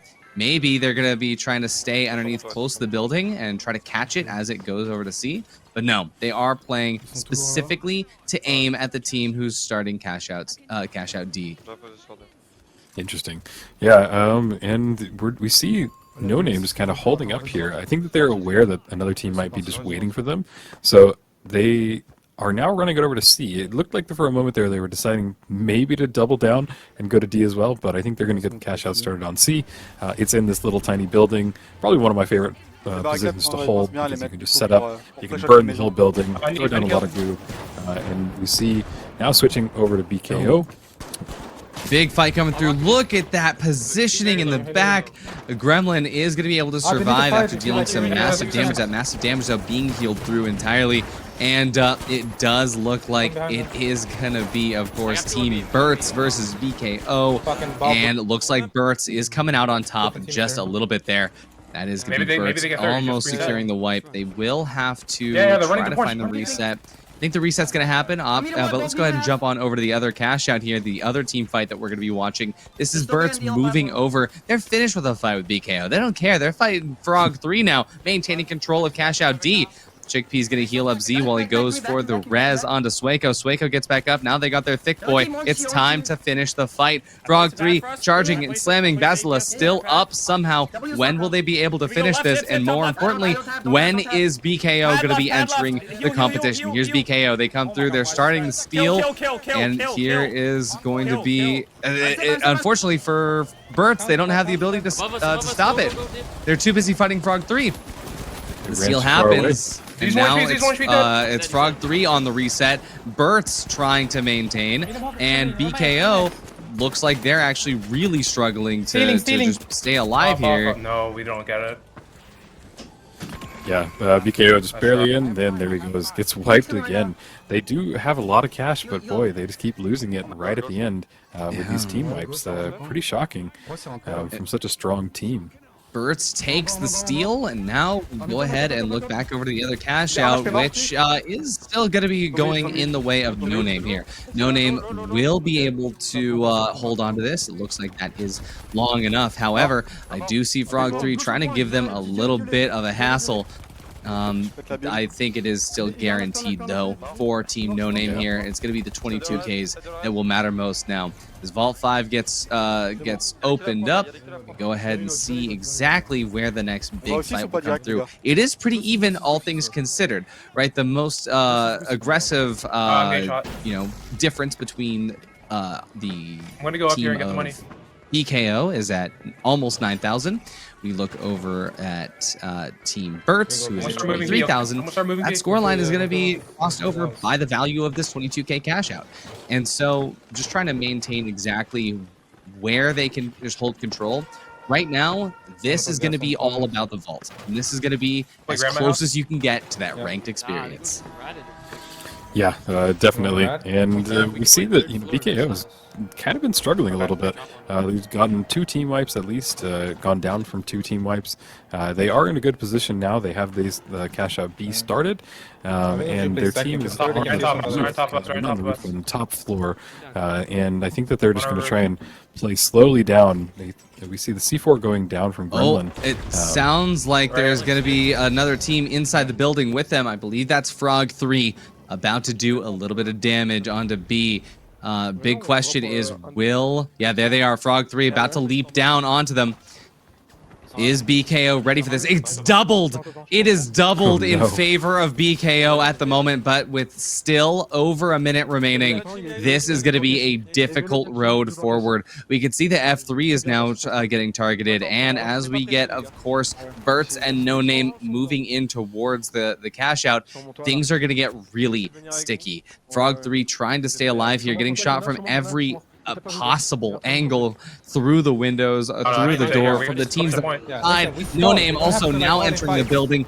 BKO doing what they can to stay away from the fight as much as possible. They just need to let the third happen. This is as passive as you could possibly be playing. Unfortunately, it's not going to be passive enough. We see Mickey getting taken out, really close to it at least, and there's No Name just doing what they can to try and time this right. Every team, it's all about timing. BKO, they at least remain sustained, but look at Team No Name. They're in a pretty powerful position up here on height, but they're not able to find their way in. BKO needs to get the sustain up a little bit more. Oppenheimer very low. As the steal gets started through, it is going to be Team Frog 3 that gets the steal, but it's about to get stolen right back. And the steal now going towards Team No Name. No Name now is in control. BKO is wiped. Burt's trying to find their way in. They, at the very least, they don't wipe here. They stay in second place, which is good. But, oh, they did get wiped. No, they didn't get wiped yet, but does look like it is going to be second place for Team Burt's, first place for No Name. What a chaotic ending. And let's look at those kills again. Absolutely crazy amount of kills for Team Frog 3. Frog 3, one of their teammates had 0 kills, though. I guess he was focused more on no, heals. not Frog 3. Burt's 10 kills from Sueco. Yeah, really impressive. I'm amazed at the end how quick back and forth the $44,000 cash out went from BKO to Frog 3 and then to No Name right at the end. Really able to just kind of hold on. Just really exciting to see. Fun to watch, and just the sheer confidence of getting 44,000, getting it that started this first match. Boy, they're on a roll. It was so close to being just perfect game for BKO if they were able to just stay inside that house and avoid conflict. But then when I think it was Frog 3 that dropped down on top of them, it just hurt everything because they tried to escape outside of the back window and they ran right into No Name. It was so unfortunate. But if you look at like the beginning of this round on Monaco, it was really, really even. Again, there was a period of time where the scoreline was only a differential of 14,000. So just seeing these teams just go for these crazy plays, like look at No Name, like I love to see it. It's just such a fun game, and there is no other game like it that's out right now. No, not even close. And just the amount that everything can change at the last second. You know, there's no one team that is just holding a dominating force. And now this could have played out differently if they maybe put 2 cash outs in different locations and we had, you know, the 4 teams split into 2v2 or 3v1. Everything could have changed score-wise, but just having all 4 teams collapsing onto one location, trying to hold the advantage in the air, and then you just get the whole building destroyed from out from underneath you. It's just exciting just to watch the dynamic change in the map and the gameplay, and you have to pivot on just a dime. Exactly. And hey, remember, this is not just for nothing. The prize pool has been increased now. $506.25. You guys want to boost that prize pool even further? Every code that you claim on Matcherino will give a 25-cent bonus to that prize pool. And hey, quarter adds up over time. So all you got to do is claim code on Matcherino. We absolutely love them. It is free for you, and it is money for the pros. So go ahead and check out Matcherino, exclamation point, donate in the chat to go ahead and get that prize pool up even further, because that $506 or however many dollars it is tomorrow is going to be given out to the teams that win. Yeah, and you know that's not an insignificant amount of money. You know, you're just getting it for playing and just being the top tier team. And I love that we can actually reward these players for coming out and showing their skill. I know in some of these earlier matches I've learned stuff, and I hope some of these viewers are getting stuff from this as well, because this is what's going to define the meta going forward, and just kind of how these new players hop in and. Yeah, I think that it's just real impactful on the scene. We do have the leaderboard here with No Name in the lead with only 2 kill points, shockingly, but 15 placement points, 66,000 in cash for a total of 17 points so far. Next up, we see Bertz with 5 kill points, so they did have definitely had more of a commanding lead on the kills. 11 placement points, but only $26,000 in cash cashed out for a total of 16 points, just 1 point behind No Name. Frog 3 coming in with 2 kill points, 7 placement points, and just $7,534 cashed out for a total of 9 points. And then finally we have BKO with 5 kill points. So they did go for kills, and they did get some points for it, but again, they only got $7,000 cashed out. We see these lower numbers because we saw the double cash going off, and it really sways the the leaderboard of the cash, because there's just so much that can change. Instead of incrementally of like 10,000 to 12,000 or even 22,000, you get a big jump of 44,000. So a lot can change in these next few matches, and I wouldn't be surprised if all of these names kind of get scrambled up again. Absolutely. Again, like you look at just the kill points, right? I mean, sure, there's a difference of 4 placement points between 3rd place and 4th place, but when you see a team like BKO, they almost make that up in kills. So it really does depend on how you want to play it, but obviously playing for that 1st place is going to be always better because 15 points is oh so sweet. And I think that when it comes down to it, right, like the lack of kill points from No Name and Frog 3, if they can't match the energy of BKO and Bertz, it might come back to bite them in the end, because again, those kill points stack up, especially if you end a round without being in 1st or 2nd place. Yeah, absolutely. And that's just kind of what's fun about this format, is that you don't have to play just for cash, and you do kind of have that extra little buffer, either to secure your lead or to kind of edge in and get in there. Yeah, I think that we're going to be going into our next match here shortly. It's going to be on Sis Horizon, probably one of my favorite maps. I think it's Vegas, actually. Oh, is it? It is Vegas. It looks like they're getting into, unless there is. I believe. Oh, I believe they started Vegas by accident. I'm checking over at the games right now. They do have to restart the lobby.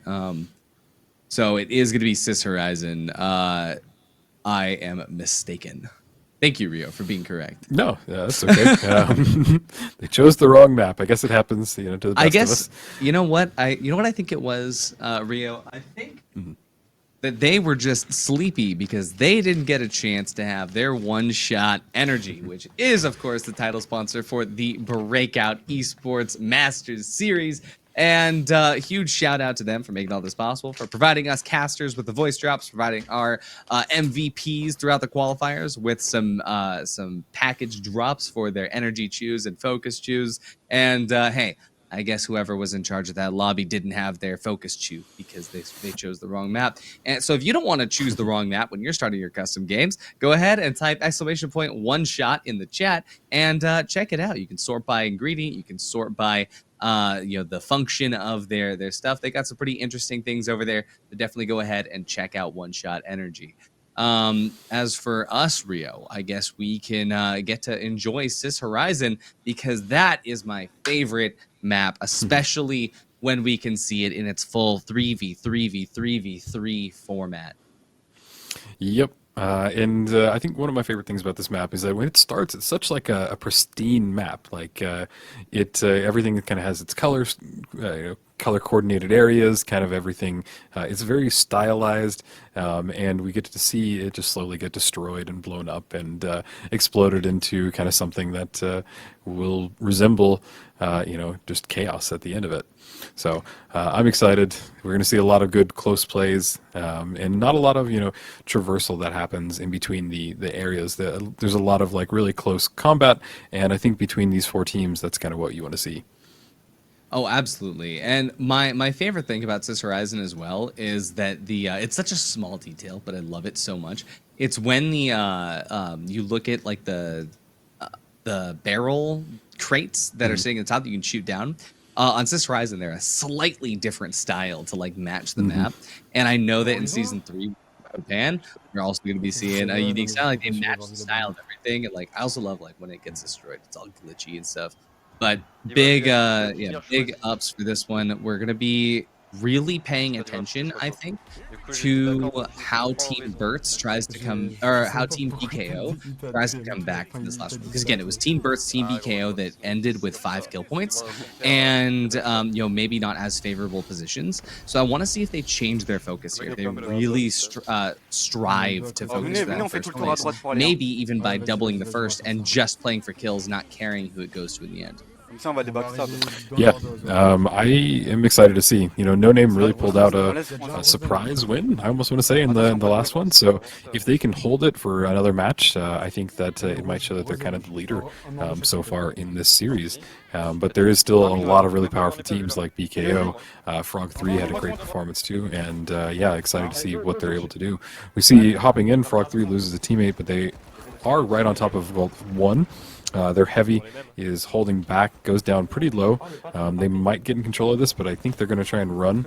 And they do get team wiped. It's okay in the beginning because you don't lose a lot of cash, but it does give all the other teams just the advantage. There's actually 2 team wipes. I'm not sure who the other team that went down. I do believe it is Team Burt's that was wiped as well. So we're going to be seeing Team No Name get started on Cash Out B, and it's Team BKO that gets A going. And with Cash Out A, I think it's going to be a lot easier for them to take control of because they can hold from underneath and drop it.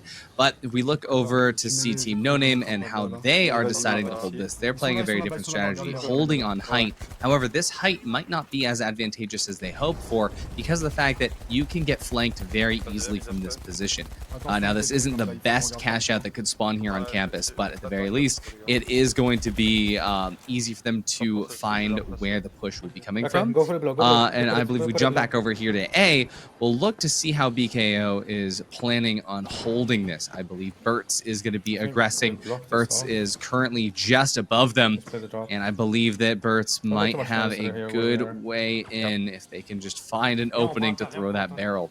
tagging back over to cash out B, and we've got Frog 3 faking the steal here to at least give No Name a little bit of a jump scare, but they're not going to move that easily. No Name about to pad over, I think, and we are going to be seeing a huge fight take place. There we go. First kill going to go towards Team No Name, and I am not confident that Team Frog 3 is going to be able to sustain. There's one more gone, and now as the Heavy starts to take some damage, Heavy's going to have to run away here. I believe No Name's in a great position. I think they have the height advantage, and it seems like they're able to get the first kill. Frog 3 pushed in, lost a teammate, then their Heavy went down real low, and we can just see that they're just struggling. And here's the big fight here. BKO is going to try to sustain. They get the res. Let's see if they're going to be able to collide through. I think Burt's is going to lose 2, and I believe Burt's is about to lose all 3. There we are, and now the cash out remains towards BKO, and that means that both teams that started the cash outs finish with the cash outs. Unless Frog 3 has anything to say about it, they are going to try to jump in for a little bit more damage here. Looks like they will start to trade out some players, but I believe that No Name has the ability to sustain through. Frog 3 loses a member as well. Gonna have to go ahead and get him res as well. Here we go with No Name losing Noah. And this is now a 2v2 situation, but Frog 3, they jump in a little bit underprepared. I believe that that's No Name is able to get the cash out finished, and Etelko runs away. Yeah, really shocking that No Name would, Frog 3 would kind of hop in there, especially at the end of the cash out. They're almost just begging to be taken down. So No Name did great, and we see BKO kind of holding back. They lose one teammate as we get set up for Vault 4, 3, and 4. Each team is a little bit spread out now. No big team fights happening. Everybody's just trying to get in their little spot in the map, get set up, and get ready for the next encounter. Vault 4 is completed, and it does seem like BKO is going to be taking it. And I think they're going to take it to B. I'm not sure where Vault 3 is going to go. I think it's right near Vault C. Vault C is about to get started. But it looks like... Who has Vault 3? I can't see. I believe that Vault 3 is, or Vault 4 is still uncontested, but Cash Out C has been started by Team Burt's, and Team Burt's looks like they're actually going to be able to do a great job of sustaining it. Oh, I do see Cash Out D get started here, so that is Team No Name that is now in control of Cash Out D. So the same, really doing great. Same two teams then, right? Or no, it was BKO that held the first one. Burt's is now in control of C. Gotcha. Yeah, and No Name is really stepping up. We see that who is this? Chickpea is setting up. They have in control of Cash Out C. They knock it over, throw down the gas. We switch over to the other vault, and you can see BKO trying to hold it off. One of their teammates goes down. They're hopping up into place. And I think that they get a team wipe down. And they're able to steal this. Nope, there's another team here. And no, BKO loses their heavy. I think they got team wiped. Yeah, I believe BKO. No, they're not wiped yet, but they are going to be able to sustain just a little bit. But if we take a look over at Cash Out D, it is Frog 3 that managed to take control of Cash Out D, and Burt's is in control of Cash Out C still. So BKO might have enough chance to come back through. Question is, will they go for D or will they go for C?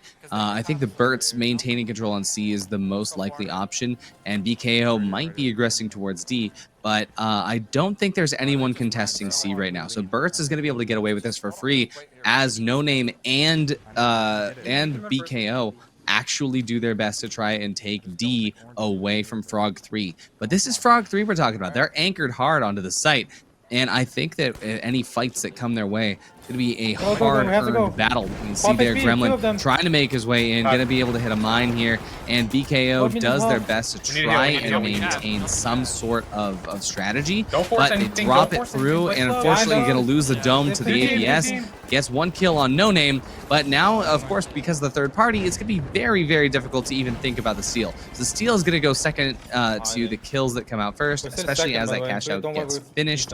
And again, we finish the second round of vaults with every team being above 10K, which means every team has finished a cash out. Kind of crazy when you think about it. Yeah, absolutely. It does mean that these next ones are going to define who wins. Nobody's going to have a commanding lead, just like nobody has a commanding lead right now.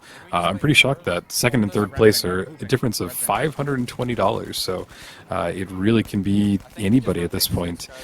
We see that the Berts do have the lead with 20,000. They did open Vault 5. I'm curious to see where they take it, and I think it's getting time to maybe we'll see a double cash out. Can't make anything happen, but I think it would be fun to see. Yeah, I think that it's definitely possible, depending on whoever is in control of Vault 5 at the end of this. I believe BKO might be the favorable victory here over Vault 5. As they try to gauge the this fight towards Birds. The low gravity making everything kind of go crazy right now, but I think Vault 5 is starting to move towards the double. I think you're right. The double might be possible here. No Name is in charge of Cash Out B, and nobody has Vault 5 in hand right now. Yeah, it's just kind of out in the open. It looks like somebody swooped in and grabbed it. Oh, there we go. It is Berts. Berts is in control of 5, and looks like he is continuing towards the library. He's continuing towards Cash Out B. All right. Well, this might all come down to this last cash out, and I think that this is what I want to see. And it really just depends on if BKO can get in there, get the cash started, and then steal it. So well, it if looks they like get Frog the cash 3's started, they'll get 2,000 for that, and that will be enough to at least make them competitive. They don't even have to get the steal. All they want to do is play for second place here. But in order to do that, they're going to have to get either 3 kills or more. They have to get 3 kills more than what Berts has, or they're going to have to just wipe Berts. But it looks like BKO is actually able to get the steal here. Now, remember what happened last time BKO was in charge of the doubled 22. The 44K is going to be a hot spot for fights, as we can see coming through right now with No Name trying to sustain their fight. They will get the res on Vladimir, but Frog 3 also is currently in the middle of sustaining. That being said, it is Noah FPS we're talking about. Noah is going to be able to get 1. He's almost good for 2. And looking down this library fight is going to go crazy. Frog 3 only has Pines left. Will he be able to make it out in time? Will he have to get the reses? Check back in on Berts. And Berts trying to find their way in. But remember, they have to fight through No Name. And here's No Name trying to stay alive. And BKO, they are just doing their best to try and stall it. Unfortunately, they will be able... Oh, they are going to be able to jump in. The third party is perfectly timed. They get the steal just before tragedy strikes. BKO walking away with not only 18 kills, but also walking away with 66K. Yeah, and I'm amazed that we saw 3 teams go down there, and then BKO was able to kind of swoop in at the last possible second and steal it right out from underneath everybody. They had a great setup. They were able to get some great kills. I thought Frog 3 had it for a moment because they had the height advantage. They were just chipping away at everybody below them, and I was like, sure, they're going to grab this. But I think they hopped down there, kind of got eliminated by, I believe, who got those kills? I think it was Berts. I think it was Berts jumped in for the kills, and then that was when BKO swooped in from behind. And the reason I thought BKO wasn't going to be able to get it was because Berts had placed down an APS turret that had shot down the RPG and the dome, but they didn't end up needing it because they had such a health differential. And so also looking at the kills, I got a glimpse of the scoreboard. BKO, I counted 18 kills. And then not only that, but Berts with, I believe, 12 kills. And so I think No Name also might have had 12 kills. But the thing is that when you see, like, again, Berts and BKO, they're prioritizing kills. And this is going to really pay off now for BKO because they prioritized kills in the last game as well. So now they have a first place win under their, underneath them to give them that boost. They're going to combine that with more points now too. Yeah, I think that even might be enough to bring them first or second. We'll just have to see because they did. You said this is a team that got 12 kills, or was this? They had 5. Yeah. So they had 5 points in the last one from kills, and then this one they had 18 kills, which means 6 points. So that is just straight up 11 points of kills on top of even if they got third place or fourth place in the first map, they get 15 points from first place on this one. Let's go ahead and check that. There's the final score here, and yep, it's Bert's 9 kill points and 22 placement points will put them at a total of 31. And BKO, even though they have a more they have more kill points, they're at 11. The 18 kill points here because they got first place. They're climbing up, and like you said at the end, right? We're gonna see these names swap around, and we really are here. So BKO first place, the placement points mattered, but Bert's, they're more stable in their upper placements. But BKO, if they keep getting these kills, it's gonna add up.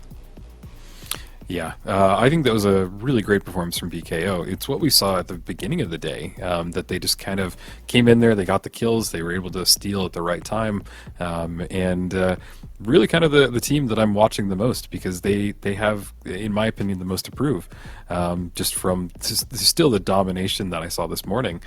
Frog 3 had some great plays, and sadly they just kind of couldn't pull it off in the end. They ended up getting swarmed and third teamed quite a lot, but they really are good on kind of like pivoting. You could see that they would go down to 2 teammates or down to 1 teammate. He'd run away or try and get a res on one of his other teammates. So it's really good gameplay. It's just not working out for them just yet. But I am confident that there is going to be more adaptations because, again, we are getting into pretty late in the day, and for these teams, this is what, map 13 of the day. Yeah. And so, it's whoever starts to fatigue first might falter. But again, these are teams that just sit here and play ranked all day, every day. And if you can do that, you can do this. Yep, and we're hopping into it, and the match is happening on Skyway Stadium, I think. Oh, we've lost it. Oh, no. It is actually going to be on Seoul. Seoul, yeah. Ooh.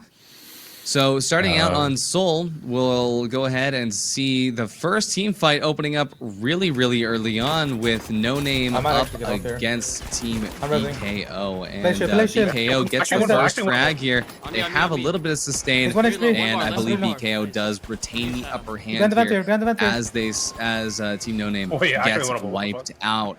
Vault 2 will go towards BKO. Unfortunately, no hospital spawn here for them to take advantage of, so they will have to take Vault 2 all the way over to Data Center, while Vault 1 is currently being fought over by the remaining 2 teams, Verts and Frog 3.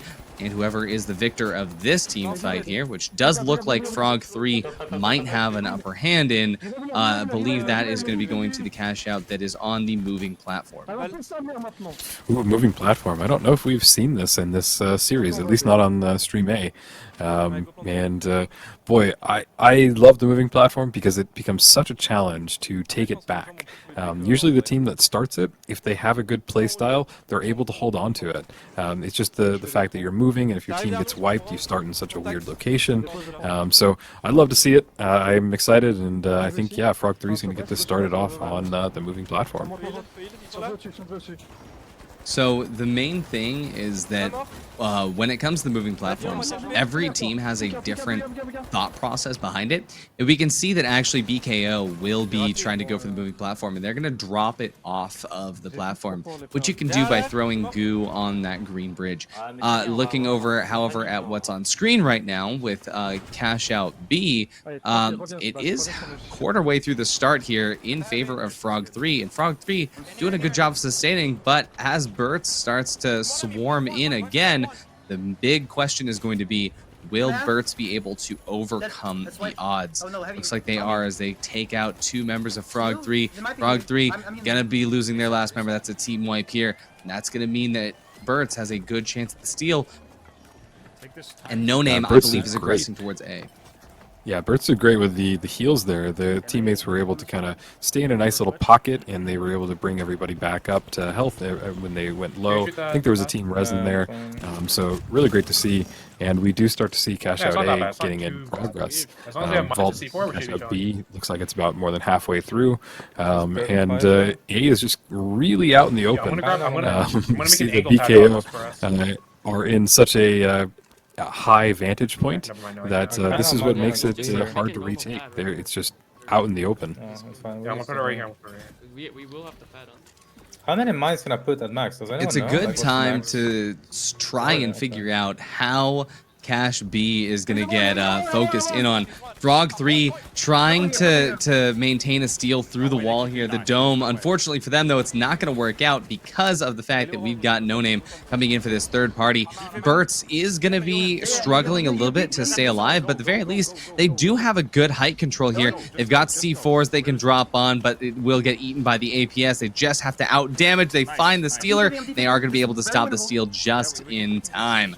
That means that we've got Burt's and BKO starting off strong, but BKO haven't finished Cash Out A just yet, just like Burt's haven't finished this fight with Frog 3 just yet. They will do what they can to try and get as many kills as possible. If you look at that scoreboard, Burt's is doing incredible. 12 kills already. That's 4 points for you. So it is just going to be a matter of who tries to get more kill points. And right now for Burt's, it's looking pretty good. Yeah, they've hopped in there, able to get a lot of really good kills, and I think that moving forward to these next two cash outs, it's going to be pretty close. I think that, who is that? BKO is running over to cash out 3. Yeah, we've got Vault 3 getting jumped on by Frog 3, and let's see if they're going to try to take it over towards the moving platform again, or Frog 3 might try to maintain a little bit towards C. Perfect mines. Not sure if you saw the gas mines that hit Kynes just then, but whoever placed those gas mines put them perfectly in the route. Kynes not going to try to fall off the map here. He will do his best to get up. We did see this map and variation in the bottom bracket, and Frog 3 actually died to falling off of the map while they were trying to get to the moving platform. I think we're seeing a double here. We are going to be seeing a double because Frog 3 is currently taking it up to C, and I believe that that's Team No Name that has just started C. So we will see a 30k double as Frog 3 makes their way in towards C. No, they realize that it started and Frog 3 backs out, waiting for a chance to get started at D instead. Yeah, it's probably the smart move, honestly. You know, No Name's got a good setup in top of the building. Oh, the BKO is about to take the elevator all the way up to the roof of Petronel Plaza. Here comes C. The C fight starts off strong. Gremlin looks for his opportunity to utilize that RPG. He gets them away from the APS, and boom, opening shot, Edelko gonna go down.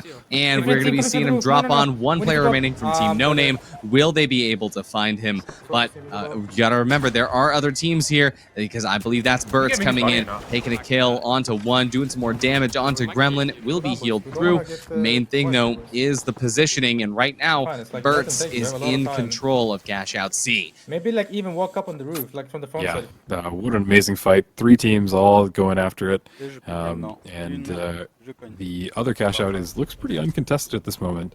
I'm not sure who that is in control of C right now, but just a lot happening. We see that No Name's waiting for the elevator to go back up, get this fight started again, and here we are in Frog 3 as they kind of get set up. They have left it on the moving platform, so I'm curious if they're going to keep it there or if they're just waiting for the perfect place to throw it off.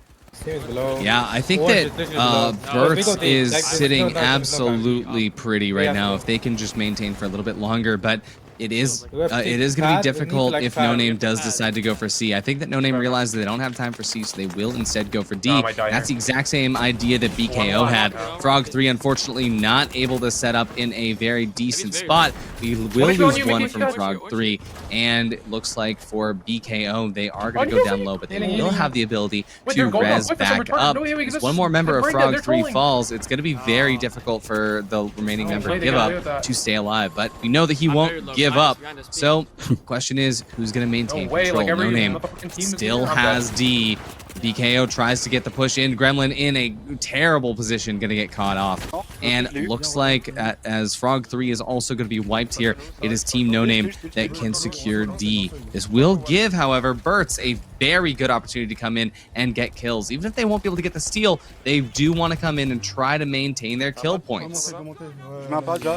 Actually keeps each other mid-air. Ups and downs, so in a team wipe right away. I'm not sure who that was. No, it's Burt's. It's so Birds. cringe. Gotcha. Oh no, BKO. We just need Burt's one is still- tab. We just need one cash out to go It's in. BKO on the Closest top one. left. Please give us a good spot. Yeah, and the retro invasion has started. Has slight impact on the team play, but I think most players just kind of ignore it. We have 1 minute left, and I think these vaults are going to get opened, and we might even see another cash out. I don't think this is over just yet. Oh yeah, it's definitely not over. We do have a slightly unfortunate situation though for Frog 3, who has not yet found a cash out to call their own. So $5,000 will be difficult road for them to get back up to be competitive for second place. And they also have not been keeping up with kills much as BKO and Burt's has. So we do take a look at the situation surrounding points. I think Burt's is actually perfect right now for first place. Even if they can't compete to maintain their cash out placement, they will still be able to get enough points and kills if they keep doing what they're doing now. But checking out what BKO is doing, they have a solid hold on the cash out A on the moving platform. I believe that they want to get it dropped out. However, if they do that, they need to realize that Vault 5 is also going to be at the hospital, and that's where everyone is going to try to fight. So even if they get the drop here, oh, they're going to go for the double. They are going to go for the double here, so this is going to be huge for BKO. Yeah, and this just might be how they can kind of go up to the top. BKO and Burt's are really closely tied in points, and if they're able to get this double cash out, they go for the throw. Oh no, that was a barrel. Yep, and the gas is going to be everything here because the teams will, of course, throw down APSs, so the RPGs won't connect the way that you want them to. But they unfortunately lose Mickey, and let's see what's going to happen. They try to come back through. It's another just steal trying to come through. Looks like the 22K is going to be for free, and that is a win for BKO. This is huge because BKO, we remember from Monaco, they had that 44K stolen from them, and now at the very least this is the redemption. It wasn't 44K, they didn't have time to double it, but they didn't need to.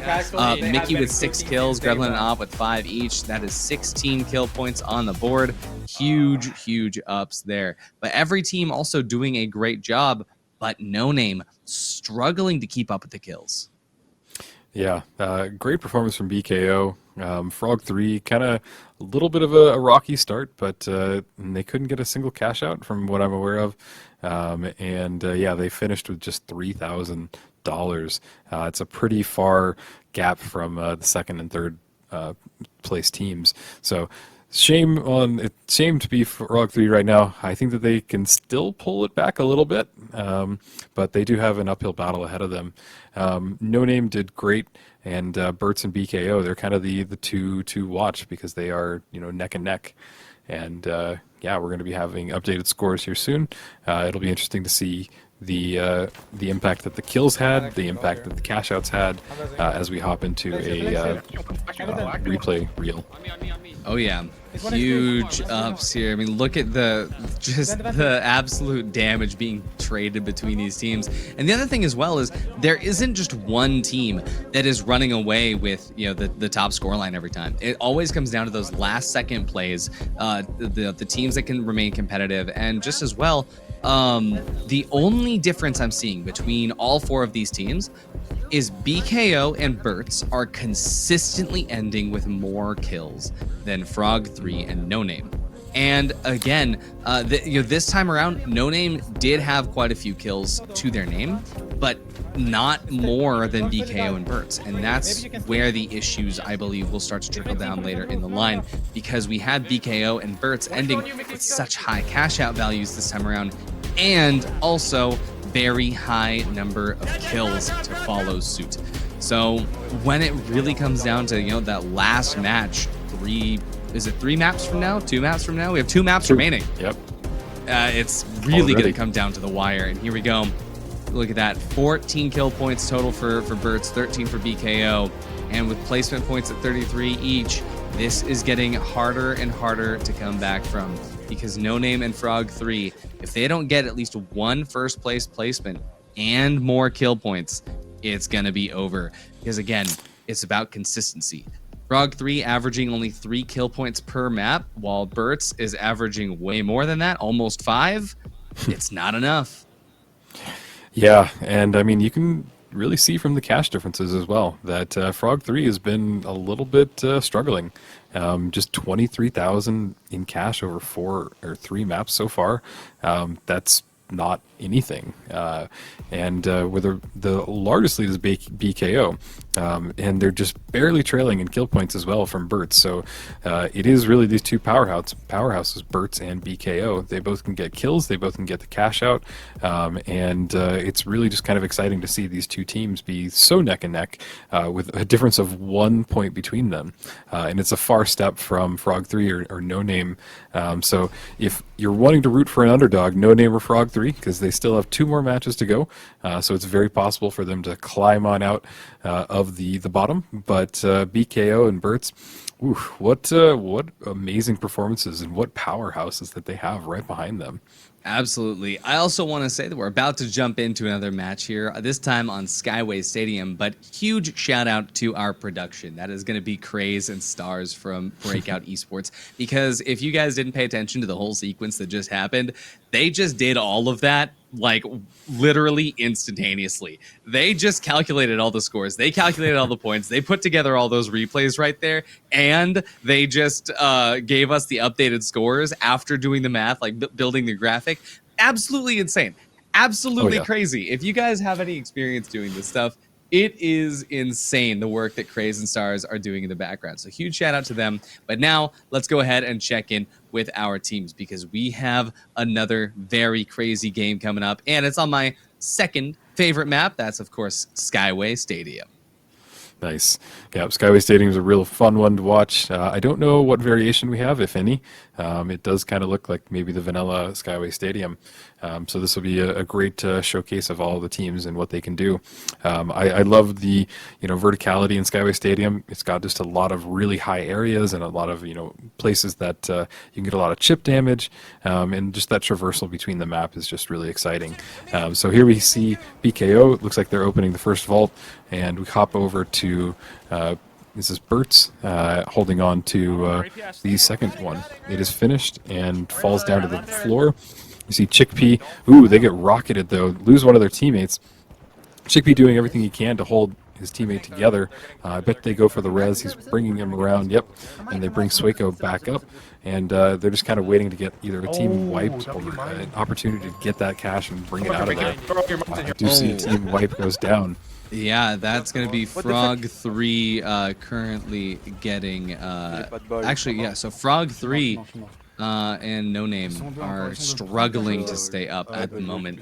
But No Name at least survive with one member, but it's BKO and Bertz, the two current leaders of the points, fighting over Vault 1 right now.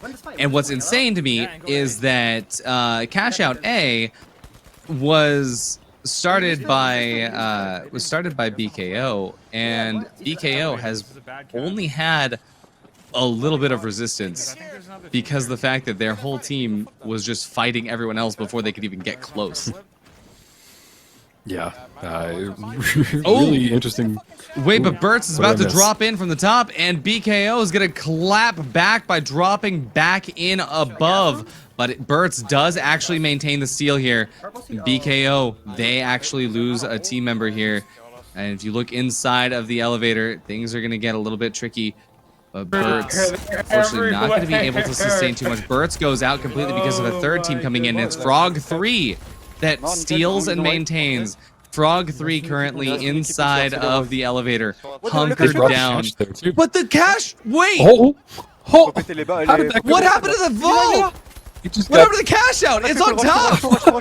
I've never seen it actually go through. It flew through tiny hole at the top of the elevator. What is that? You guys have to understand that in all of the time I've been playing the finals, I've never seen the jump hit so perfectly. Usually it just bounces around inside the elevator. That's crazy. The seal almost came through as well. It's going to actually be No Name that comes in control of it, but they get wiped. So who's going to be able to control it now? It's still No Name? Wait a second. Does the seal happen? No Name happen? has it, but they're about to lose it. Oh, I think they might have stalled it for just long. Yes! No, the steal came through. It was BKO. BKO got the steal the last second. They started it, and then they doubled it, and then they stole it. Absolutely insane. You know, I think that that elevator so is much probably fun. one of I my love favorite the cash terminals. outs. It's so I'm unique, so it's so excited for creative. terminal attack, You yeah. have to either come in from the It's gonna be so top much better, or right? wait for that little tiny gap where one of the doors Wait, opens on one of the floors. There's just Wait, they're pick and yeah, split. I We think some might be able to people just hate force it, this. but I think it adds a lot of Pick and really split, cool by the way, I'm walking gameplay in. I'm walking in. features that you Construction, just team. don't see I'm in anywhere middle. else. You know, it's an elevator Backing moving up, up and backing up, down, backing up, and we Yeah, literally drop, got to see you it can drop if you shoot need. into the air like a rocket. It's Yeah, the that's amazing. only non-destructible environment in the entire game, Grab that one or and no? it's just No, crazy I that can't. we actually saw it leave there. Yeah. So if we go ahead and take a look, We can No leave Name it, will throw be it to them, running throw it to them, we'll Vault go C, 4 throw it to them. up to Okay, then cash leave out it, leave C. it. That's Let what them you take love to it, we see. go We C, get we an go early C. start in the office cash cut me, out. cut it, we go right, we go And for then third, we looking good, at remember, we cash good here. out D, Vault 3 has not yet made any moves towards it. So this might be a little bit sticky for Team No Name, given the fact there won't be any competition in terms of other cash outs. So it's going to draw a lot of attention towards them. That attention coming in the form of Frog 3, who are currently on their way towards C. If you take a look at BKO, they are examining potted plants in office, waiting for their time to third party. Yeah, they're just trying to get set up in a good spot. I think that they are in a good position in the map wise because they are in between both of them, so they can kind of pick and choose which way they want to go. And I think that they're running towards. Boy, I can't make that out. I think C. BKO, yep, they're on their way to C right now. So there's about to be 3 teams there. This is why they were waiting. They were waiting until the perfect time to get a third party going, and that third party is going to come in the form of. Well, it's No Name dropping their own cash out. Frog 3 trying to jump in on top, realizing it's a little bit too difficult to maintain. Gas damage is going to be a possibility here, but instead what's going to happen is that gas is going to pop on the top, making it more and more difficult for teams to establish a high ground position. As Frog 3 is down a player, BKO is just waiting for more chaos before they start to enter in with this fight. And while all this is happening, Team Burt's now also tries to get involved in cash out C. They realize that, hey, no, all 3 teams are fighting here. We're good. We just wait on the side, get our cash, and play for placement. Right now is not the time to go and invite to sow consequences to yourself. But jumping back over to cash out C, we are seeing Frog 3 lose 1 member of the team here immediately to BKO's push, and Frog 3 is most likely going to be losing another in the attempts to revive them. Team No Name wondering what chaos is happening above them, realizes that they're probably going to be able to walk away with cash out C for free. So as the fight finishes up here in favor of actually BKO, as Frog 3 loses yet 1 more member, Team No Name realizes, hey, we've got cash out C all done, and Team Burt's as well. They probably have cash out D for free. If we can wipe them, it's good. In a great position, and they just kind of were just hanging out, waiting for everybody else to push them. But the team fights just kept on happening. So No Name got a really easy cash, and it's kind of interesting to see this far into the game that people are, holding back, waiting, playing it really strategically. So here we see Burt's over on 5, and they get it open. They get that easy 1,000 added to them. And No Name is actually going to be trading places with them, getting ready to steal Vault 5 from them. I believe they just wanted the tap money there for Burt's. Frog 3 sitting, unfortunately, only 2,000 in the bank. And they are going to try to aggress towards BKO. But remember, it's BKO you're aggressing. It is going to be very difficult to deal with. And Frog 3 is going to suffer a team wipe here. Resustain, and Burt's opening up Vault 6. We'll get ready to bring that over to Cash Out D that is sitting on construction, while Cash Out A is about to get started by No Name, which BKO is currently on their way to stop. Yeah, interestingly enough, I keep seeing Frog 3, and they're trying their best, but boy, they just hop in these fights and they go down. It might not be in total team wipes, but I have seen just them going down and dying quite a lot more than some of these other teams. So I think we just chill. it's interesting to see how they're handling it and if they can pivot and kind of come back from this. Are you sure? And so Cash Out A currently underway, and I believe No Name is playing underneath. We go ahead and take a look at how BKO is trying to figure this fight out. And I believe Burt's is just getting luckier and luckier as time goes on, because Frog 3 is about to third party on A. Cash Out A about to get stolen. It gets Come down, dropped and come, gassed come. at the same time, so they're gonna have to bide a little bit more time while they get ready for this next fight. Because Frog 3 is about to drop in from up top. So now BKO trying to aggress towards the bottom to see if they can pick out No Name from the sidelines, but No Name is currently doing very well to establish themselves inside the site, although they lose Vladimir, and Vladimir will get res, but they lose one more. Noah goes down, and Edelko gonna try to sustain, but he will be downed as well. That's a team wipe for Team No Name, and that's gonna be another fight, a 1v1 versus BKO and F3. F3 loses one, they lose two, and now it's just gonna be one player remaining. Can't go for the res at this time. That's another team wipe for Frog 3 and a free steal for BKO. That's 6 points, that's 2 points in kills for BKO. And they're going to be getting a 22k for free here. Because now, as the teams start to respawn, it might be more likely that they head over to Bert's on construction site. Because that will always be the closer spawn. I am. Ah, fuck, we just win this. BKO is really just kind of getting lucky, getting great kills, kind of dominating over Frog 3. And I don't think that anybody's going to contest them. They should take the lead in this match. We're down to our last few 20 seconds. Am I right? Yeah. And we see Bert's hopping down. They've still got and here's No Name about to come through for the steal, but they get hit with a little bit of mine damage. Looks like the cash out is going to drop down to the next floor, and the fight will come through. I believe some trades are in order, as we do see one member of both teams go down, but Team No Name will finish in third place because there was not enough time for that steal. That means Team BKO in first yet again, and Team Bert's in second yet again. Unfortunately for Frog 3, this is map 4, and they end in last place. Absolutely unfortunate because, Rio, I hate to be the bearer of bad news. I do not think that there is any way to recover from this. Yeah, I think you're right. The numbers just don't lie, and I think that really Frog 3 just they're stuck. They've gotten in kind of a little bit of a rut, and it just seems like any team fight that they run into, they're just shut down, just deleted by pretty much any team that they go against.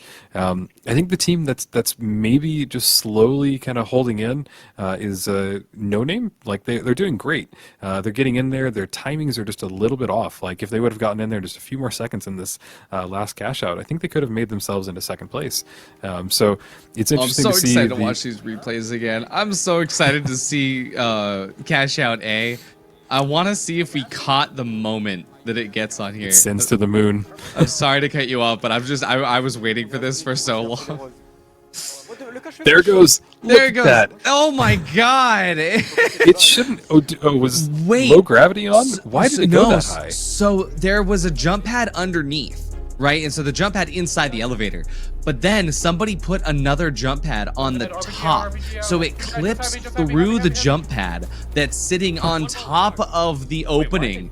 And that is also adding to the velocity of Cash Out A, sending it to the absolute moon. That is insane. And honestly, a great sort of opening for us to get ready for the last the last game of the day, the very last round. I am excited. I am hyped. I am pumped. Me too. I just want to say one thing. Somebody go post that, send it to the moon, to the Reddit or the Discord. That needs to be seen by more people that didn't catch this stream, because all the hundreds of hours I have in this game, never seen anything close. So that was exciting. Once in a lifetime type of play.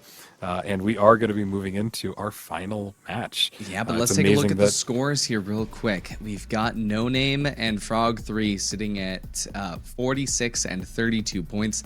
And BKO and Bert's sitting very nicely above 60 points, with 60 points on Bert's and 66 on BKO. Now 18 kill points on BKO up against the 12 kill points of Frog 3. Those kill points, like I've been saying, they do add up. But when it comes to the placements, Frog 3, if they had gotten first place on any one of those maps, they would be, I would say, competing and only being edged out by those kill points. Because even if they had those 15 extra placement points, it still would not catch up via the kills. And that's where BKO and Burt's are doing really good because those kill points are adding up. Yeah, and I am surprised that still the amount of kill points it's close. Like BKO and Burt's just 2 points away, and No Name and Burt's 2 points away as well. So and actually all of them are 2 points away. Doing some quick mental math, that's great to see because it does show. Who has the kind of commanding lead? Who is the powerhouse in here? Who can get the most kills? Who can get the cash out? And it does show just kind of a lot of strength from each team and where the they might be faulting a little bit on the lower tiers. Yeah, absolutely. And by the way, I just want to say that it was Noah X FPS _. He was the one that got the POV of the cash out flying into space. And so I'm going to be going back through that VOD specifically to find that moment, and that's just so funny. I wish I could frame that video on my wall. Yeah, it needs to be immortalized. We need to send it to the devs. This is a perfect example of just the chaos and randomness and just how fun this game can be. You know, seeing something like that, I guarantee you everybody probably stopped and laughed for a second. But here we go. Final match 5, getting started on Vegas. We see each team starting to run towards it. Vault 1 is being opened. Vault 2 is being opened as well. Each team is getting set up. No Name's holding off on Vault 2. And let's see if they can kind of make something happen, because this is their last chance to do anything to get not eliminated, basically. Yeah, it's gonna be possible, right? I mean, if they can guarantee that BKO gets all the way into the bottom, and maybe if they get enough points, it will bring them up to 45. But I think at this point they're trying to vie for second place. It's gonna be a long road ahead, but for now at least, we're just trying to look at the overall strategy of the teams, and I think that if I'm Frog 3, I'm just gonna be going for kills right now, because the rest will happen. And we already see a 20K being started for Frog 3, and Frog 3 looks like they are. Oh, we did have a disconnect, unfortunately. Yeah, it looks like West Coast wrong server. Yep. Yeah, wrong servers to be hosted, unfortunately. I wish that we had more control over customs. Yep, but thankfully it's easy to hop in and out, so it's not like a detrimental shutdown. But if you are playing and you are kind of one of those teams that is trying to build momentum, it can kind of feel like a punch to the gut. Like, oh, we got to restart. Something's not right. You can feel it immediately if you got that weird ping or that weird delay. And with everybody just vying for first or second, we want to give everybody the most equal playing field that they can get. So we're going to do a quick restart and get everybody back into the match, and hopefully on the correct server. Yeah, absolutely. It's going to be a very big ask to see if the teams have the ability to make their way into the into this next final tomorrow, because I mean, hey, BKO and Burt's, they're basically there. It's going to take a lot of work from Team No Name or Team Frog 3 to actually make it all the way in. Yep. But you got to root for No Name, because they are up against a monumental task, but it's possible. It is possible for them to do this. So we've seen some great play from them earlier today, and if they just kind of pull that back again, they might just do it. So if there's somebody you want to root for, underdog, go for it. Come on, No Name, Noah X, you can do it. And, also, speaking of No Name and Noah X, I did just find the clip of the cash out go to the moon, so I put that in the chat. I don't care about winning the tournament at this point. I just care about this clip. This is, even if Team No Name gets eliminated here, they have my heart for how perfectly Noah captured this event. Yep. You can someone see hire this man as an observer. Yeah. And hopefully that is a moment immortalized into finals history, and something that we'll remember for all of our days into our old years there, Artie. Oh, I really hope so, because that was, I think, the funniest. We need an emote for that, exactly. I want to see an emote of just, it's cash out to the moon, and then just like, it's like speedy, it's like blurry, like going up. Like super fast. Crashing into the moon, a little emote like that. Yeah, I can see it in my head. Yeah, actually, yeah, like crashing into the moon. There's bits of money coming out the other side of it. All right, looks like we're gonna get the restart started, and everybody is all ready. Everybody seems to be running pretty much the same thing. Did I see a sledgehammer in there? No way, right? There's no way. I mean, remember, Frog 3 and No Name, they might just be doing whatever at this point if they're not feeling confident. So, I mean, there's a chance. I think I saw it. We'll just have to see. We will have to confirm. Frog 3.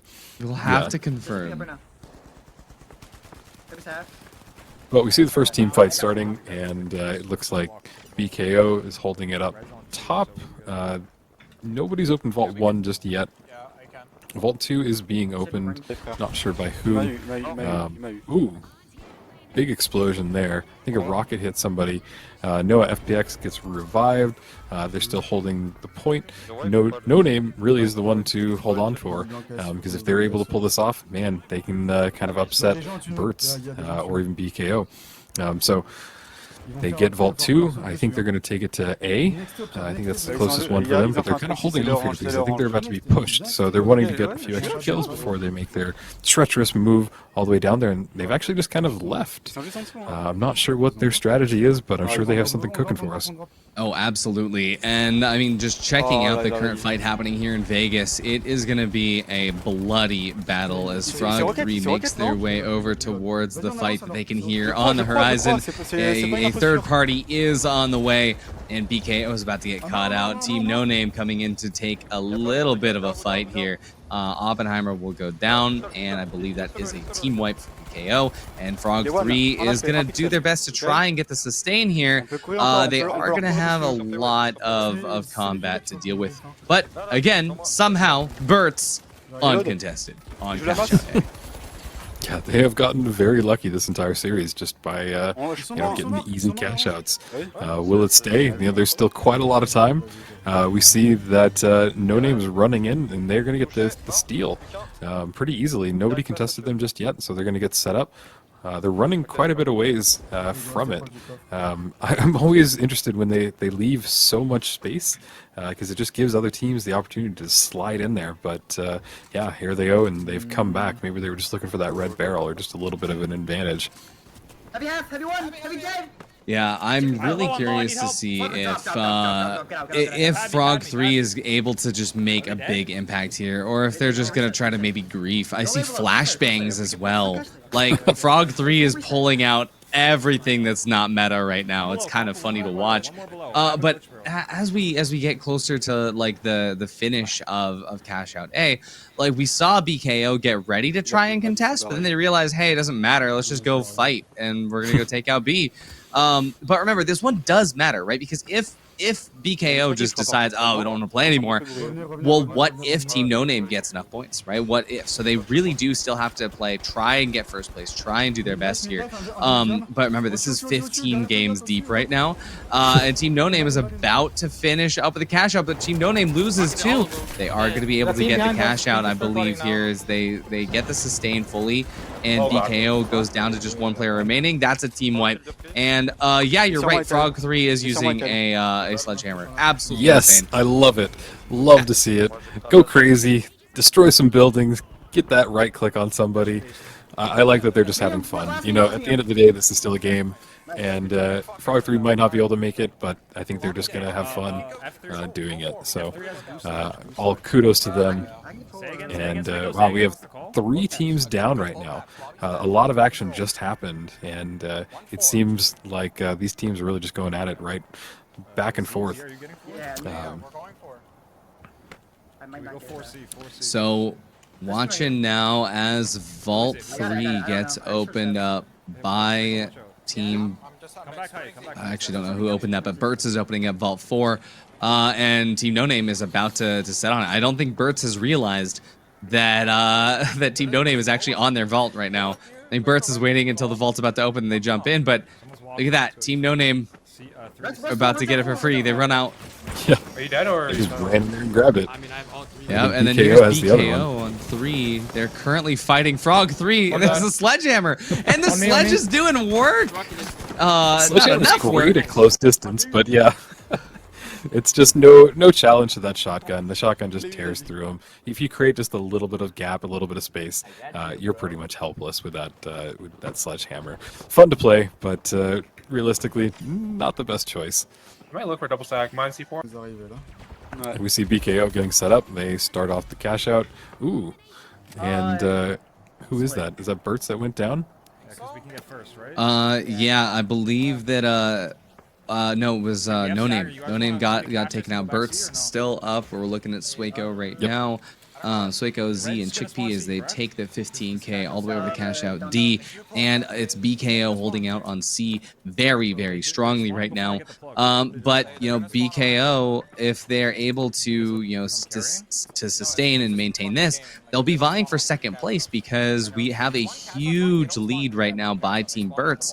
17K in the bank, 15K right now in their cash out.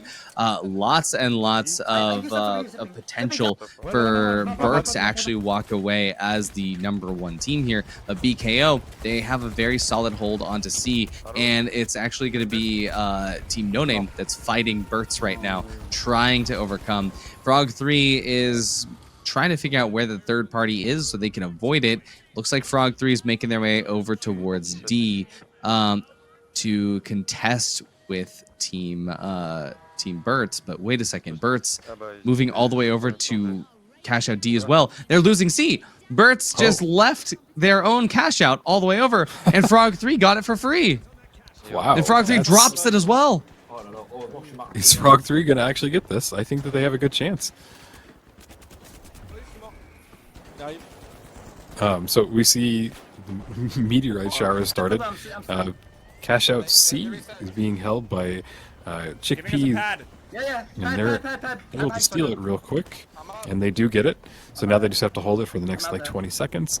They're all getting set up. You see Chickpea holding off in this corner here, which is pretty hard to see if you run in there. I'm stuck where I am. I am stuck. Orange padded up. One player. We hear the teams. Oh no, the screaming. The Swaco and Chickpea just doing their best to hold out here. Z going down to 1 HP. He's got to sustain, and now they're trying to take this fight here. And it looks like they will be able to at least hold off as No Name is doing their best to get in, but it's not going to be enough. Chickpea, though, will go down to low HP. He has to back out here. He has to go for the res. Will there be enough of a third party to come through? But no, No Name will start the steal. Oh, are they going to be able to hold off on it, though? I believe that at this point, if you are Bertz, you take the L on that cash out and play your life to not wipe. That being said, BKO sitting very, very nicely now in second place. They already procced Vault 5, and Frog 3, they have a hammer and flashbangs. They're doing great. We look over at Team No Name, and No Name, they've just finally put themselves up in first place. And this is where it gets crazy, because if No Name finishes in first place, there's a chance that if they can get enough kills, that they're actually going to be able to possibly overtake the team that was in second before them. And I think that what they're doing as well is they're trying to pad their kills with Frog 3 right now. Frog 3 is coming in to try and do damage, but at the same time, when you're running flashbangs and a hammer, you're not going to be competitive. And even though the sledgehammer is a great play, I like the idea of running off meta. It seems to me like No Name realized that this is an opportunity for them to get a lot of points really early on. Yeah, No Name's got a great strategy. They're in the lead right now. They've just got to hold it for another. Yeah, we have only 20 seconds left. So 1 minute now, because there is going to be the cash out that was started by I don't know who it was started by, but I know it's in control of Bertz. Bertz is in control of it right now, and BKO, they have 5 seconds to try and get the double going. Actually, no, they can get the double going whenever. I thought they were going to try to get the other cash out started, but now that cash out has disappeared. 1 minute remaining. They're going to try to get this double in, but they are getting chased by the hammer. No way, the hammer grief. Oh, and hit in half. We need to play kills. Oh my goodness. Also, do not. So Frog 3 doing what they can to play kills. And Gremlin takes out Sueco. Sueco takes out Mickey. Frog 3 somehow remaining with all players up. If Frog 3 gets the steal, let me paint the picture for you. Frog 3 has all members up. They're the only team with all 3 members up. If they get this steal, they go to first place. There's no way we're seeing Frog 3 steal right now. There's no way that we're seeing this happen. Frog 3, are they stealing? Wait a second. They got. Oh my God, Frog 3 stole. Oh my God, Frog 3 just stole. They have the hammer and flashbangs. They only have to hold it for 10 more seconds. What is happening? What is happening? Where's my script? What is happening? Frog 3 just stole. They have a hammer and flashbangs. Everybody must be panicking on the server right now. Frog 3 is Frog 3 has it. Frog 3 just got first place. What in the world just happened? And they have is that how many kills is that? Is that 12 kills? They have 12 kills. That is 4 kill points and 15 points. That's 19 points. Because they got second place. That's 19 points for Frog 3. Hammer meta coming in. Are we going to see a change for the season 3? I had just finished saying that hammer and flashbangs is not competitive, and then we just see Frog 3 win. What is happening? Well, you know, who brought over the vault and got the second cache started, the double? Because that was the mistake. If they would have just let Frog 3 had one cache out, this whole map would be different. And I think everybody's just shaking their head that's in that server right now because nobody expected that. Not at all. Not only that, but Bert's ended in last place, and BKO ended in third. So we just had. This is actually insane because at the very least, though, Bert's had a ton of kills. I believe they had like 17 kills. BKO did not, though. BKO only had 8 kills. Are we going to see No Name come up and take the second place? I really have no idea right now. We were literally just saying, oh wow, like, you know, last map, it's kind of crazy, but the score differential is too crazy that maybe it won't matter. Maybe this last map doesn't matter at all, but this last map absolutely matters because the impossible just happened. Frog 3 just got tons of kills and also won first place. This might be enough for an upset, but you have to remember as well, even though they got first place, third and fourth place still get points, and they also still have kills. I am eagerly awaiting this scoreboard right now. This is nuts. This is wild. Insane, even. Probably, I can't believe that the last match of the day was the most exciting. You know, you really hope for that. You want everybody to end with a bang, but what? we thought that Frog 3 was just trolling. They were just playing and having fun. And I think everybody realized that too, and they lost sight of that competitiveness because they were just like, let the kids have the toy. But in doing so, like they just threw everything out of balance. What an amazing way to end the day. I have had so much fun, especially in these last few matches. Out of nowhere, we have 2 historic moments. We have we have a cash out flying out of an elevator and hitting the moon, and we have flashbangs and hammers. Oh my God, here it is.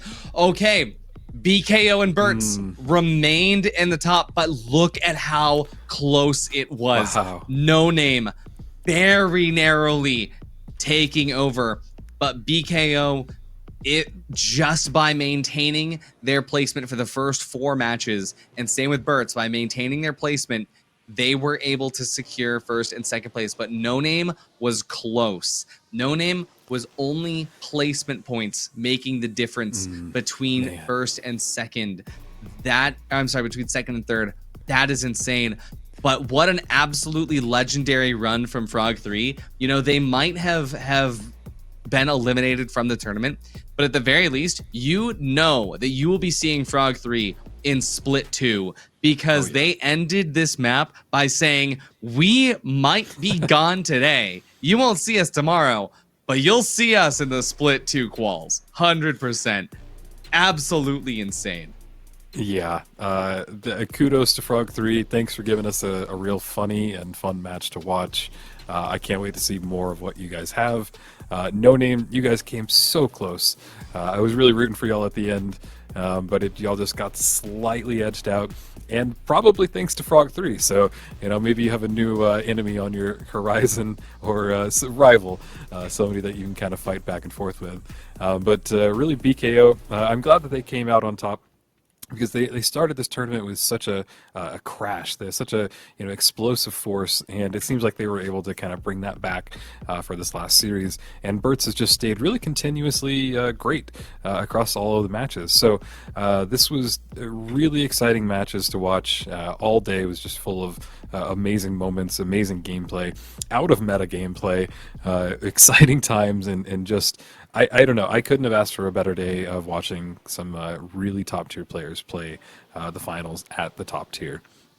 Absolutely. It is so wild to see that they are actually doing their best to maintain exactly where they need to be and just doing the most to continue on forward. But let's go ahead and give our, like I said, our wonderful production team a moment to produce that graphic for tomorrow. We are going to see the bracket, and we'll just go ahead and recap the day visually. Here it goes. So again, we started off the day with our with of course our Swiss bracket style. We had Group A and Group B. Moving on into the winners bracket was LRC, Yappers, No Name, and BKO. LRC and Yappers finishing the day early with a qualify, and unfortunately Divine Dead and NTHX finishing the day early with a dismissal. Then going into the Elim 2 that we just watched, an absolutely impactful series where BKO and Bertz will be meeting with LRC and Yappers tomorrow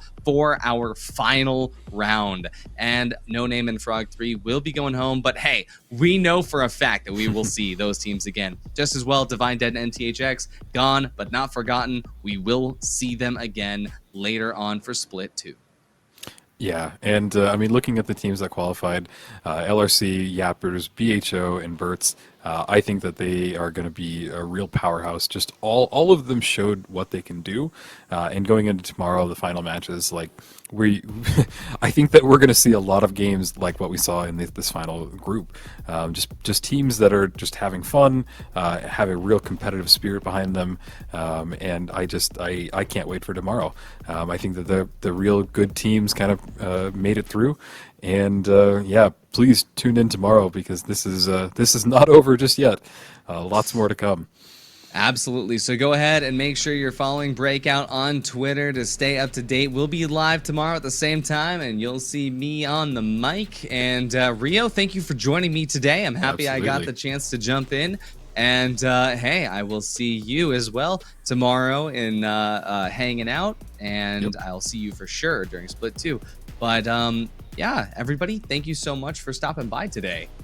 Yep, thanks for watching. Hopefully you guys enjoyed it. Somebody better post that to the moon clip on Reddit. I'm going to go check here in a moment.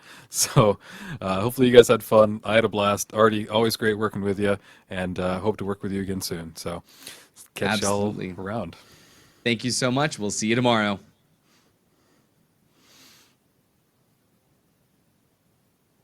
At some point, eventually. We're still here. We are they still won't let us leave. We're stuck. No. We are here. And that's the most important thing, is that everyone else is too.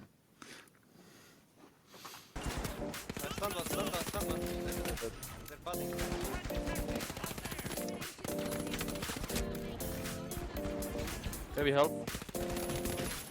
Quiet. Need tabs? You feel alive, let's hit the dance floor. Don't work too hard, my break a backbone. Return of the Mac, the king is back though. Corvette and cash, I never lack those. She saw the stone, you know. Wait, you win this? Oh my god, Gremlin, you're so good. Okay, Gremlin, okay. Knock on the door. All I really take is a little taste. Island girl, blue eyes with a little bass. Here for the thrill, I don't need a chaser. Wanna vibe at the getaway. Shimmy out, got the semi-4-way. Step out the line like this a probate. You hit the line and tried to locate. This for the time, got time for no day. Medium is literally one. One dead. Too crazy and I got All charge. Medium dead. All dead. Got the mic, he's dressing, kill him.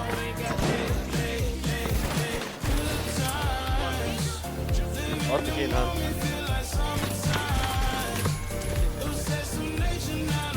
Non, Loloche, chill. Sur le point, il me rush. Il est notre team.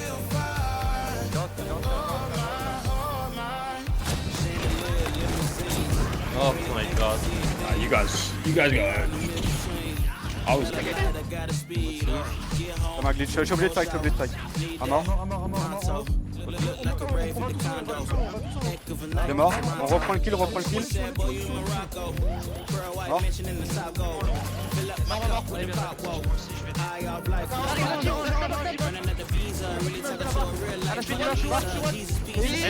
Aidez-moi. Ça vole.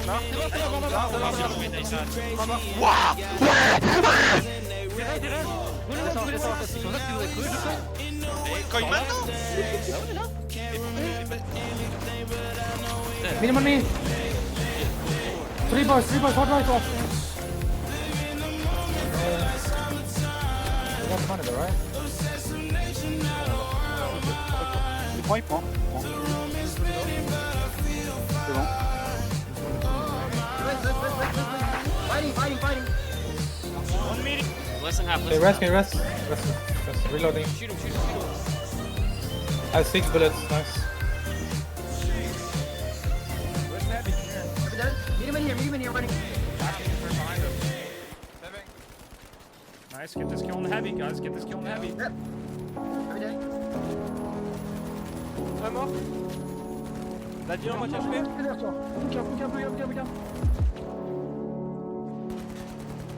J'ai raté. Load down. Get down. Nice. They're under. Don't fill it out. Both right here. Maybe you can steal. Yeah, steal. Different team coming from the roof. No. Heavy, half. Getting healed. One. Dead, grab! Il reste une équipe entière, c'est les roses. What the... Le cache Wesh. Faut péter les balles. I need heal. One dead. On me. Both rocking it. Sledge is 1 HP. Nice.